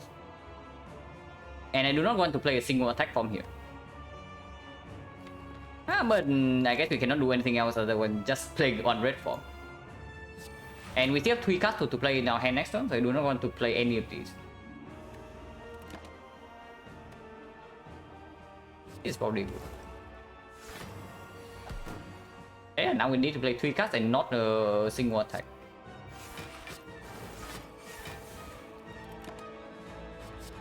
Hopefully it doesn't... Oh my god, he's doing it, guys. But we can still play 3 cards. And not a single attack.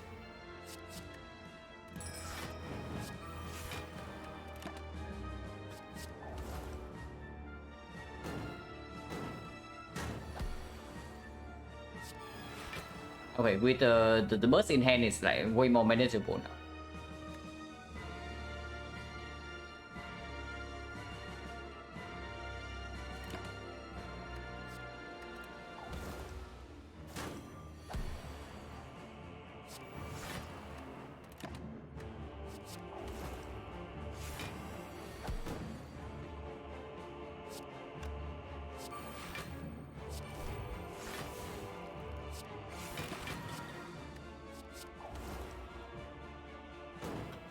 And yeah, we preserve this and we do not lose a single point of HP.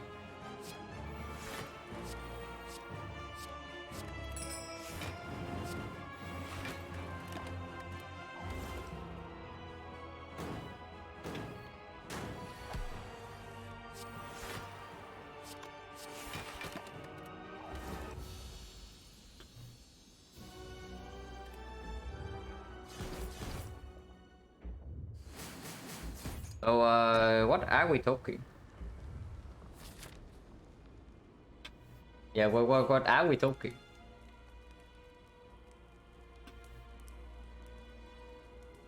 It's probably Sticky Strike, right? Or is it like Masterful Staff? Sticky Strike does play a lot on turn 1. Deadly Poison is good against the heart. Glass Knife does play on turn 1 as well. Not that good, but turn 1 with Pendiv Akabeko, this thing is dealing 80 damage. Yeah, 80 damage turn 1 against the elite quite good. Especially in that fight, I think. In the elite fight, I do think that we have to play this like fairly early on. Yeah, talking Sticky with no tools. We can just top 1 defend, I guess. I do not think we actually need like this many defense in the hard fight because we do play this relatively quickly. Like first cycle we block, but we don't actually need all of these block cards to block the hard. First cycle we block with maybe dodge and roll, maybe weakness into piercing will, and then second cycle with red form, and then we go in from there. And at that point we also do not want to draw into a single defense because yeah, we are on a clock and then we just want to draw attacks. Sticky does play front load damage on turn 1, and that's not insignificant damage either. So I don't really want to talk this over defense. Biggest risk hand clock? I don't know, is the biggest risk hand clock? Because I do not need to hold both red forms. I can always discard one red form, and then if I only have one red form in my hand, I don't think we can actually get clock on 4 energy. Sticky doesn't play it that much. I can also see that. The Sticky definitely doesn't play as much after turn 1. Everything else can still play. But in the hard fight, the thing that actually clocks our hand is this garbage. So maybe it's this. Maybe it's actually this, right? Because turn 1 Sticky Strike comes for free anyway. Anytime we have Prepare in our hand, this comes for free. But after a few turns in the hard fight, if we don't slam red from first cycle, this thing is going to be costing a freaking billion. And then it cannot even be played when we need to rush damage. Into Spear and Shield with Pendant Akabeko setup on turn 1, this doesn't even work with Pendant Akabeko because it does only 1 hit, and I want to draw into like last knife first. Yeah, it's just this, right?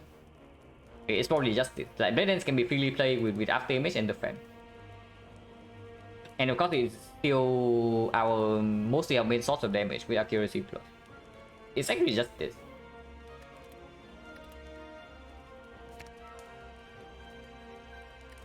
Yeah, we haven't taken damage, but we will take damage in the heart if we want to preserve red form. Flowers okay. These potions not the best. Can take card remove, can take toolbox. And take the Fumes Plus if we care about that, which I don't think I do. What can toolbox be? Apotheosis completely useless. Oh yeah, what can toolbox be? I mean, Panic Button is good, but that's about it, right? Dash Echoes, like, no, not necessary. We only need to block 1 cycle in the heart like normally. And we had 2 Piercing Girls for that. Sadistic Nature, we don't really have consistent poison source. Panache, way less damage than Accuracy Plus. Yeah, I don't see it. Like, what can the toolbox be? Because I don't really see anything that's actually good. Trip is good. The trip is okay. But yeah, not a lot of hits, right? On the other hand, the flower is just solid. Good Instinct backflip, Good Instinct minus in this spot when they only need to block 1 cycle. I don't see it because in the Spear and Shield we also need to rush damage. I think we can actually never block Spear and Shield like legitly. And if that's the case, then we just pop red form and then go in. I don't see backflip. At least not without the happy flower. If we have the flower, then I can see backflip. But we don't. It probably is just the flower.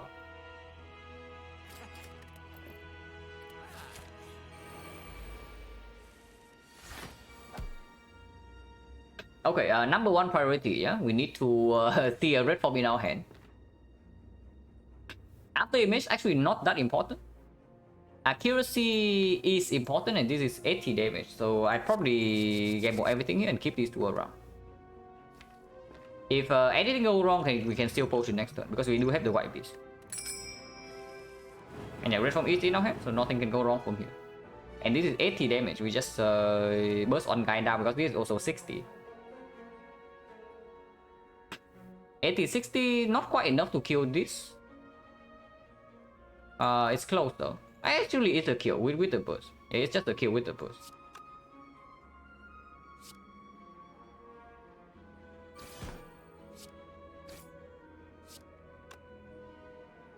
Next turn though, not this turn.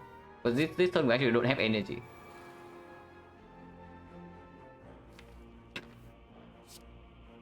So Blade Dance to full block, and then next turn we can do whatever the hell we want.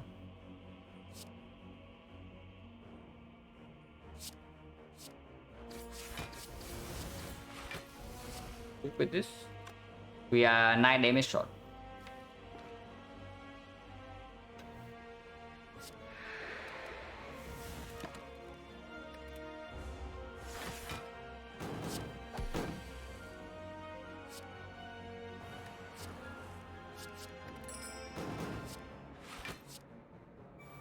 Wait. Okay, never mind me, guys. Never mind me. It doesn't matter, but that's funny. No risk. We just think we just red form and then we win the fight in 6 turns. Well doesn't matter into this guy, and this guy is dead already. So well is just breaking our draw. And yeah, of course I do not want to have 2 more burns in my deck. Thank you very much. I do not want to redraw to this garbage. Storm of Steel. Our setup is more important than Pendim. And we don't actually have the freedom in this fight to choose what we want.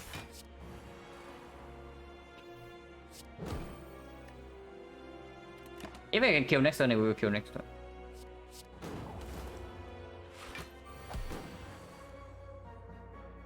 How much damage is this? 1, 2, 3, 4, 5, 6, 7, 8, 9. 27 plus 81, right? So we are 6 damage off. Yeah, we were 6 damage off of killing this. This is actually this positive damage. It sacrificed 1 slot for 18. But 1 slot is only 12, so we get plus 6 from here. Okay, so 1, 2, 3, 4, and then we can always refill hand with this. Okay, so this is definitely a kill then.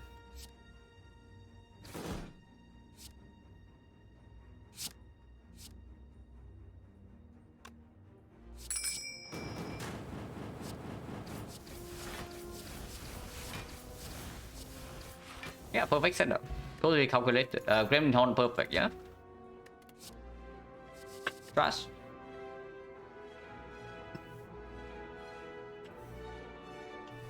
Fear Potion. Further Skill Potion. Skill Potion can be Nightmare, can be Terror, can be any poison. Catalyst also actually quite good, even Catalyst minus, because we do have Burst Plus now. Yeah, it has to be better than Fear, yeah. So the Skill Potion.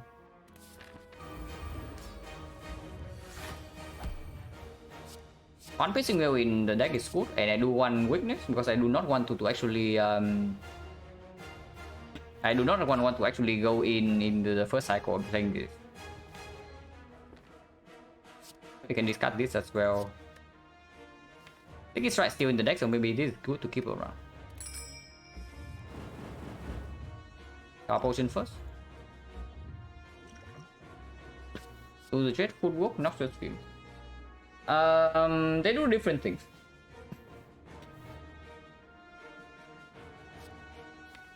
The best card in our spot right now is probably... It's probably to the trade, right? This is 3 damage per turn. And it does draw back faster into our damage. And then we do only have like maybe 9 turns in this fight.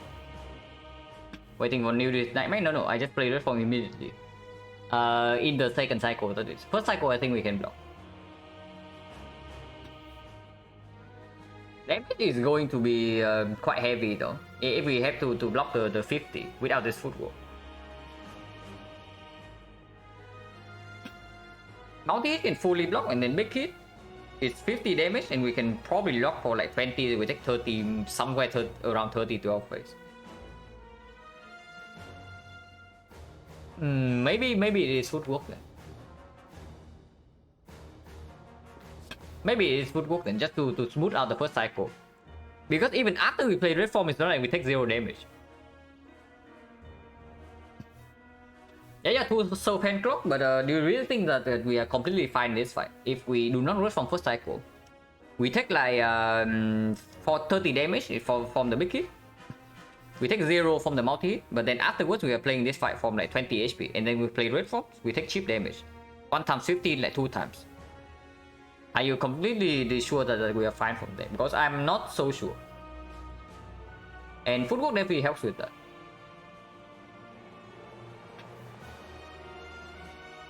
Yeah, footwork is just better, right? I do not think our damage is actually that low. That we would need this thing to deal the damage necessary. If we can Nightmare after image, it's absolutely phenomenal. I take Nightmare after image before Nightmare red form. Well, for multi in second and third, 1 hit only. So maybe we can block 15. Maybe we can block another 15, but we still need to artifact strip. So second cycle, I don't think we can ever block with the will. I can start with this and then pop this skill potion right away. If it's Nightmare, we can go in with burst Nightmare after image into burst Nightmare red form, and that wins the fight.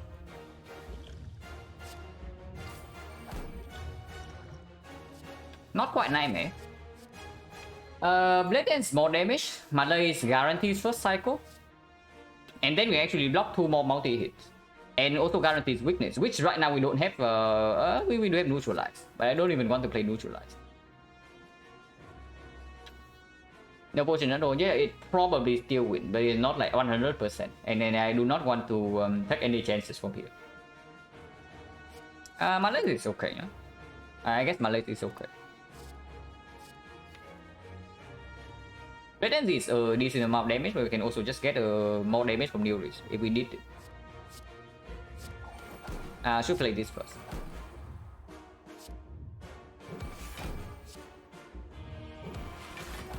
How can my legs for 3?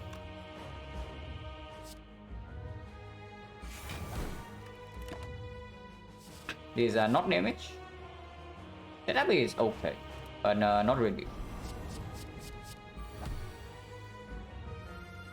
Yeah, it's 47 here. So you see, yeah, without the footwork, we would actually take a lot of damage here. The line is next one is 0 damage, so we don't need to burst dodge and roll.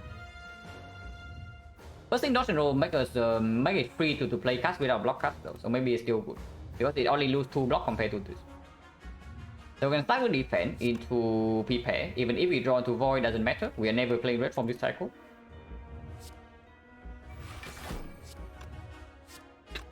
And if I draw into leg sweep, I want to burst that over maybe survivor or dodge and roll.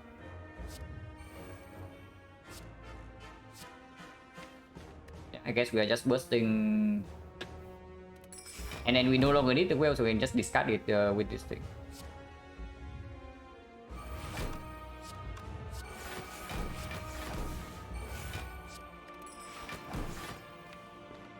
And I do think we want to deal damage next turn, so we keep these things in hand. And yeah, the footwork blocks for like 10 this turn, and we are still taking. We were still taking 18. So we would have taken like 28 without the footwork. Underblade Dance is okay. It's okay to pick up now.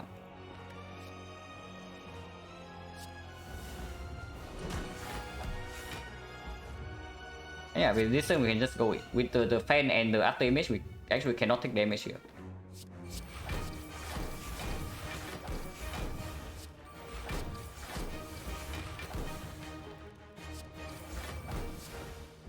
And can nip this without when we are not wicked, but doesn't really matter. But cards are not exactly super free to play next turn either. We want to force the reshuffle with this. Okay, we cannot force reshuffle.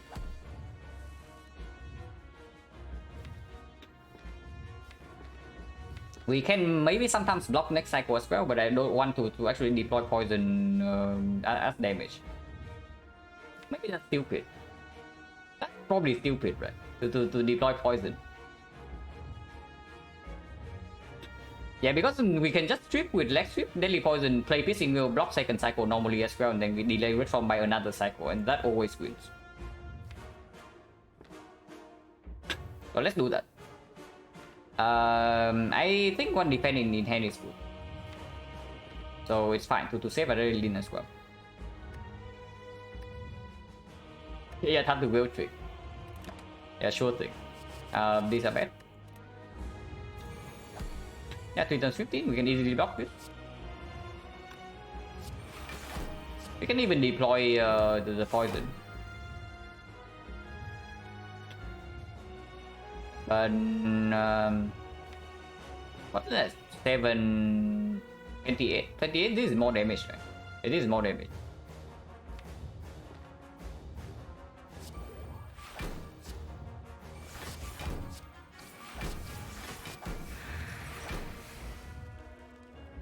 And we just block next to normally.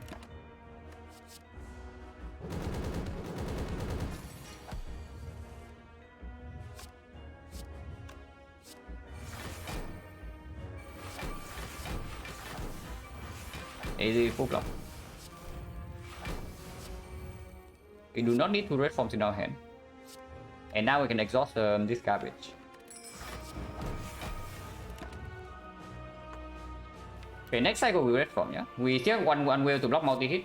Big hit we probably red form when BF is 3. Does that make sense? No. I click Advento. I do click the Advento. This is still okay.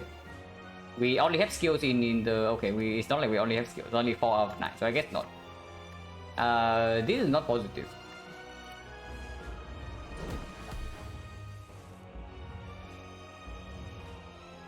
They're not even drawn to the freaking Advento.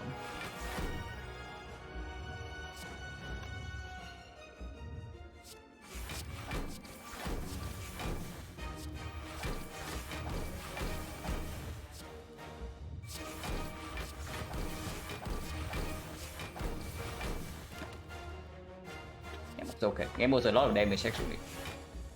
And yeah, we don't even need to do it this turn yet. Do it next turn. Okay, wrong. Not wrong order. Correct order. Here's a Pips as well. Totally unnecessary. If not outright bad. We still do not need to red from this turn. Man, football actually makes this deck block quite a lot, I guess. I mean, I probably just want to do red form right now to make my life easier from here, you know. But let's just do it.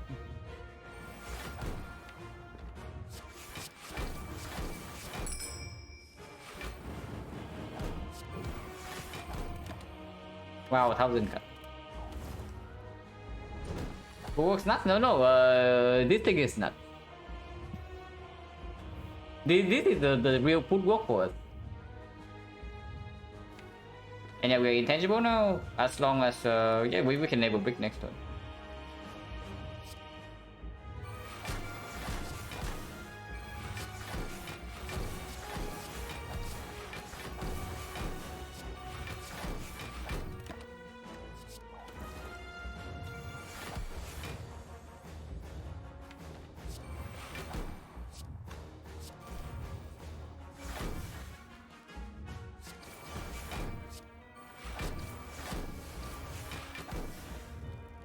Save this for next turn. Nah, doesn't.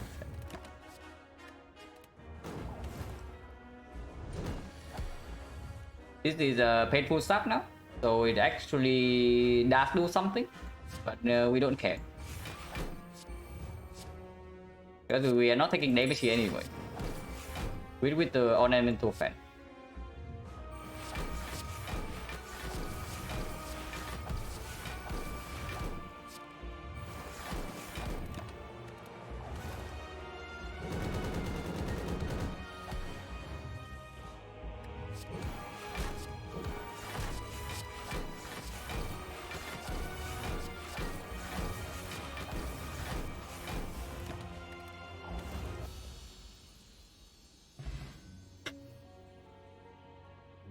So today the reverse order, I guess. Second run fairly chill, first run like super brutal. So the spy got is like priorities backwards today. But yeah, this one super chill. After Act 1 and this.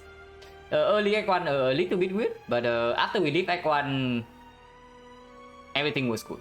And yeah, the taking the relic from Donut event into this thing, of course, like carried the entire early game. 2 more runs? Yeah, probably not.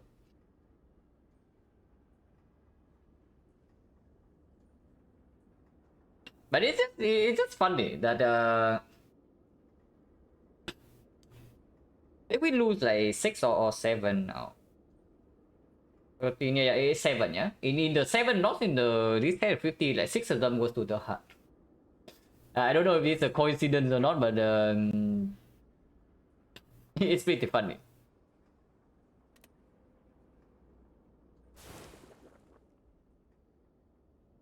How are we doing actually? It was like 37 13, so it's like 23 7. Yeah, not quite 80%. If we okay, so basically if we did not throw the Necronomicon run, it would actually be 24 and 6 and it's perfect 80%. But yeah, the Necronomicon run happened and it's actually like 23 7 now. But it's fine, it's fine. Definitely playing up to par at least. Percentage higher or lower than expecting? I mean, I know it's lower. I know it is lower than what I can do, but have to live with the throw sometimes, you know. And I do think we are slightly low rolling in this set. Not the first set. The first set, the 74% is basically just freaking throwing. But this 50, we are definitely low rolling a little bit. Just a little bit. Specifically in Act 4 order, I guess. Percent of losing to HUD compared to the rest of the deck? Yeah, absolutely. Like, I died to the HUD more than in this set of games. Like, it has only been, how many runs? It's 30, yeah? Exactly 30 runs. I died to the HUD more than in these 30 runs compared to 150 runs before that combined. So it's definitely not a normal occurrence. Well, good thing I only died to the HUD apparently, so I guess we never died to Act 1, Act 2, and Act 3 bosses.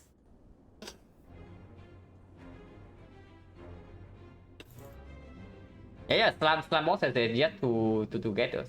He got closer sometimes. At Hexa? No. The only death to Hexa so far on stream was because I did not count damage before the peace fight.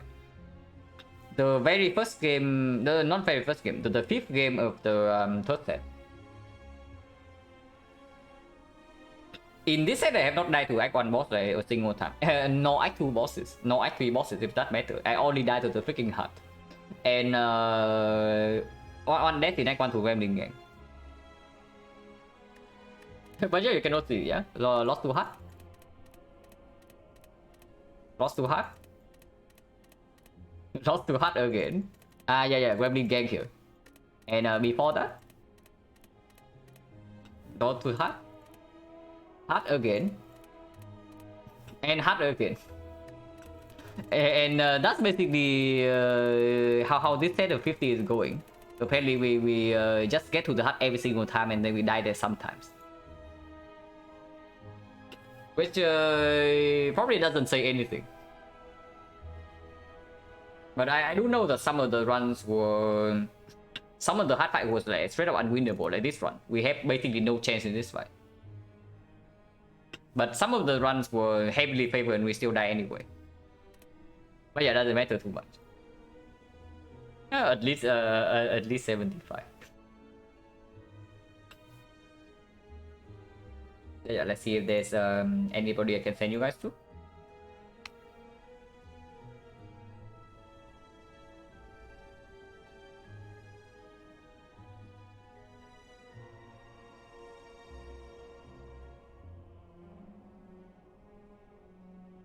I'll send you guys to Terrence.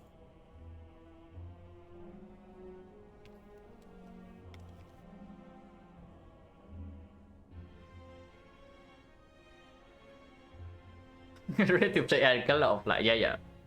Not only Ironclad, I basically play like not quite rotating, but I play whatever I feel like off stream.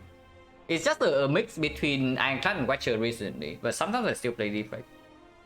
Not really Silent though. Like I don't exactly play a lot of Silent off stream anymore. But yeah, other characters like still very fun.